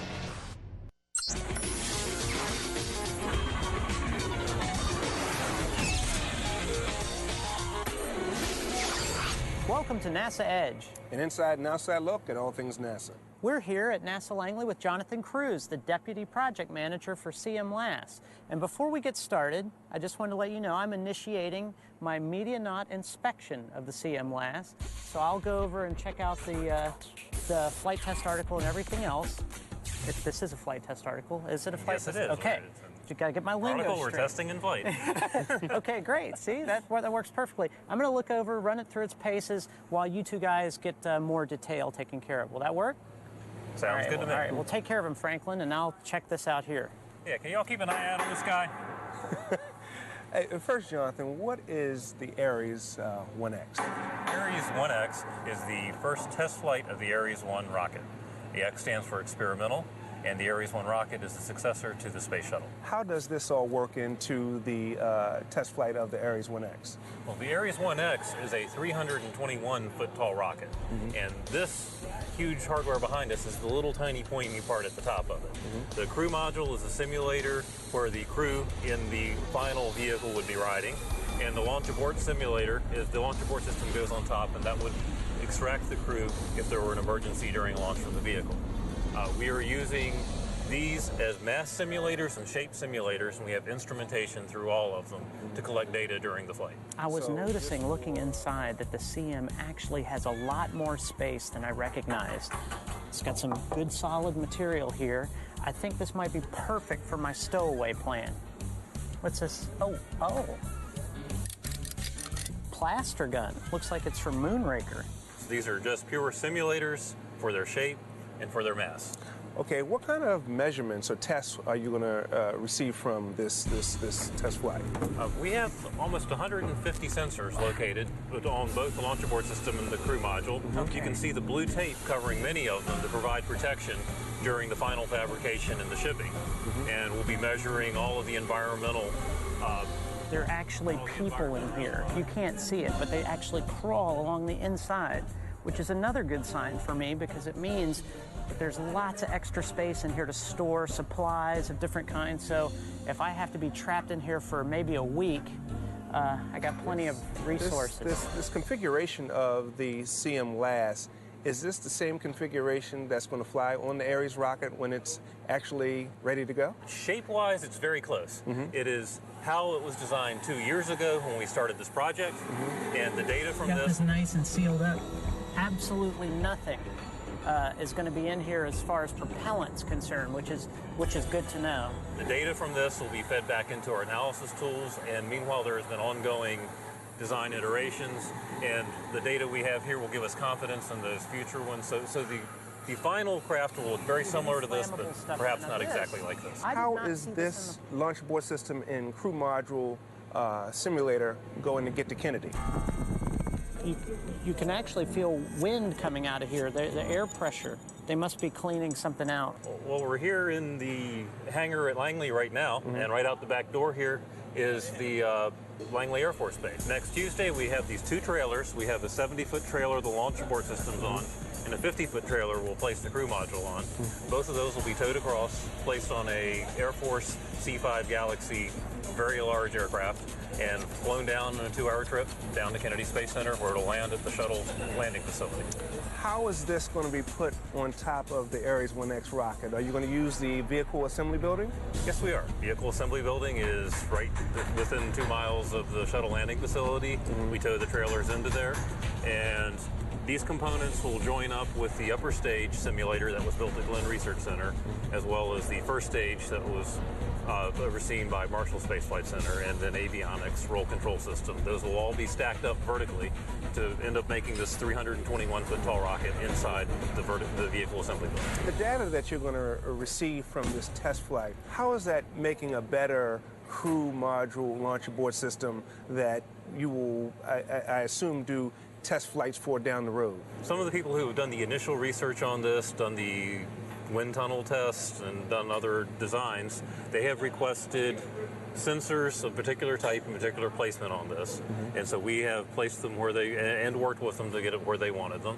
And that data will be provided to them. They will check their analyses and use that knowledge in their future designs. Is there going to be any kind of test instruments loaded in there by the time it flies? All the instrumentation we're using are largely on the surface that we see here. There are a couple that are measuring, for example, in the center acoustics, because there's very large acoustic loads during launch. And all of the data recorders are actually further down in the vehicle. We have cabling that take all of the signals from these sensors and carry it down to lower into the vehicle. The plans, if you will, the genesis of the CM. Go over these documents. Interesting. See lots of space here. You can put a flat screen TV over here. If you string a hammock right there, I'm thinking hammock because, you know, I'll get that free fall dynamic going on. Well, this is launched. Are you going to be able to recover the CM LAS? What we're recovering is the data. The crew module and launch abort system will remain attached to the upper stage, and that as a unit will continue on and splash down the Atlantic Ocean. What you have to do is just take a few snapshots.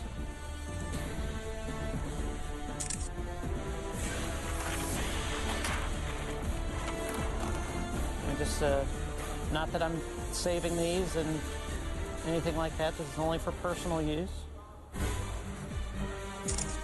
Perfect. Blair will be able to actually get a ride on the Ares 1X. All right. Unless you want him to get a ride on the Ares 1X. Hey, Blair, would you like a ride on the Ares 1X? I just had some questions about that. It looks like there's some room. You got a lot of space in there that I could maybe rig up some kind of like a hammock or something like that. Actually with some bungees. I was just looking over the plans. I think that might be possible. I was, looking in here. It's a lot of open space, Get me in there with a hammock, a thermos, and a couple extra pillows. You said 2 minutes of fly time? You don't even need to pack a lunch. Never forget packing the lunch. That's always important, man.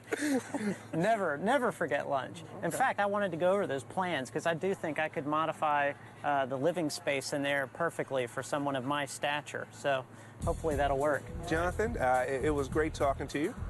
And we appreciate all your help, and good luck on the upcoming launch. All right, well, thank you. Appreciate you coming. Yeah, and let's go over those plans, and we'll talk about it. All right, let's take a look. See what we can get. Living space over here, and it should work out just perfectly.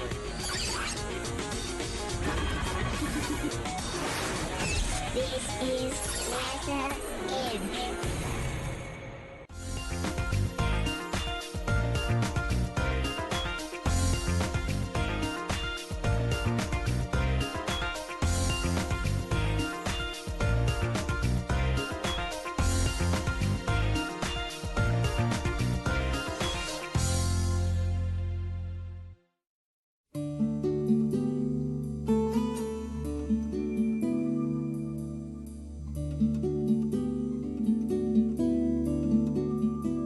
Composting is a natural process that takes organic materials and turns them back into the building blocks of life.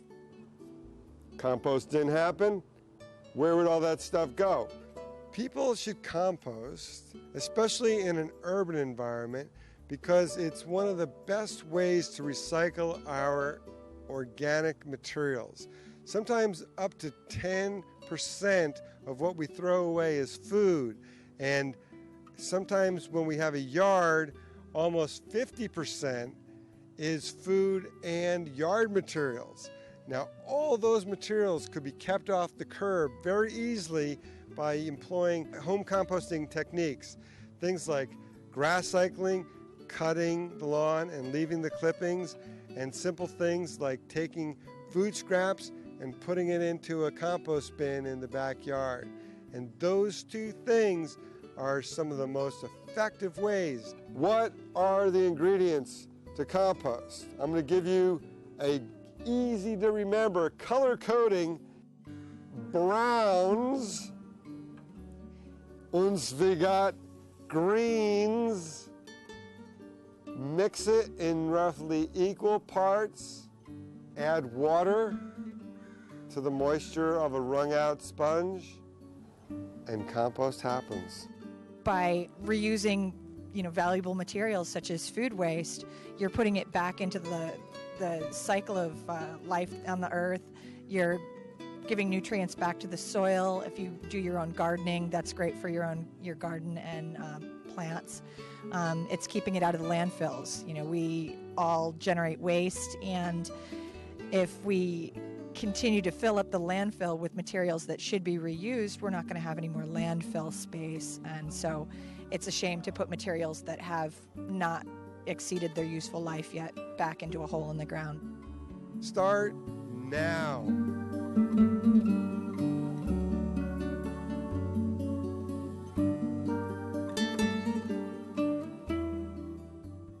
Have you ever heard of lupus? Chances are you know someone whose life's been affected. A new diagnosis every half hour, 1.5 million patients. That's enough to fill 30 baseball stadiums. Too many people for you not to know anything. Let's get educated. The Lupus Foundation of America can help.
restoring an old car. You know, they keep things original, but then they put their own little thing in it, like cup holders and subwoofers and a Model T. So I like that. I think he enjoyed writing that. This next piece, Happy, everyone asks me, what in the world does that have to do with classical music?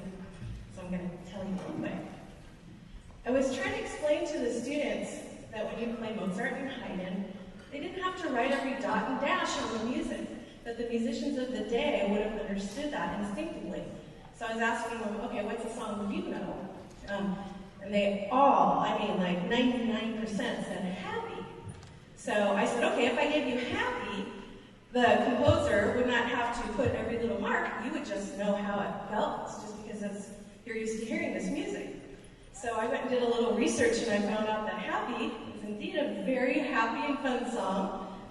And I also found out that somebody was arranging it for youth, not for youth, for a string orchestra. So we were able to perform it. And I'm thinking that we could be one of the first string orchestras actually to perform this. We haven't even had this probably just about a month, so it's brand new. So they had a lot of fun playing this. So we'll finish with that, and then Ode to Joy, which from Beethoven's incredible final Ninth Symphony, you'll all recognize it. So I think it's a great way to end our concert with happy and joyful, because that's just the kind of year we've had, happy and joyful, and that's our wish here at CPO for all of our students. So have fun if you want to sing, if you want to clap, if you want to dance, just go right ahead, because I'm telling you, this one's really happy and fun.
Welcome to the concert. I'm glad you're all here.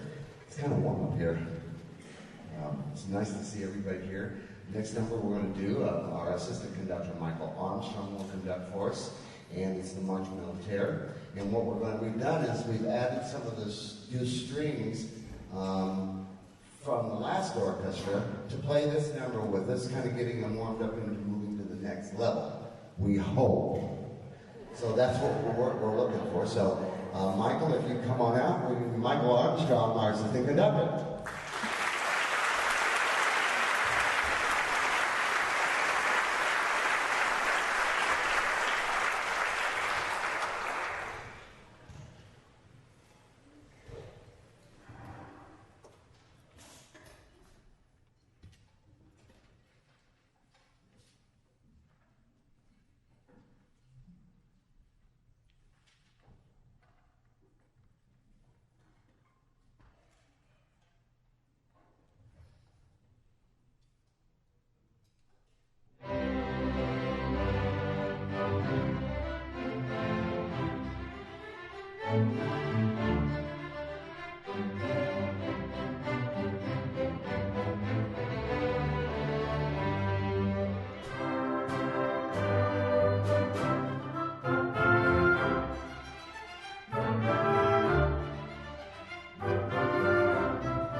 we're going to do something kind of special for you that's very, very different. It's the brainchild of our percussion coach, Bonnie Voss. She had brought this to me and said, hey, we need more for the percussion, and I got an idea. I said, oh, okay, let's do that. So we're going to do this Dr. Seuss thing called Gerald McBoing, and it's from the 50s, so I'm sure there's some, I couldn't possibly remember that, but some of you might. And we have, it's going to feature our percussion section, and a small wind section, and a cello and viola. But we've got a really special person that's going to come in today and narrate for us. And if you look in the back of your program, you can look at that later, you notice that on November the 2nd, we're going to do a concert here with a 100-piece symphony orchestra with the Four Preps and the New Cordettes. And you're going to hear some old tunes that it will rock you out. I've seen them perform. They're amazing. So our narrator today is one of the Four Preps. And if you look, you can see his biography. He goes way back. He's a pop icon. Okay? He's still kicking. And right now, he runs the Four Preps, and his wife is the head of the New Cordettes. So we're getting really excited. We're getting really revved up for this November benefit concert. It will benefit the youth orchestra. We're hoping to sell it out, make a lot of money, and help these kids. So I'd like to introduce to you now Mr. Bob Duncan.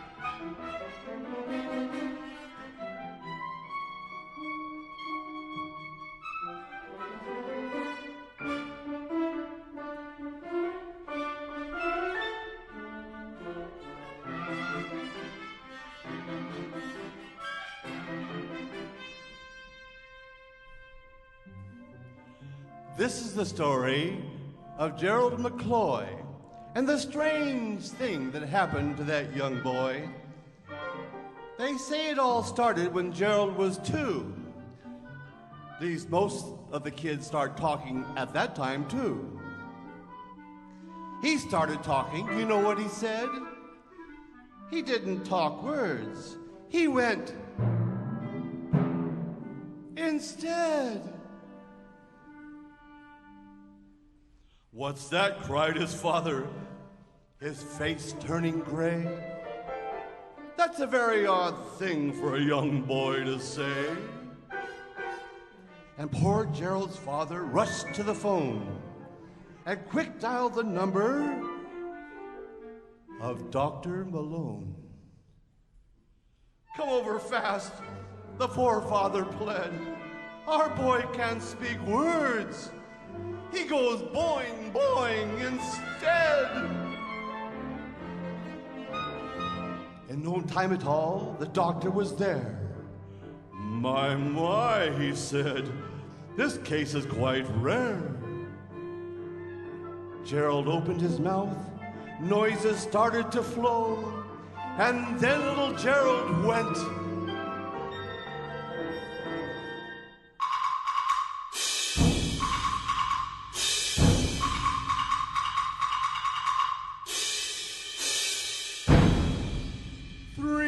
Times in a row. "I see," said the doctor. "It's just as you said. He doesn't speak words. He goes putty-ump, crash bang instead. I've no cure for this. I can't handle the case." And he picked up his pills and walked out of the place. Months passed, and Gerald got louder and louder till one day he went like a big keg of powder. It was then that his father said, "Oh, this is enough. He'll drive us both mad with this terrible stuff. A boy of his age shouldn't sound like a fool. He's got to learn words. We must send him to school."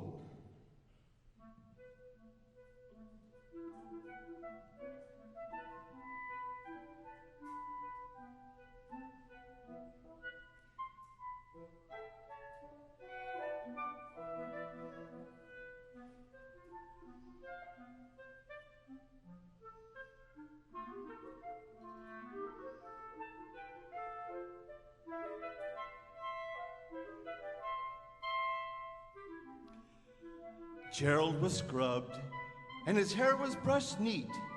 Then he was sent to the school on Mulberry Street. But a half an hour later, oh, alas and alack, with a note from his teacher, little Gerald came back. From Public School 7 to Mrs. McCloy. Your little son Gerald's a most helpless boy. We cannot accept him, for we have a rule that a pupil must not go in our school. Your boy will go all his life, I'm afraid. Sincerely yours, Fanny Schultz, teacher, first grade.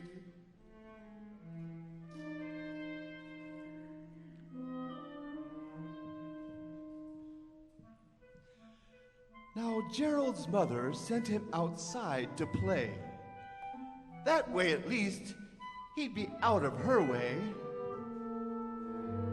But poor little Gerald, when he went outside, found if a fellow goes, no one wants him around. When a fellow goes, he can't have any pals, and his frightened the gals. Yeah, they all shouted. Your name's not McCloy. You're Gerald McBoing Boing, the noise-making boy.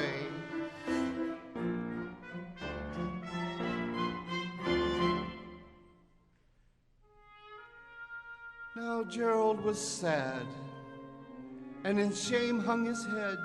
He didn't go out. He just wished he was dead. It wasn't his fault that he couldn't speak words, but made noises instead.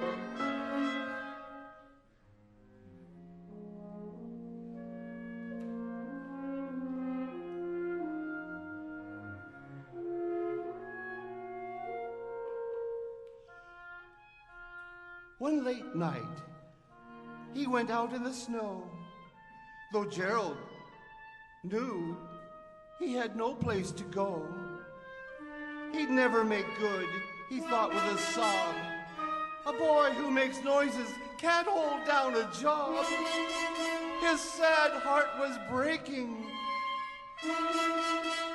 He'd jump on a train. He knew he could never come home again. But suddenly, while he ran clippity-clop, there came out of the night a voice shouting, "Stop! Aren't you Gerald McBoing Boing, the lad with the drums? My boy, you can still be the pride of your chums. I can make you the most famous lad in the nation, for I own the radio station.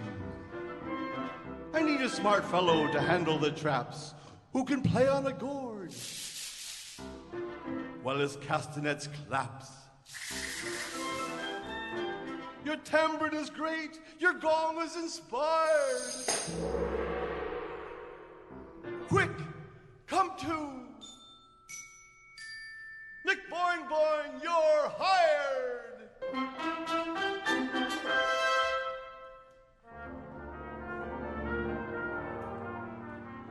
Now we switch to a concert already in progress on station BOING, Gerald's permanent address. You'll hear from this lad unbelievable sounds. On the drums and the cymbals, he has skills that have no bounds. Hold on to your seat. You'll witness the wonder of the musical world. For Gerald can't blunder, he'll make no mistake. This musical show stars Gerald McBoing Boing. He's ready to go.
Now Gerald is rich, he has friends, he's well fed, 'cause he doesn't speak words.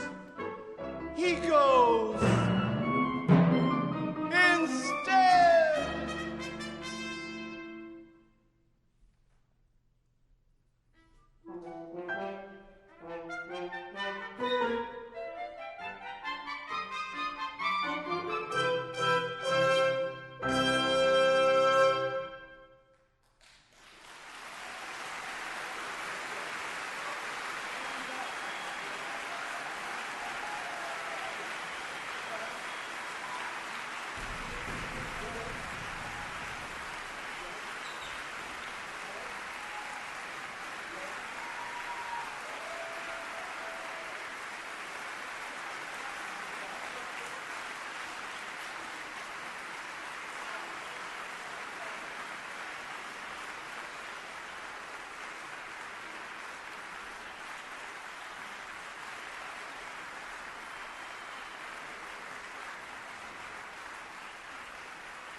Thank you again for being here.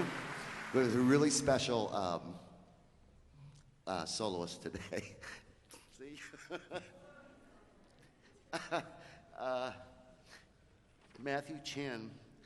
You can read about his bio. He's won, like every award there is to win, and he just won the other night that we didn't get into the program. He had received at Oaks Christian Commencement the Dallas Price Van Breda Artistic Expression Award, and he is the first graduate in the history of Oaks Christian to attend the Juilliard School of Music. So we're really proud of that.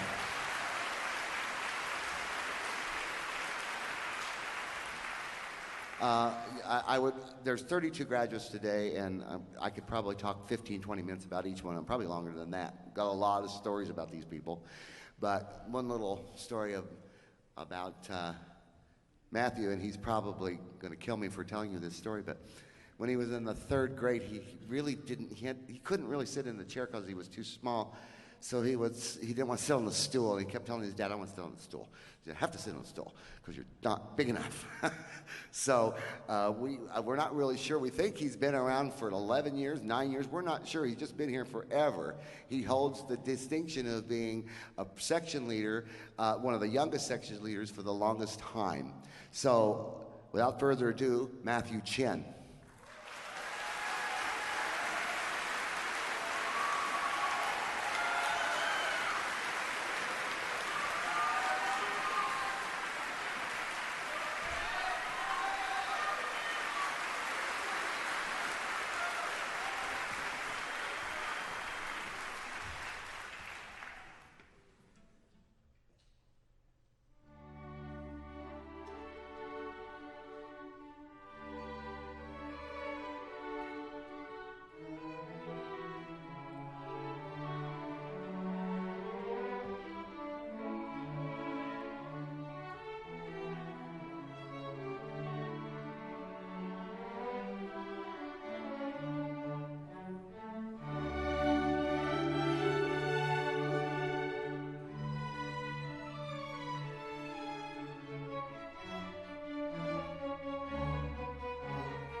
Well, since we have two wonderful seniors here, Matthew and Cameron are going to do a little encore for you. And this is the Passacaglia by Halverson.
Wow.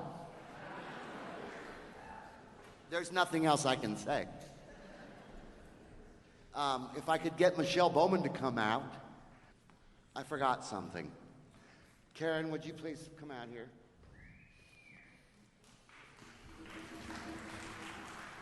Michelle has been a faithful board member and supporter for a long time. I believe it's back to 2002. We've traveled the world together. We've been to Europe. We've been to Hawaii. We've had so much fun. And the plaque says, with our appreciation, Michelle Bowman, thank you for your service as the president from 2010 to 2014 and your contributions to inspiring youth through music. Thank you, Michelle.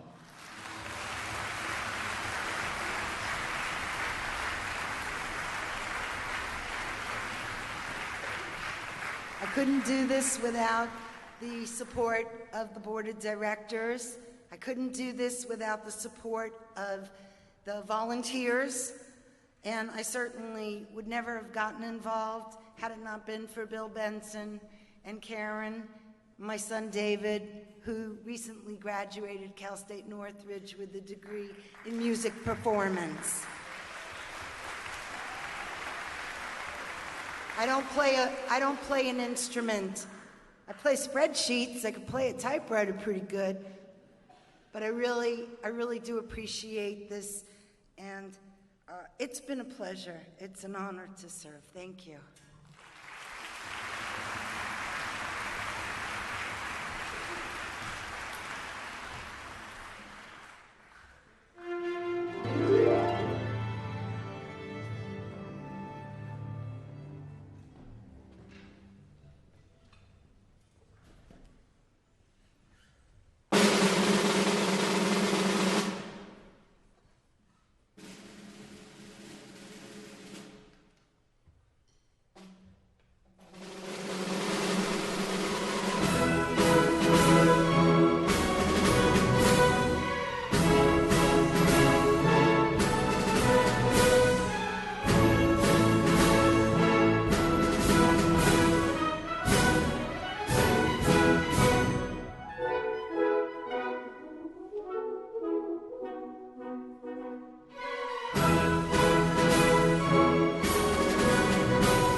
That was the La Gazza Ladra overture from the opera. And the opera, I've read it, and it's so convoluted, and it's about a bird that comes down and steals a silver spoon, and they blame somebody in town for doing it, and they're getting ready to prosecute him, and I don't know, maybe cut his head off, who knows. But the bird comes back and drops the spoon, and everything ends beautifully. So that's the story. Now we're going to play for you the most important four notes ever written in the history of music. Okay? Fate Knocking at the Door.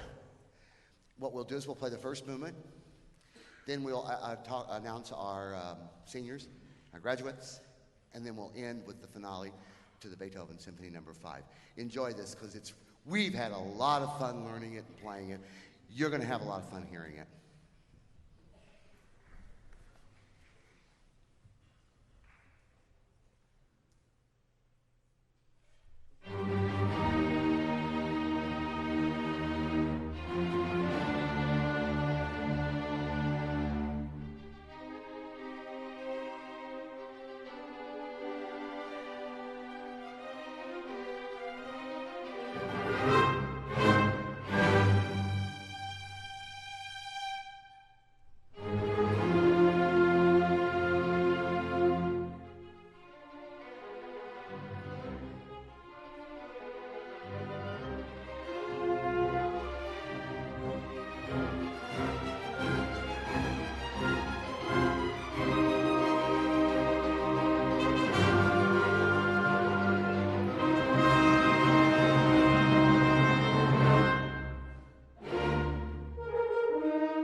If my dear friend and colleague, Karen Sanchez, would come out, she's going to help me this year for a number of reasons.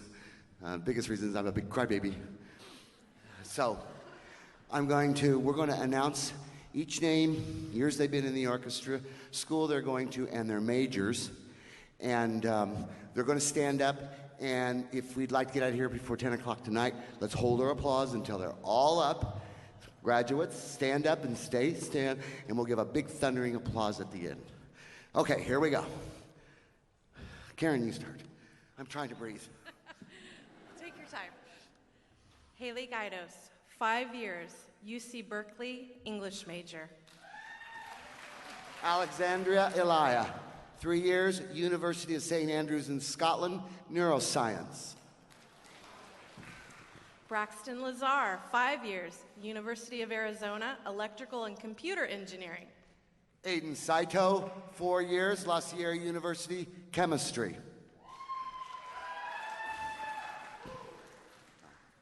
John Sotoli, 6 years, UCSB, physics. Matthew Chin, 9, 10, 11, we're not sure, years, the Juilliard School of Music, cello performance. Justin Buchanan, 3 years, UCLA, pre-med. Alicia Carducci, 4 years, UCSB, political science.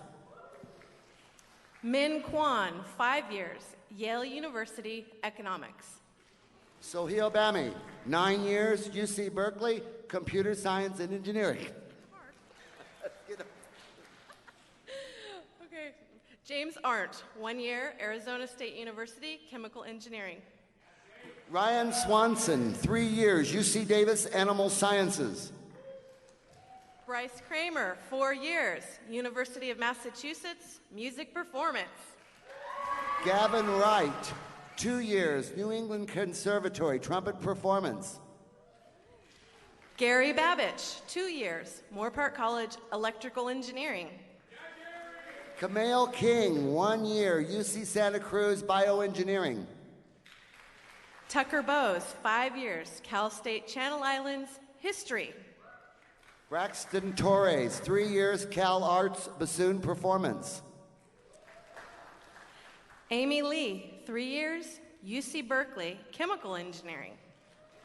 Jenna Brown Route, 2 years, American University Public Health. Sophie Seymour, 4 years, Loyola Marymount University, Business Administration. Margaret Harrison, 2 years, University of the Pacific, Music Therapy. Jared Schnapper, 4.5 years, UC Berkeley, Biological Sciences and Neurobiology. Kevin Lee, 7 years, Boston College, undecided. Vincent Chang, 11 years, UC Irvine, Computer Science. Don't. Alan Chin, 5 years, Cornell University, Policy Analyst and Management. This one's a hard one. You want me to do it? Yes. She can't do this one. Ryan Legault, 11 years, CSUN, Music and Psychology. Thank you. Okay, J.L. Minor, 4 years, Pepperdine University, Psychology. McKenna Coker, 9 years, Wheaton College, English. Cameron Daly, 6 years, Yale University, Global Affairs. Joshua Lai, 6 years, UCLA, Linguistics and Computer Science. Shant Andrikian, 4 years, Santa Monica College, undecided. Kate Draper, 2 years, Dickinson College, the Classics. And we have one more. We have one of our coaches, longtime coaches, been with us forever, who is just graduated, David Bowen, as a graduate of Cal State Northridge in music double bass performance. There's our graduates. Could a big round of applause.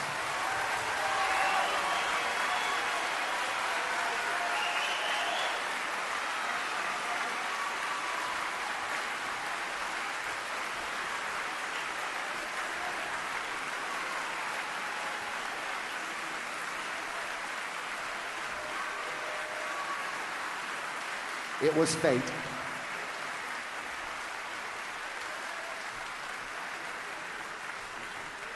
Okay, we're gonna finish our program with the last movement of the Beethoven Symphony No. 5.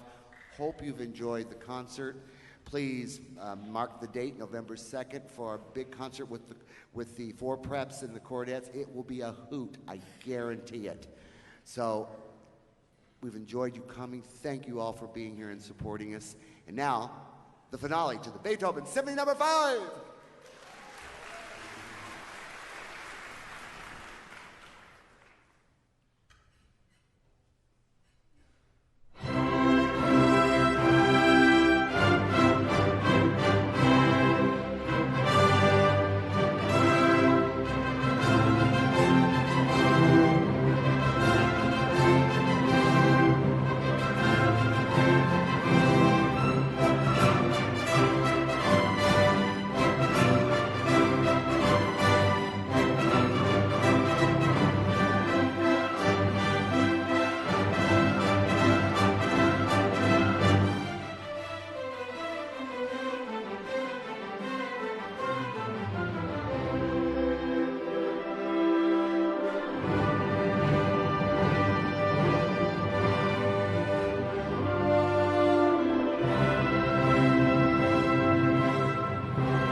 Are you ready to adopt? Are you ready to adopt an oak tree? You like 58. Oh, pick me, pick me, pick me, pick me, pick me, pick me. What do you think of it? Does it look good? You want that one? That's a good one, isn't it? It looks great. Honor someone special by naming an oak tree in their honor or memory while helping to preserve 15,000 acres of Thousand Oaks open space. There are 4 oak tree adoption categories, from a donor name plaque that is displayed at the Civic Arts Plaza for all theater patrons to see, to individual recognition by the Thousand Oaks City Council. Once adopted, your oak tree will be cared for by the city or Caneo Recreation and Park District landscapers, depending on the location of the tree. Proceeds from your donation help to preserve and acquire additional open space in Thousand Oaks. If you would like to adopt an oak tree, call the City of Thousand Oaks or check out the city's website at toaks.org. Name a monthling. Adopt an oak tree today and help preserve our open space for generations to come.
I love Southern California. There's something for everyone. When I catch that good wave, I feel like I can fly. Some people see mountains. I just feel at home here. I see a gold medal. Pedal faster. I can just breathe and relax. Mind, body, and spirit. Thousand Oaks is a great place to live. It's a great place to start a business. Best decision ever.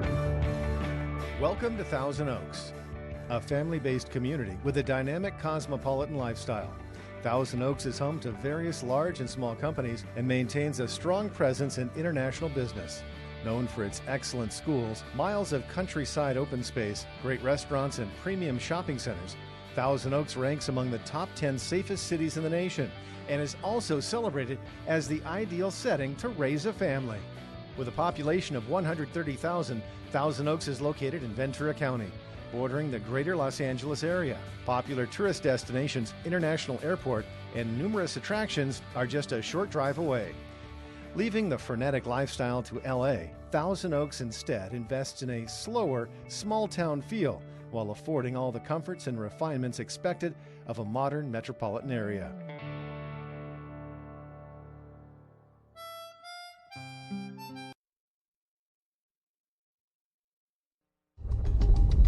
If you live in the high-risk wildfire areas of Southern California, known as the urban interface, you also live with the year-round possibility of a wildland brush fire. Southern California Fire Chiefs urge you to take personal responsibility and prepare now for this year's fire season. A new program can help. It's called Ready, Set, Go. To get ready, a free wildfire action plan will help teach you to better prepare your home to be more fire resistant.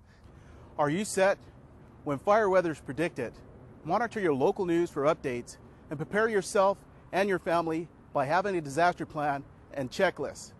When the fire comes, don't wait for your local police officers to give you an evacuation order.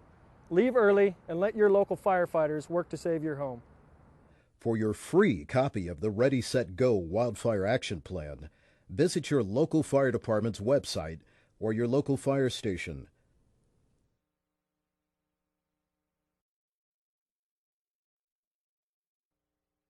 The number one problem that we have is people wandering continuously. As we're trying to locate them, they're continuing to move further and further away from our location. Today we're looking for Trevor. He's 8 years old. He's got brown hair. He's about 52 inches tall. He's wearing a red t-shirt, short brown pants, tennis shoes. Medina and Holden, we're gonna start on the east end and work in. And then Alarcon and Bachelor, you two are going to start at the Los Robles trailhead and you're going to work up so that we cover the perimeter. Okay, grab your gear and let's get going. So the idea is to teach them to stay put in one spot and to remain calm so that we can find them quicker. Trevor! Trevor, can you hear me?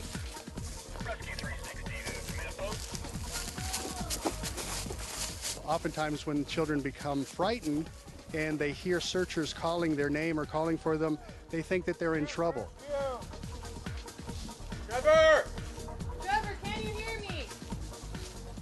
And it's important to educate them that they're not in trouble, that we're there to help them, we're their friends, and that if they hear their name being called, to yell out as loud as they can.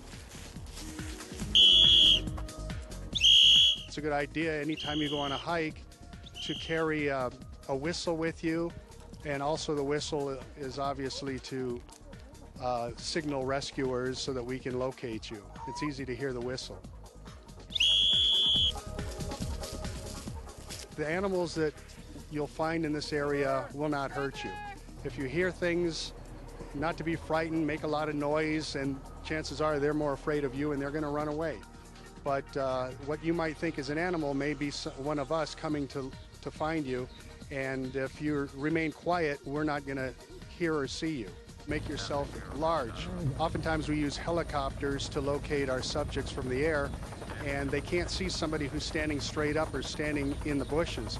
If you hear a helicopter overhead, it's important to step out into an open area away from the tree and lay down on the ground and spread your arms and legs out, make yourself as big as possible so that you're visible from the air. There's a lot of people out looking for you, and that when you hear people calling your name, not to be frightened. You're not in trouble. Those are just a lot of people that care about you. What happened? Are you okay? You've been lost? You're not hurt or anything, right? And they're out there to help find you, so bring you home safely.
Is your business ready?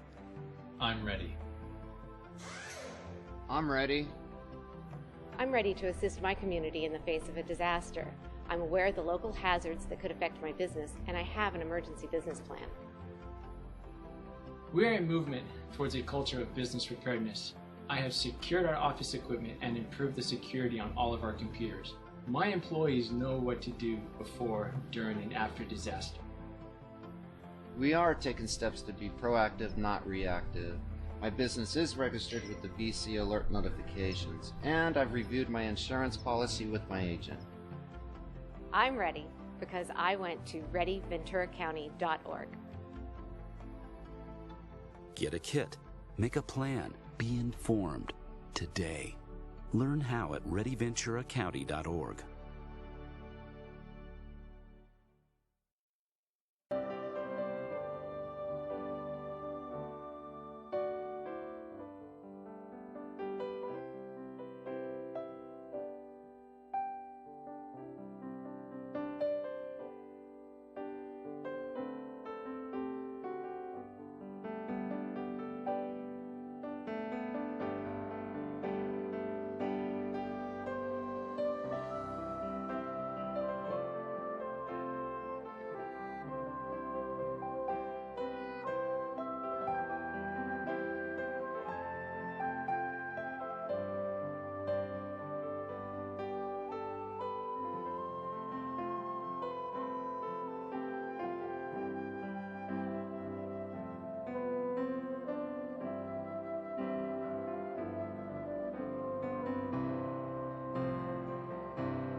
Thousand Oaks Transit introduces the Metrolink Commuter Shuttle. Now taking riders to the Moorpark Metrolink station with pickups at the Thousand Oaks Transportation Center, California Lutheran University, and Oaks Mall. Operating Monday through Friday. Regular fares are just $2.50 and $1.25 for seniors, disabled, or Medicare passengers, with free transfers to Thousand Oaks Transit buses. Best of all, Metrolink ticket holders ride for free. Take the train to work and school. With fares this low, every ride's a party.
free mulch is available to the residents of Thousand Oaks. This combination of leaves and wood chips helps maintain moisture and prevents weed growth. Bring a shovel and some sturdy plastic bags to the Goebel Senior Adult Center, located at 1385 East Jans Road. For more information, please dial 805-449-SAVE.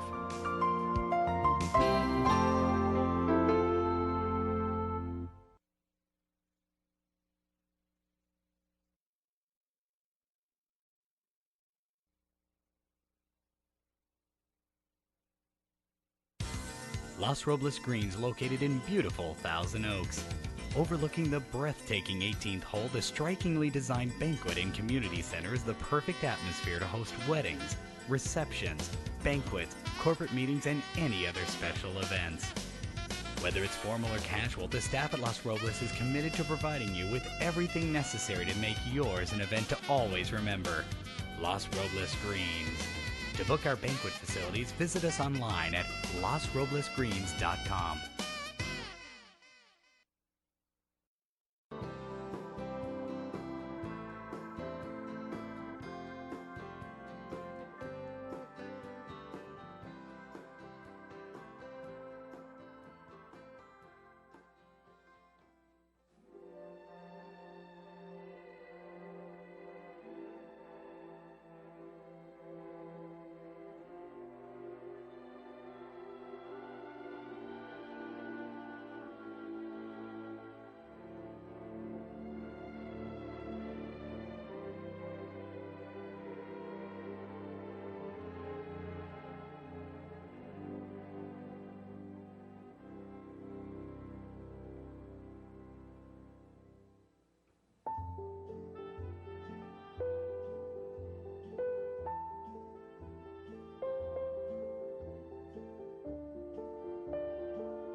Mm-hmm.